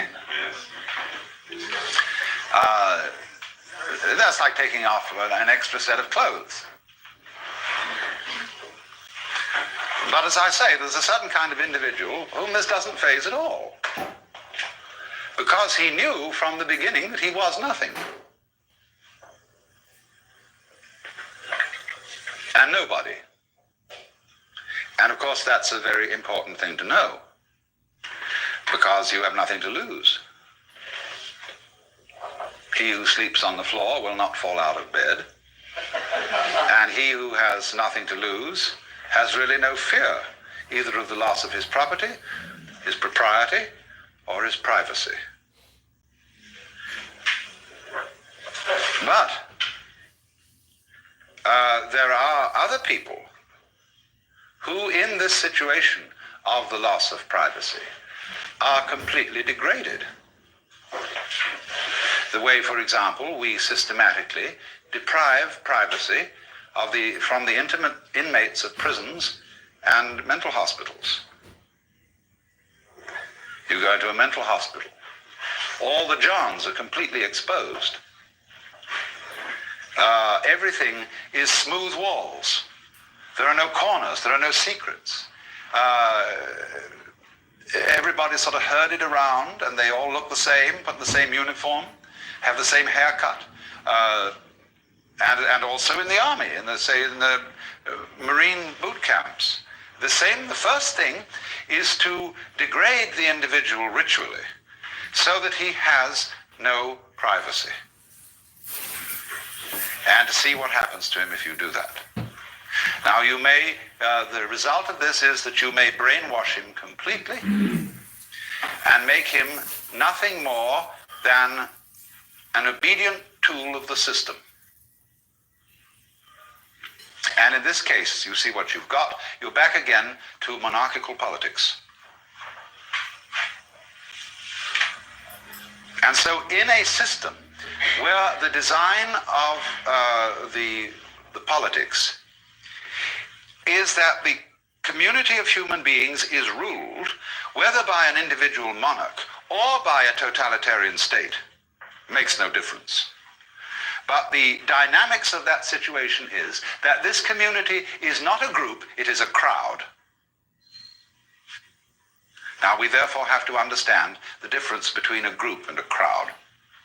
Because this is the key to the whole thing, and if you understand this, you can get round the things that seem threatening in a society where there is no privacy. A crowd is structured in this way. There is a number of identical individuals,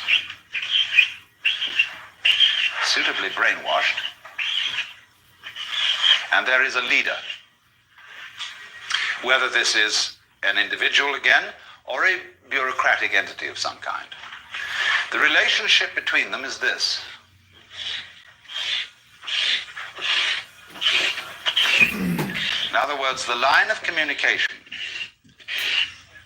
is from the individual to the leader. And they're not really in communication with each other at all. Except insofar they may communicate with each other, but this controls the nature of their communication. So in other words, when a politician speaks to an enormous audience, what he sets up is a crowd. Because the audience are individuals who don't know each other. They're just people, they're just heads or hands. And so the leader really communicates with them, and they can't answer back unless they do so as a group. Sieg Heil, then they answer back, but all as a collective. Because along the lines of this kind of communication, supposing I talk to 1,000 people over the radio, and they all send me back letters, well, I can't read them, much less answer them. There isn't time. So this is a strictly one-way communication. Now then, let's look in contrast to that, to the design of a group. We'll make it a circle again for convenience. Now, a group has no leader. because it is itself an organism. And so the lines of communication run, first of all, like this.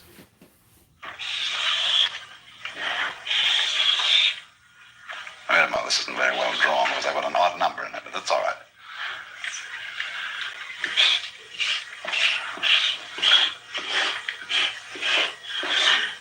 But they're much more complicated than that. They are also this.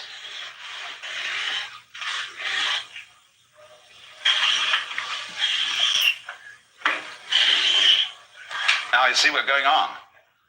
Let's go this one around. Who isn't he talking to yet? He isn't talking to that one. He isn't talking to this one. He isn't talking to this one. You see how, I'm not going to draw this at all, it'll take forever. But the thing is that this sort of pattern is group communication. This sort of pattern is crowd communication. So an effective group, a true group of human beings, is one in which there are enough people, or not too many people, so that they can all know each other and are in communication with each other. Now then you say, how do you relate that sort of a cell to the larger human group? Why, very simply. Every group appoints one cell to represent it. And that cell goes and joins a group of representative cells. And they have to be of adequate size for them all to be in touch with each other. And then if it's necessary to go higher than that and include a greater number of collectivity of small cells, the representative group, representative sub 1, will elect representative sub 2 to go to a representative group of sub 2s. And in this method, which is the actual original design of the Republic of the United States, which of course has been completely overlooked, you get a hierarchy of cell structures where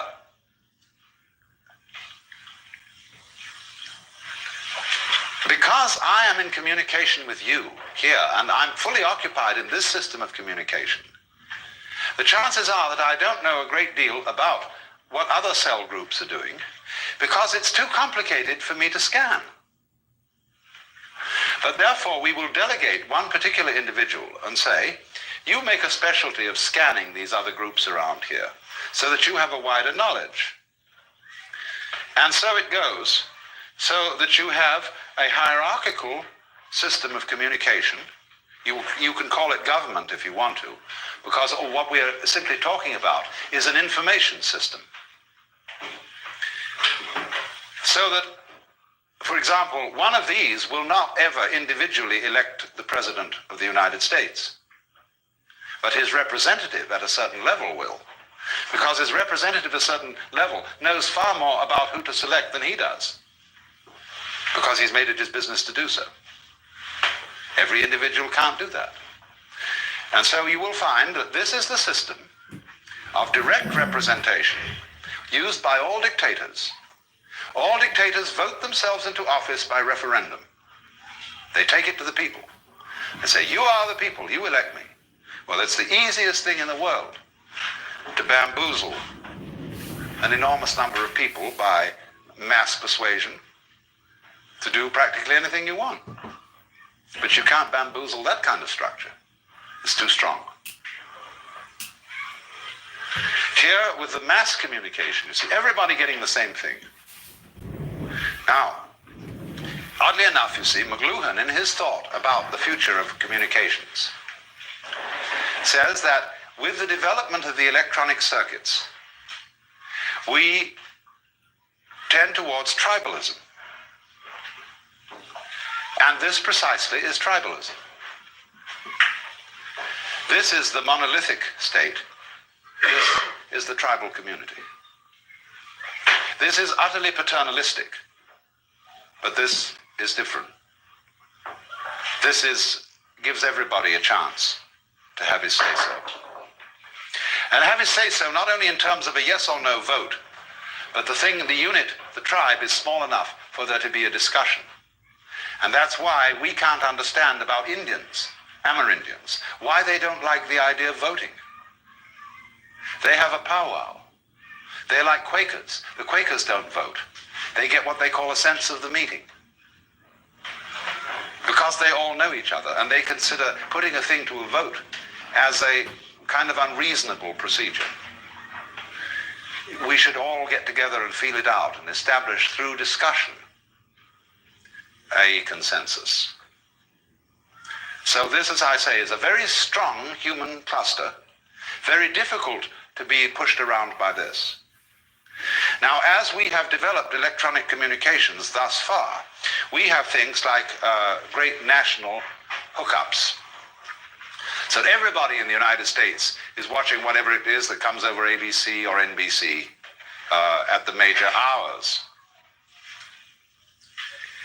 And but that is, I think, a fairly temporary phenomenon. With the development of UHF, ultra-high frequency television broadcasting, and the more we develop microelectric machinery, the greater the capacity for discrimination on the dial. See, as it is, you get a lot of interference, and therefore it cuts out the possibility of an innumerable cluster of stations. But as the technology becomes more perfect, you can receive an enormous number of different stations. And these stations will increasingly have machinery that makes them fairly simple to run. For example, with a videotape machine now made by Ampex costing $6,000 and a Sony television camera costing $250. You can produce a television show with only one technician. The average TV show produced in a studio requires 14 technicians to handle it. So as this happens, you see, it means that there can be an increasing variety of the kind of material that is presented through the electronic channels. And McLuhan adds to this a kind of strange point of view, which is that it really doesn't matter what kind of material is going over, because the message is not the content of the television show, but your exposure to and involvement in that kind of a medium. Well, there's something to this. That when you touch a person physically, which is a sort of a direct communication, you don't necessarily say anything. It is just the act of touching that may give the message or the massage of affection or love. And so people love to wander into the streets and mingle with a crowd of shoppers, especially a colorful crowd going back and forth, and the feeling of all the interesting people around and everything. They're not saying anything to each other in words, but this exciting feeling of being involved in this colorful goings-on. And so in the same way, when we are plugged in, if not turned on, to a huge in and outing of human communication, we feel very like an old Italian peasant lady leaning on the windowsill and gazing at the busy street, watching life flow by. And in a way, you see, there's something, when you see it in terms of the old Italian mama watching the world go by, there's something very fundamentally good about that. Something we associate with colorful villages, exciting streets, and the romance of an archaic peasant-type person. But you see that sort of thing, of watching an ever-varying panorama of life, is not completely excluded by electronic technology. Especially if people in their net structure are organized here as true nets. This is not a true net.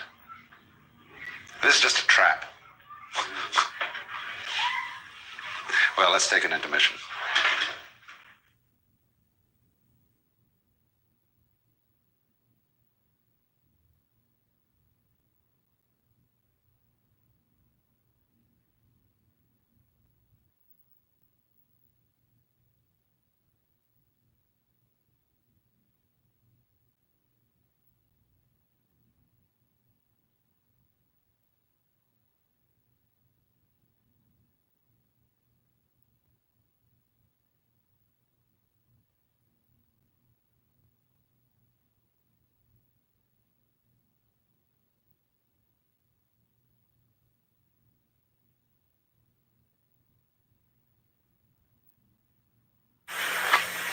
I was discussing the plausibility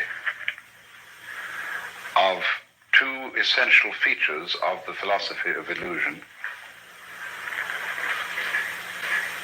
The question that we have to decide whether to take life seriously or not, that is to say, whether the plot is comic or tragic. And if it's tragic, you see, must we say that it's ultimately tragic? And the question of who are you? And are we to say that I myself, right down at root, am just a little kind of jerk of some kind that really has nothing to do with this cosmos, but just arises in it and is here on sufferance for a short period, and then absolutely and then nothing follows, you see? Or the alternative to that is what I really am, the same as the whole thing, that is, the works, the it, or whatever you want to call it, Brahman, God, the Tao, the great void, the Buddha nature, I don't care, the self, anything, any name you want. And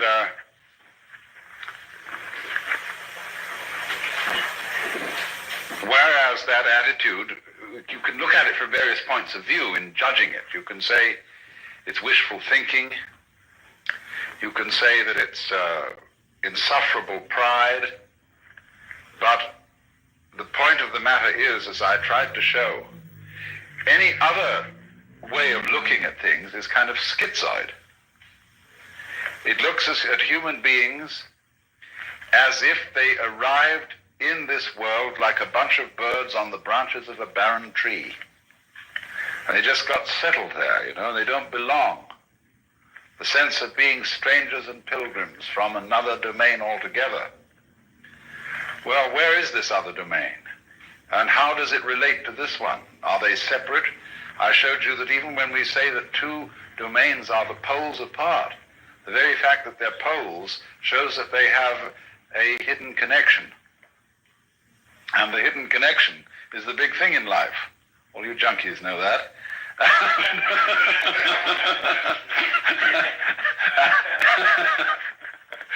And so, in other words, we get a pattern of organization that is radial rather than an assemblage, as if the universe were really a multiverse. A lot of things that got collected together out of the infinite wastes of space and sort of began to maunder around each other. Whereas the other pattern, which is so much more sensible, is central and radial. And I showed you how the crystals and the stars and the octopuses and even the human beings are all radial structures. Of course, we don't see our radial relationship to the totality of the universe because it isn't obvious. It's obvious that a tree is an arm of the earth reaching up and waving at the sky. And a mountain is another kind of radiation from the earth. And so is a leg from a body, and hair, and things like that.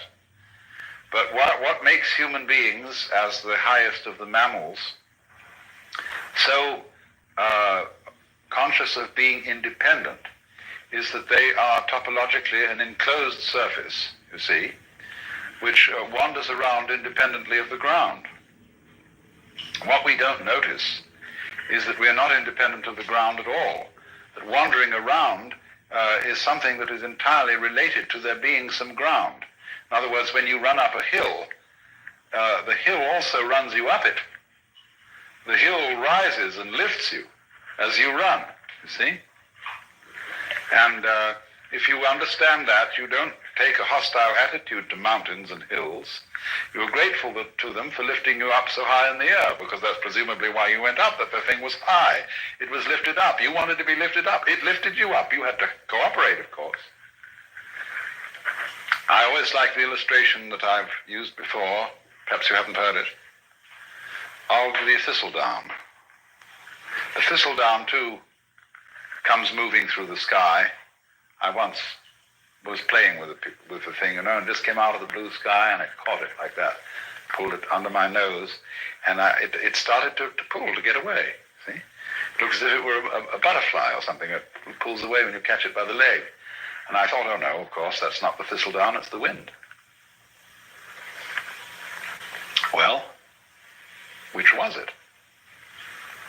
You know, in a famous debate that was settled by the sixth patriarch of Zen, there were two monks arguing when a flag was flapping in the wind, whether it was the wind or the flag that was moving.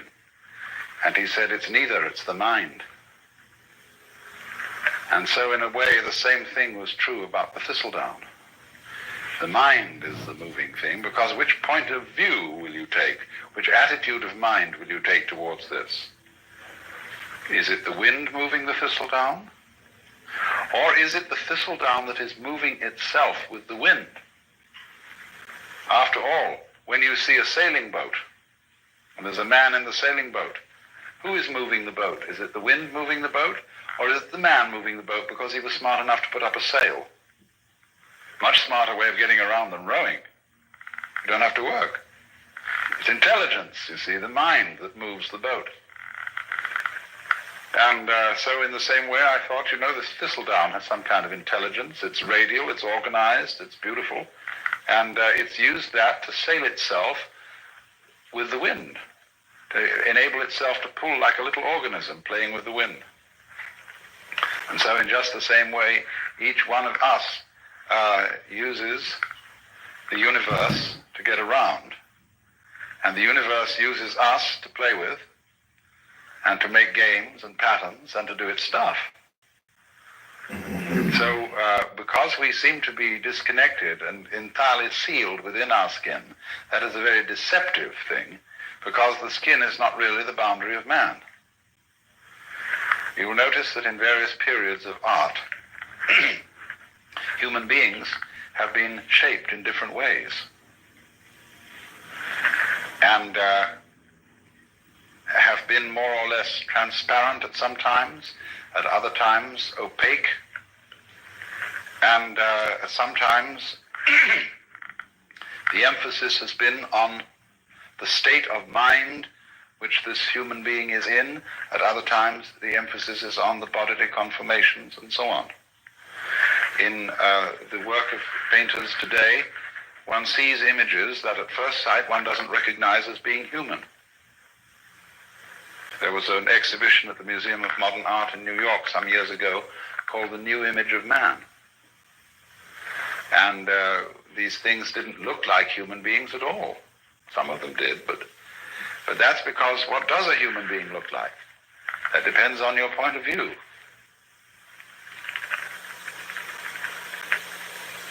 You see, if you are prejudiced that a human being is only what is inside his skin, then you think that when anybody paints the human being beyond those boundaries, that he's lost the image of man. He hasn't necessarily lost it at all. You see, there's an old feeling that the shape of the universe is the shape of man. I don't know if you've ever heard that said. That man is the microcosm, and that the universe as a whole is the macrocosm. Now, as you plumb out into the universe and explore it astronomically, it gets very strange. You begin to see things in the depths that at first sight seem utterly remote. How could they have anything to do with us? They are so far off and so unlikely.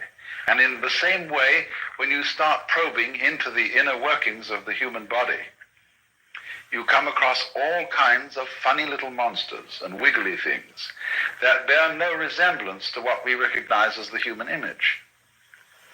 If you feel your own pulse, or if you're able to look at an X-ray in some way of your inner organs working, see, they're all strangers to us. We don't know about them. And they give us the creeps, as if they were, coming across some weird insects in the dark. That sort of feeling. But what we will always find out in the end, you see, when we meet the very strange thing, and we look into the distant reaches of space, there will one day be the dawning recognition, that's me. Why, that's me. And the whole game of the universe, you see, is to appear as strange to itself as it possibly can. That's how one keeps variety going. That's how one keeps wonder going, and all kinds of exciting developments. How different can you get? In the beginning, the Lord said, get lost, to himself, you see. So we shall find, for example, that space that you see all around you and containing you. And you can feel space in many ways. Space is not only something that comes through the eyes. The movement of your arms, if with closed eyes, for a blind person, is his way of knowing space. And you can hear space audibly. Lots of sounds appear to be in restricted spaces or ample spaces. And silence that goes with sound corresponds to space. And even St. Thomas Aquinas, that old Catholic theologian, said that good derives its virtue from evil, just as it is the silent pause that gives sweetness to the chant. So, but space, you see, that seems to contain, space is one's mind. This was common sense to people living in the early Renaissance, for example, at the time of Dante. There are many references in Dante's poetry to the identity of mind and space. And likewise in a 8th century text in China, the Sutra of the Sixth Patriarch, he likens the nature of mind to the nature of space. He says, just as space contains all the sun and the moon and the stars and the people and the mountains and the forests, so the nature of mind, the nature of consciousness, the nature of oneself contains all these things. So you see that if you think that way, you have an image of man that is global, that is very different from the image in which man is defined as bounded by his skin. That's a prejudice. We think now, for example, I have my own private thoughts. Well, nobody has private thoughts. Because one thinks in images and words, and these words and images are derived from the whole thought structure of the society in which you live. We think thoughts. The domain of mind is very similar to the grid structure of an electric power supply system. You know, what happens is there's a network of power stations and transformers so arranged that if one of them gives out and fails to supply a certain area, immediately the grid connects them with other sources of power. Well, in rather a similar way, our minds are connected. Let's take one very obvious example of it. What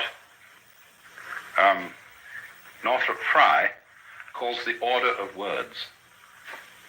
The order of words is all existing literature, both rhetoric, what is spoken, of course, and what is written down. Now, it's his theory that as a scholar of literature, and the history of literature, he can take any piece of writing of a reasonable length and tell you when it was written. Because everything that is written and said is inescapably related to the whole order of words. And it's amazing what little things you might not notice would give you away. Because he can say, well, obviously he has read this, thinking, say, of a particular novelist or poet. So it must come after the date when that novel was published. But he couldn't possibly use an expression like that, say, for example, that it was a capital day. He would never use that expression living, say, in contemporary 20th century America. That's a Victorianism, or it's an Edwardian way of talking. And so by all sorts of little clues like that, the scholar can pin down a piece of writing to when it was written, you see? That is because every individual piece of writing is a function of all writing that's being done. Well, now that's a very specific and almost crude illustration of something that's going on in a far more complicated way than that. It isn't only all writing, all thinking is being done in relation to the total order of thought. And in a still more subtle way, all living is being done in relation to the total order of life, to what de Chardin calls the biosphere, and it goes way beyond that, because of the vast interplay of what we now call gravitational and electrical fields, which embrace everything that there is. That is why the ancients, when a person was born, cast his horoscope. That was a map of the universe at the time of that person's birth. And therefore it was a drawing of his soul. Because the soul is not inside the body. The body is inside the soul.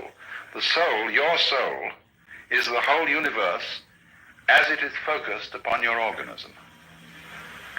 Now, of course, astrology is a very primitive science, and it interpreted the influence of the universe upon the individual in very crude ways, and it works mostly by good guesswork on the part of the astrologer. If you know how to tell fortunes at a fair, you will find out a great deal about how all these predictive psychic sciences work, because the client invariably gives himself away.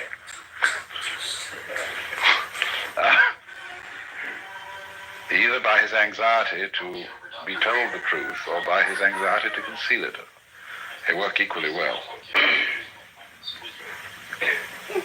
Now, but there is, you see, underneath the astrological notion, a sound idea that the true map of the soul is the picture of the universe surrounding the individual. It isn't necessarily your soul is not the picture of the universe just at the moment when you were born, you see. It goes along all the time you live, because the whole thing expresses itself through you. And therefore, in that sense, the map of the stars, the horoscope, etc., was an image of man in just the same way as we regard a picture of the human body as an image of man. And it's an image from a different point of view. It's a bigger image. It shows, in other words, that your mind is very largely outside your body. After all, it's inside too. It's simultaneous. You see, I cannot think. I can't have a mind without seeing, feeling, and relating to other people. Without all the social institutions, not only language, but the laws, the customs, the gestures, the rituals by which we relate to each other. All those things compose the mind. For the mind is a huge network of relationships and interconnections at a high level of sensitivity. Mind and matter are, of course, polar. They go together, they're two ways of thinking about the same thing, or shall we say two dimensions of the same thing, just like length and breadth, or just, shall we say, like shape and color. You see, nobody ever saw a shape that wasn't colored. Nobody ever saw a color that wasn't shaped. And yet we can see there's a very clear difference between color and shape. But they always go together, they're always found together. Well, it's the same sort of relationship between mind and matter. And the difficulty that people have in trying to reduce one to the other, and saying, well, the world is only material, or saying, on the other hand, that it's only mental, is the same difference you would have in trying to reduce all shapes to colors, or all colors to shapes. So perfectly, and yet stay so marvelously different. That's why the Buddhists say, difference is identity. Identity is difference. It sounds goofy, but it makes a great deal of sense, because what it's saying is a relational thing.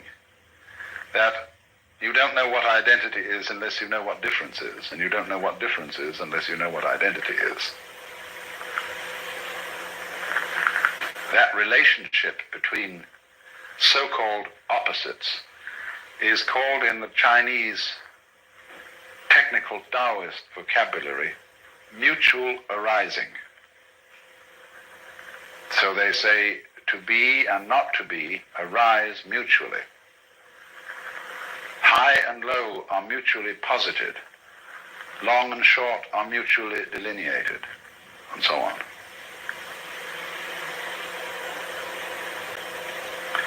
Now,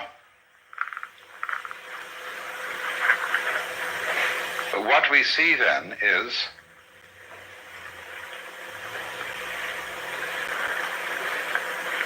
the totality of the cosmos focused at each point, you see, gives rise to the illusion of the independence of the point from the whole. Just as the human being, by virtue of having an enclosed epidermis, and to be able to walk instead of having to be rooted to the ground, presents the illusion of being separate. And so that's why I asked Vada to do these demonstrations last night, because he showed visually the interdependence of the figure and the background, and how the two play together, how you can switch from paying attention to one to paying attention to the other, and in each case it's significant. That is an art that we have lost in our day-to-day perception of life, and it leads, practically speaking, to the serious problem of ecological blindness. That is to say, to the ignorance which most human beings seem to suffer from, especially in our culture, that they are inseparably related to their physical environment. It looks as if we aren't. It looks as if we can go out with bulldozers and insecticides and every kind of a gadget and make over our physical environment as it suits our whims. But then we discover to our consternation that we've upset all sorts of balances. That the house we made such a nice flat lot for on the hillside suddenly slides down the hill when there's a rainstorm because we took away all the shrubbery that was binding the hill together. And you know, this happens in Hollywood every day. And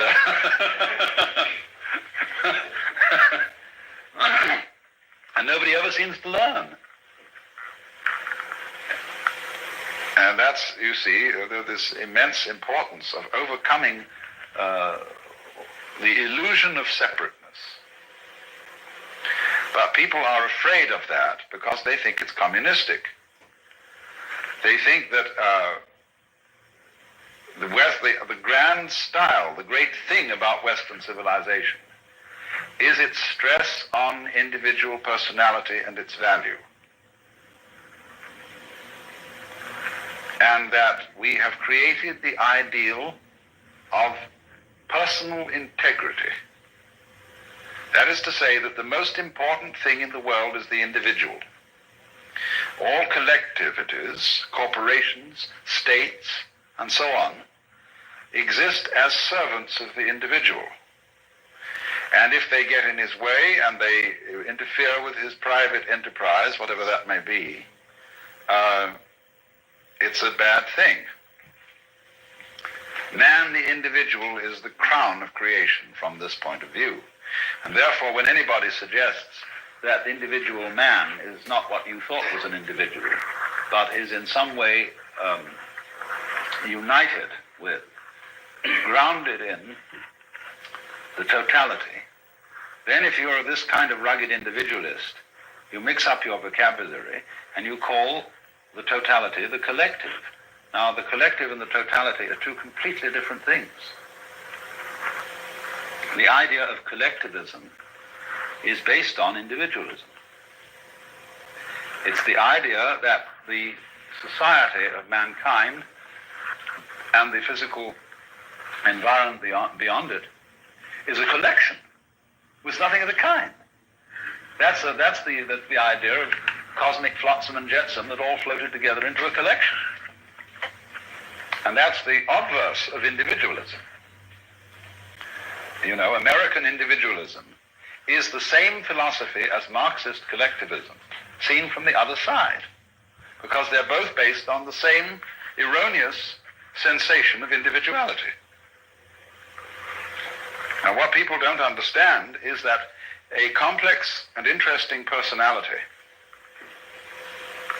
is not a matter of being isolated. It's a matter of being deeply connected with and aware of one's relationship to the whole surrounding cosmos. Let's suppose that I'm preparing to make a date with some lady, and she's such an individualist that her thoughts are only occupied with herself. She never thinks about anything that isn't herself. Well, she's an awful bore. She has nothing to say. She's not interested in any books, in any landscapes, in any works of art, in any literature, in any other people. She's a total bore. But the more, on the other hand, she would be interested in all those things that are supposed to be not herself, the more of a colorful personality she becomes.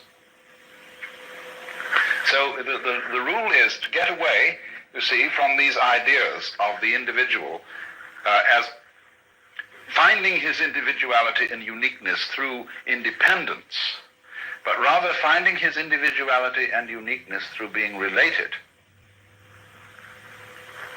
Because you see, that's what makes us look at the word relation from another point of view when we talk about our friends and relations.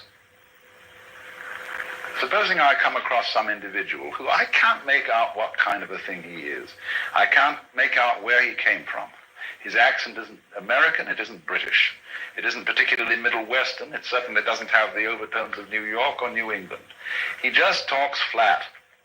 And as to his style of clothing, it's utterly nondescript. Well, I think this is pretty much of a bore. What I like to see in an individuality, in a physical individual, is ways that I can relate him to his ancestry.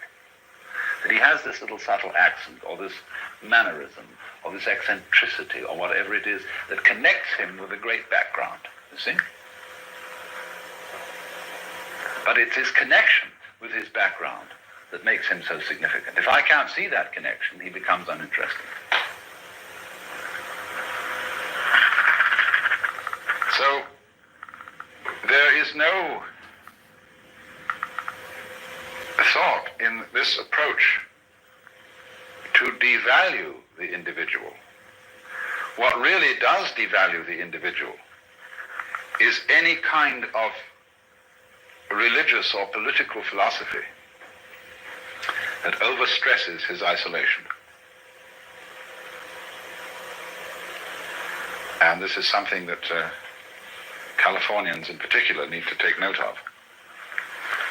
And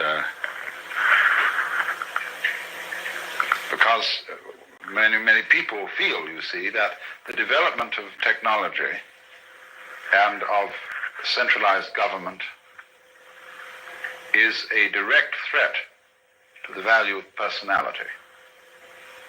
Well, in some ways it is. But that is only because technology is being developed by personalities who don't understand what personality is.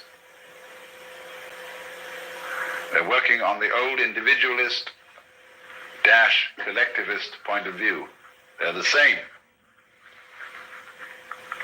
So then, you see, this is then the illusion created that the individual is operating all by himself, that actions and thoughts and deeds proceed solely from inside his skin, so that we can say, there's where it started.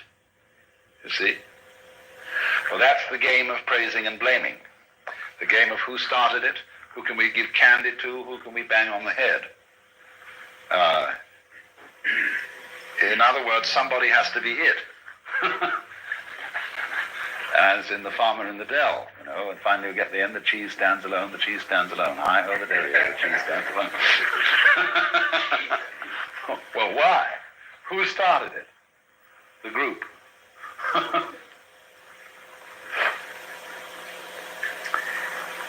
Well,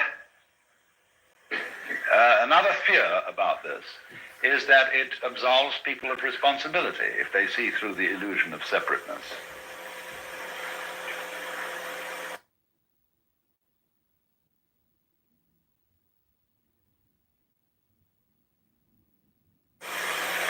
That no philosophy of history has really succeeded in making anybody more or less responsible. In other words, let's say that you are a Christian, a Catholic of the old-fashioned medieval type, who believes that you've got an individual soul with free will and that you're under responsibility to God to obey his law, and that if you don't, the most disastrous consequences imaginable will befall you. You will fry in hell forever. There's no evidence whatsoever that believing in that made people any more virtuous than they are today. None at all. Indeed, clergy who believed in all this owned whorehouses and all kinds of things. They were just as contemptuous of law and order as anybody could be now. And part of the reason was, of course, that the threat of hell was an unimaginable penalty, like the H-bomb. It's just too big to think about, and really brings justice into disrespect because it uses such crude and clumsy methods.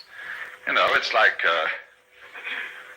using a steam hammer to drive in tacks.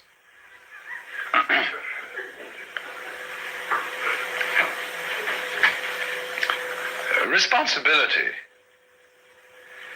is a thing like a nice face, which you either have or haven't.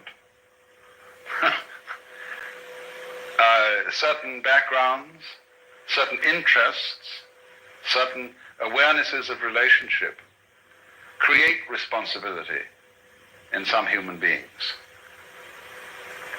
And they live that way not because they are giving themselves sermons and telling themselves all the time that they ought to be responsible. It's because they're intelligent enough to see that being responsible makes things very much easier for everybody all around. That's all there is to it. And of course that's all is a big all, but you won't, what I'm saying is, the people who are frightened that other people will abandon responsibility never did have any way of thinking that would guarantee that people would be responsible. There is no such guarantee. If there were, we should be automata.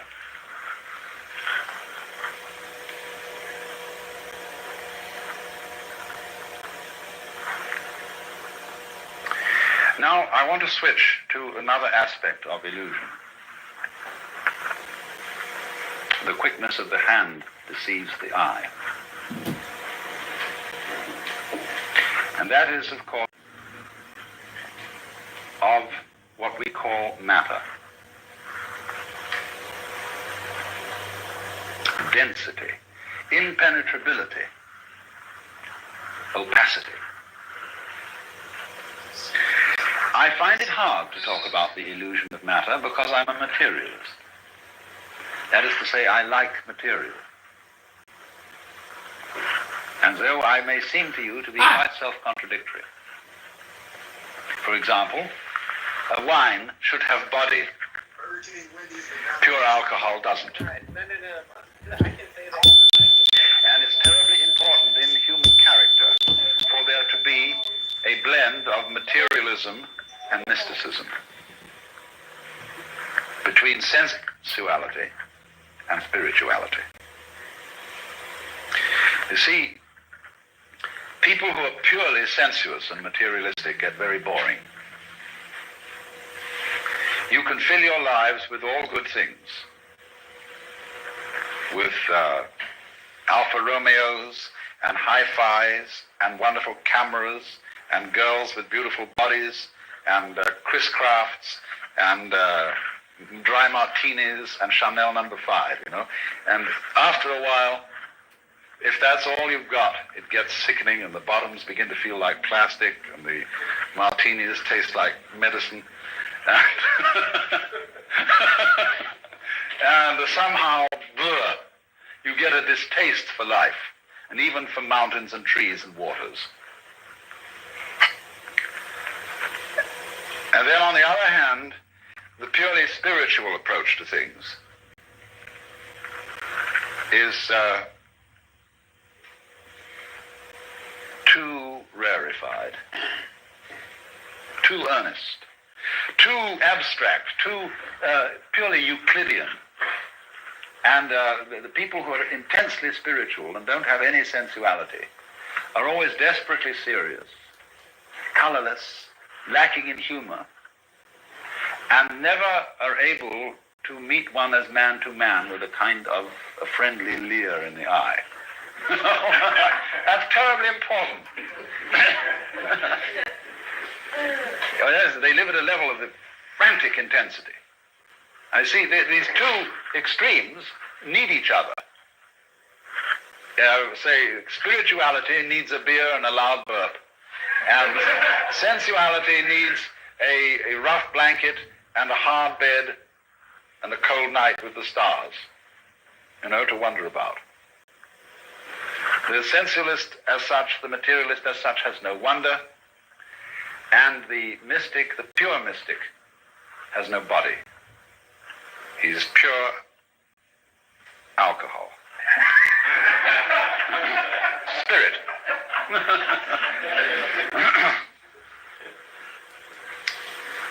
So, if then one should say that material is an illusion, this seems to be selling out to the spirit people and to the mystics. And so Christian scientists are, generally speaking, as personalities, totally lacking in materialism. And they're prissy and lacking in color, and their churches are very, very disagreeable. They're all reading desks, and they're too bookish, and they have no ritual, no ceremonies, no verve, you see? It's all cerebral. And likewise, when people get the wrong idea about Hinduism or Buddhism, they go in for this same ultra-mysticism.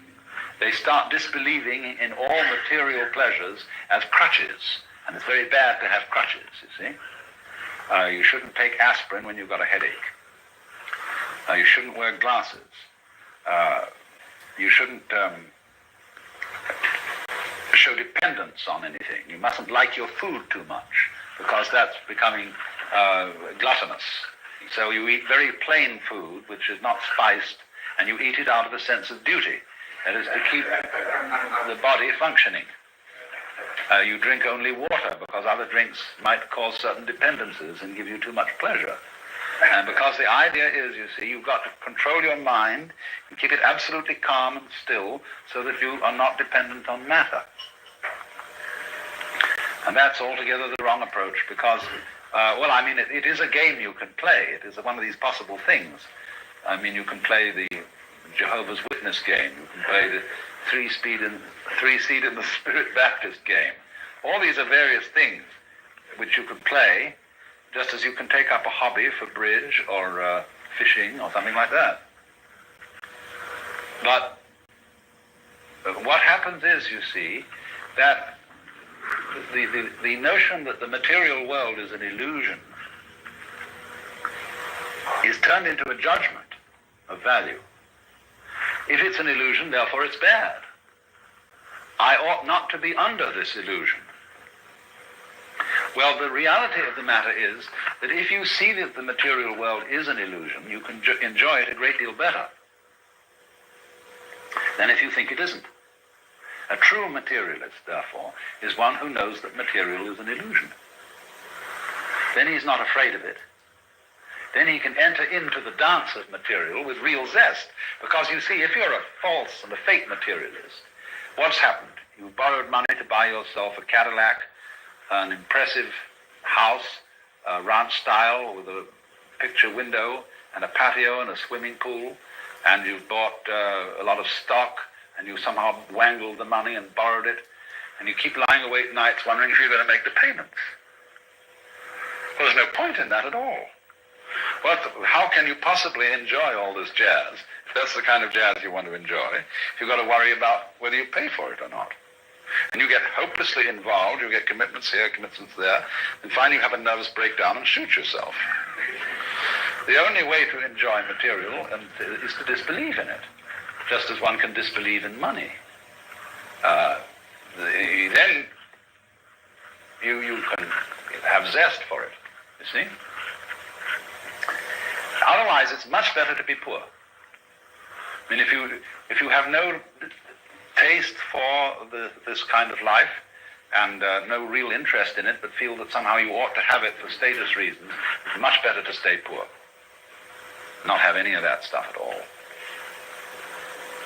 So, then this is the important thing I'm trying to say. Material is an illusion, but a great illusion. And the point is to swing it, and not to run away from it on the one hand, or to get stuck on it in the other.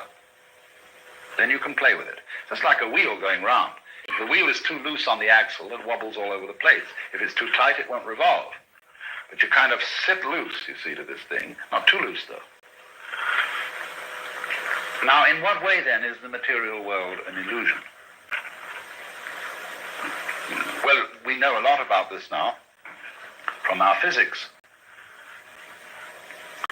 And we know that what we call solidity is force, contained force. The agitation of particles or wavicles or whatever they are at such an immense speed that they become impenetrable to other agitations. So that when I put my foot on the floor, the reason it doesn't go through the floor is that the floor is coming into existence and going out of existence so rapidly that there is no interval through which my foot can penetrate. Like an airplane propeller, you can't put your head through it without getting it chopped off. Only that if it were going far faster still, it wouldn't even cut your head off. It would just be like banging your head against a brick wall. And it has to be going fast too within an extraordinarily small and restricted space. The airplane propeller is whizzing around through a considerable space in relation to the size of the head. But if it were going much faster, but through much smaller spaces, you see, then it would be like banging your head against a brick wall. So what we've got in our so-called physical objective world is a behavior of energy where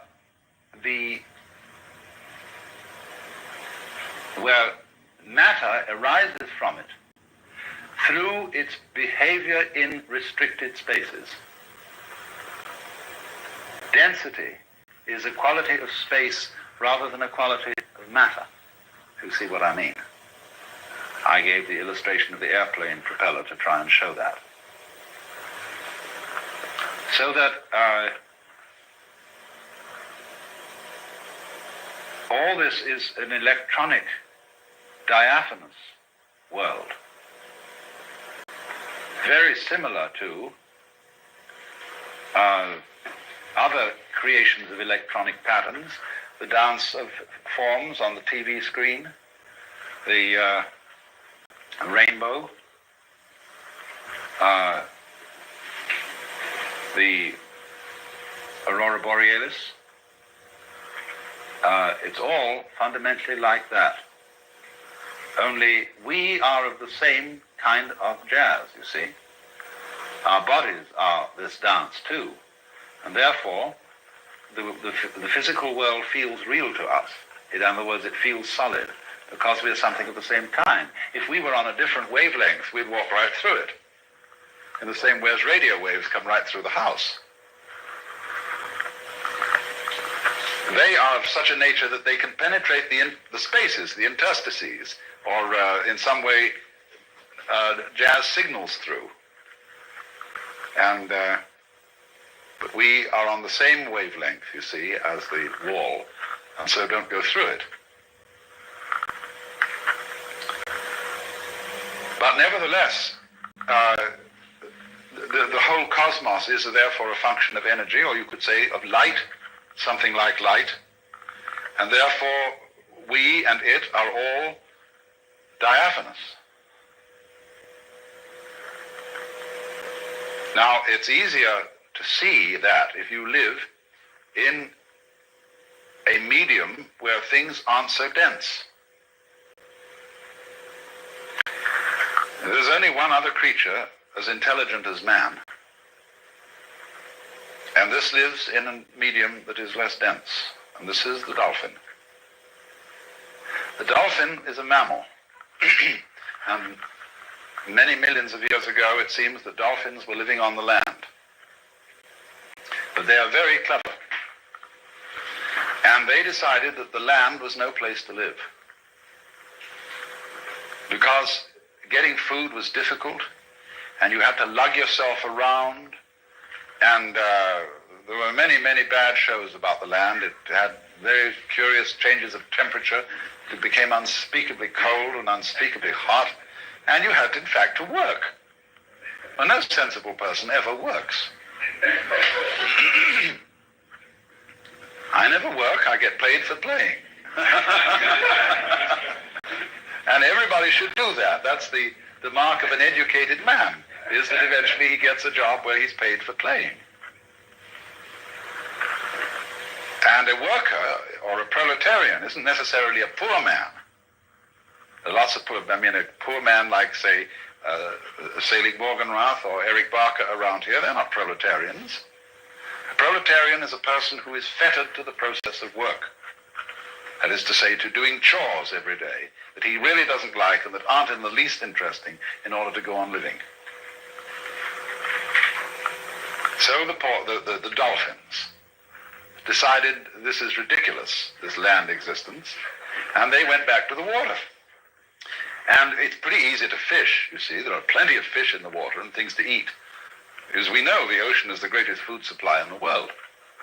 And when they'd eaten a few fish or whatever they need, they decided just to have a ball. So the dolphin can get abreast of a ship, get one of the wakes coming out on the side, can set its tail at an angle of 26 degrees, and be pushed along by the ship. And it's not going anywhere. There's no reason to go along there. As if it had to get to another part of the sea's pretty much the same all through. But they're just going, boom, and they chatter and dance, and they're really highly civilized beings. And so, please don't anybody ever kill dolphins or be unkind to dolphins, because they're exemplary, high-minded creatures. And we shall soon discover this. As soon as we can set up communication with them, they will tell us all about it, and we will then invent a new style of civilization based on frolic.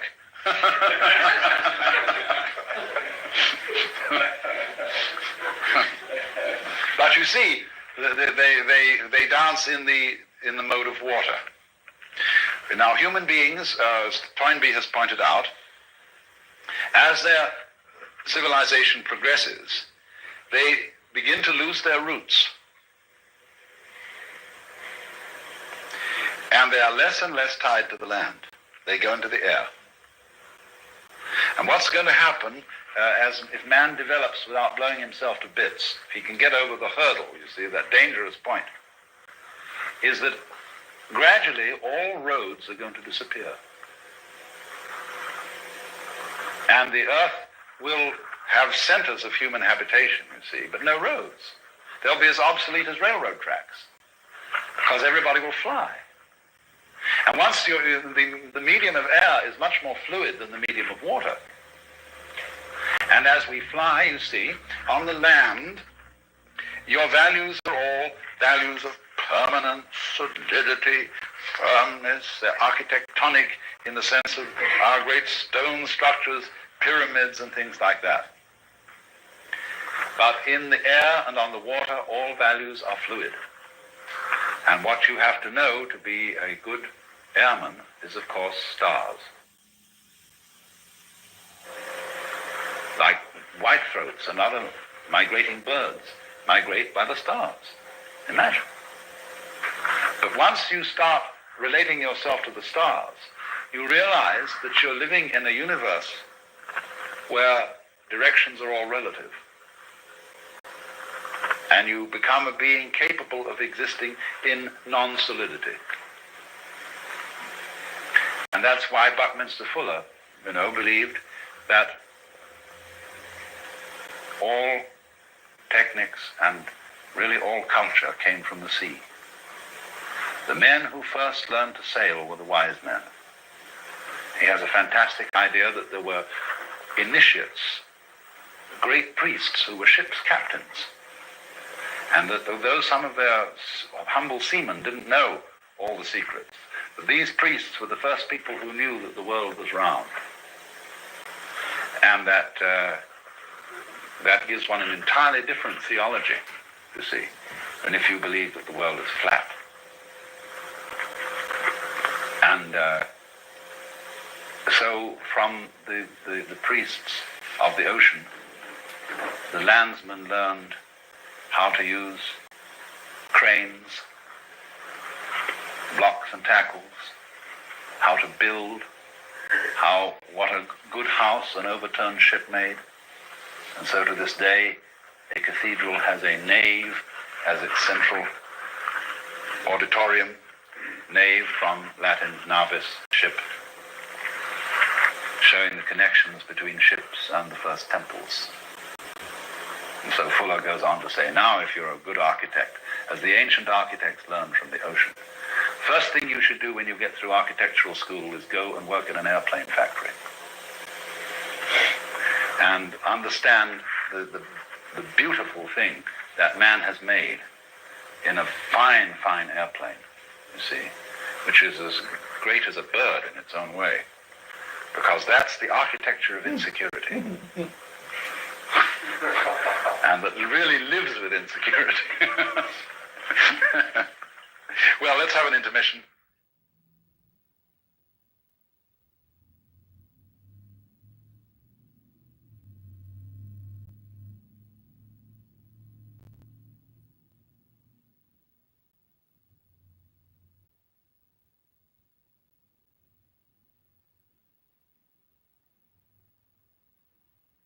So then I was talking to you this morning about the dynamics of energy, about the way in which we select vibrations, and about the basic principles of meditation as it is understood in yoga and in Buddhism and in Zen, as a process for bringing about mental quiet, which is not pure passivity, mental limpness, just as physical relaxation is not physical limpness, as if you were a wet rag over a clothesline. In the process of meditation, one is completely aware of all sensory inputs. You don't try to shut off your senses. And although it may be helpful, say, to begin in meditation by closing the eyes, in the Zen philosophy of meditation, you don't close your eyes. If you do, you are called a denizen of the dark cavern. You look at the floor in front of you, about 4 feet,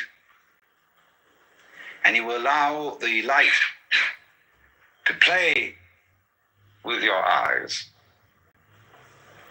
without putting any names on these patterns of light and shade and color. Just as you allow the sound waves in the air to play with your ears. But you don't put any name upon it. Math on $40,000 and you're like, okay, that's just for the wealthiest. You allow yourself to be in a non-conceptual way. Now, the importance of this, the practical effect, although when you're in meditation, you're not concerned with practical effects. Practical effects accrue as a byproduct. Just as happiness, which cannot be pursued, is only a byproduct of being interested in something else. But the disease of civilization is that we confuse the world of symbols with the world of reality. As I said this morning, you all know what reality is. And it doesn't have to be explained to you. And if you try to define it, you become a professional philosopher, and you will eventually shrivel up and die. But you know what it is. It's this. Did you hear about that latest judge that wants them to take those guys back from Sudan? We are in a very serious condition in the world today. Stephen Miller wrote, I put it in the pill. We are trying to make, as the goals of life, the attainment of pleasures that really exist on paper only. And the chief example of this is lots of money. There are no limits to the amount of money you can make if you're sufficiently clever and sufficiently ruthless. You can go on and on and on and on. But there are very strict limits to the amount of beef you can eat at one meal, to the amount of girls you can give, to whom you can give adequate satisfaction, to the number of houses you can live in, to the amount of clothes you can wear. You can have, supposing you wore 3 suits a day, and you wanted to be different all the time, all right, there are 365 days of the year, multiply that by 3, and that's enough for anyone, with dresses also. Then that there is a real limit. And you would consider, if you were wearing a completely different suit for 1/3 of the day, and you never wore it again, after a while that would become a bit absurd. You might find a favorite suit, one that you felt suited you. What is a suit except something that suits you? And you would go back to it. And you would want that one again. Same with a woman. You find you've got a favorite one, and you want to go back to her and keep her around. See? And you have a house. You can have hundreds of houses if you're very rich, but you find you have a favorite one and you want to go back. So there are limits to what we can enjoy in a material, physical, real sense. Although I must say, when I say real, and I also join with that the word physical and material, the real world is not necessarily physical or material. The ideas that come out of the history of Western culture that we say physical or material, these are purely conceptual.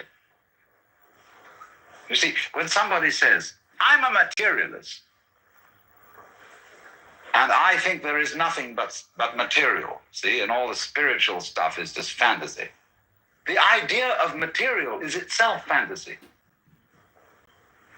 These flowers are not material. Material is an idea, is a concept. These flowers you can only understand by looking at them and feeling them. We don't know what they are.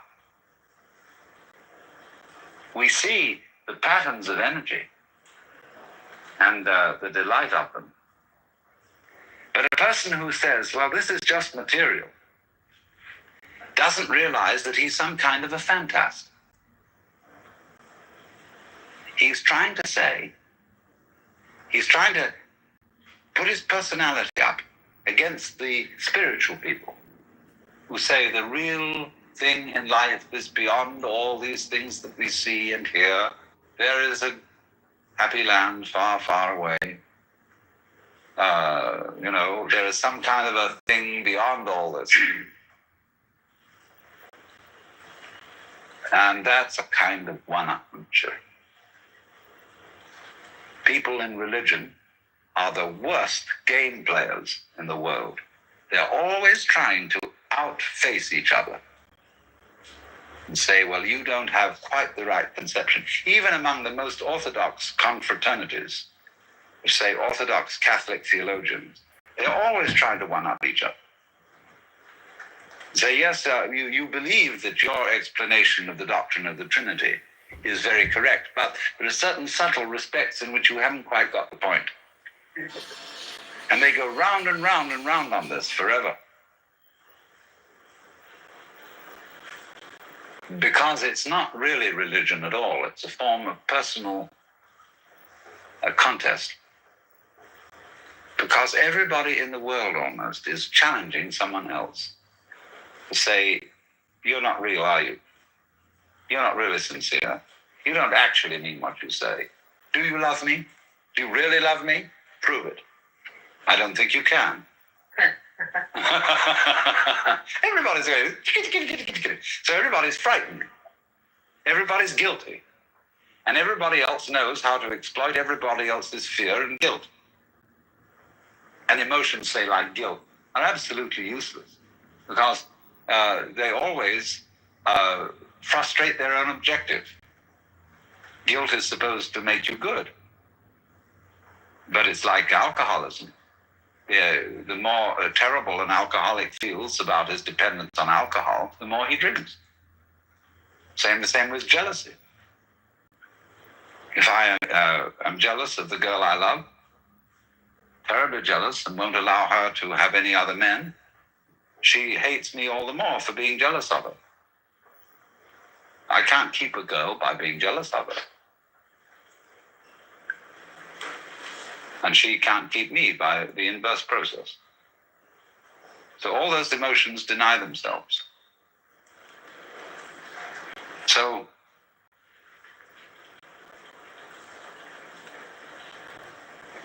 we have to see that all these games of spiritual one-upmanship, we have to see through them.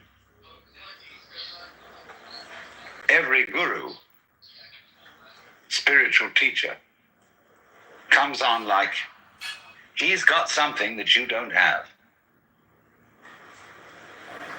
More insight, more relaxation, more happiness, more oneness with God, whatever it may be. And this is the bait which catches you. Now, there are two kinds of gurus. One kind of guru really believes he's got more than you have. And he can do nothing for you except lead you into a bag.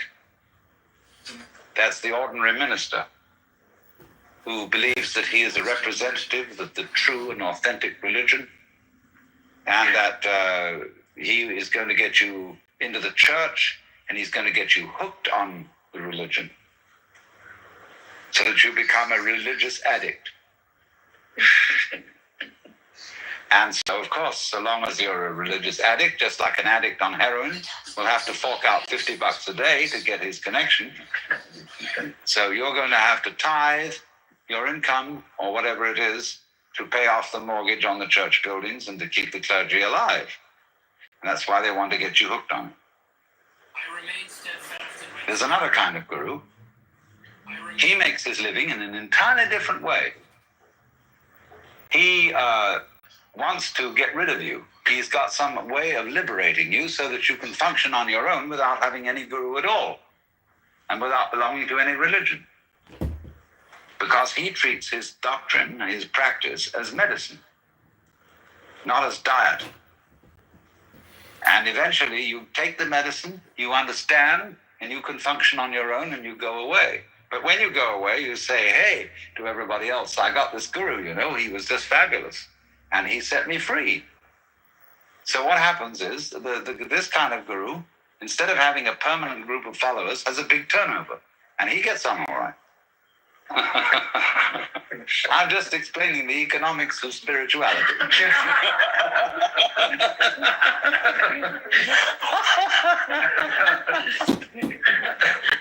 And there's another side to this, incidentally. Wherever a guru happens to liberate people instead of enslaving them, other people will want to do the same thing. And that's all right. If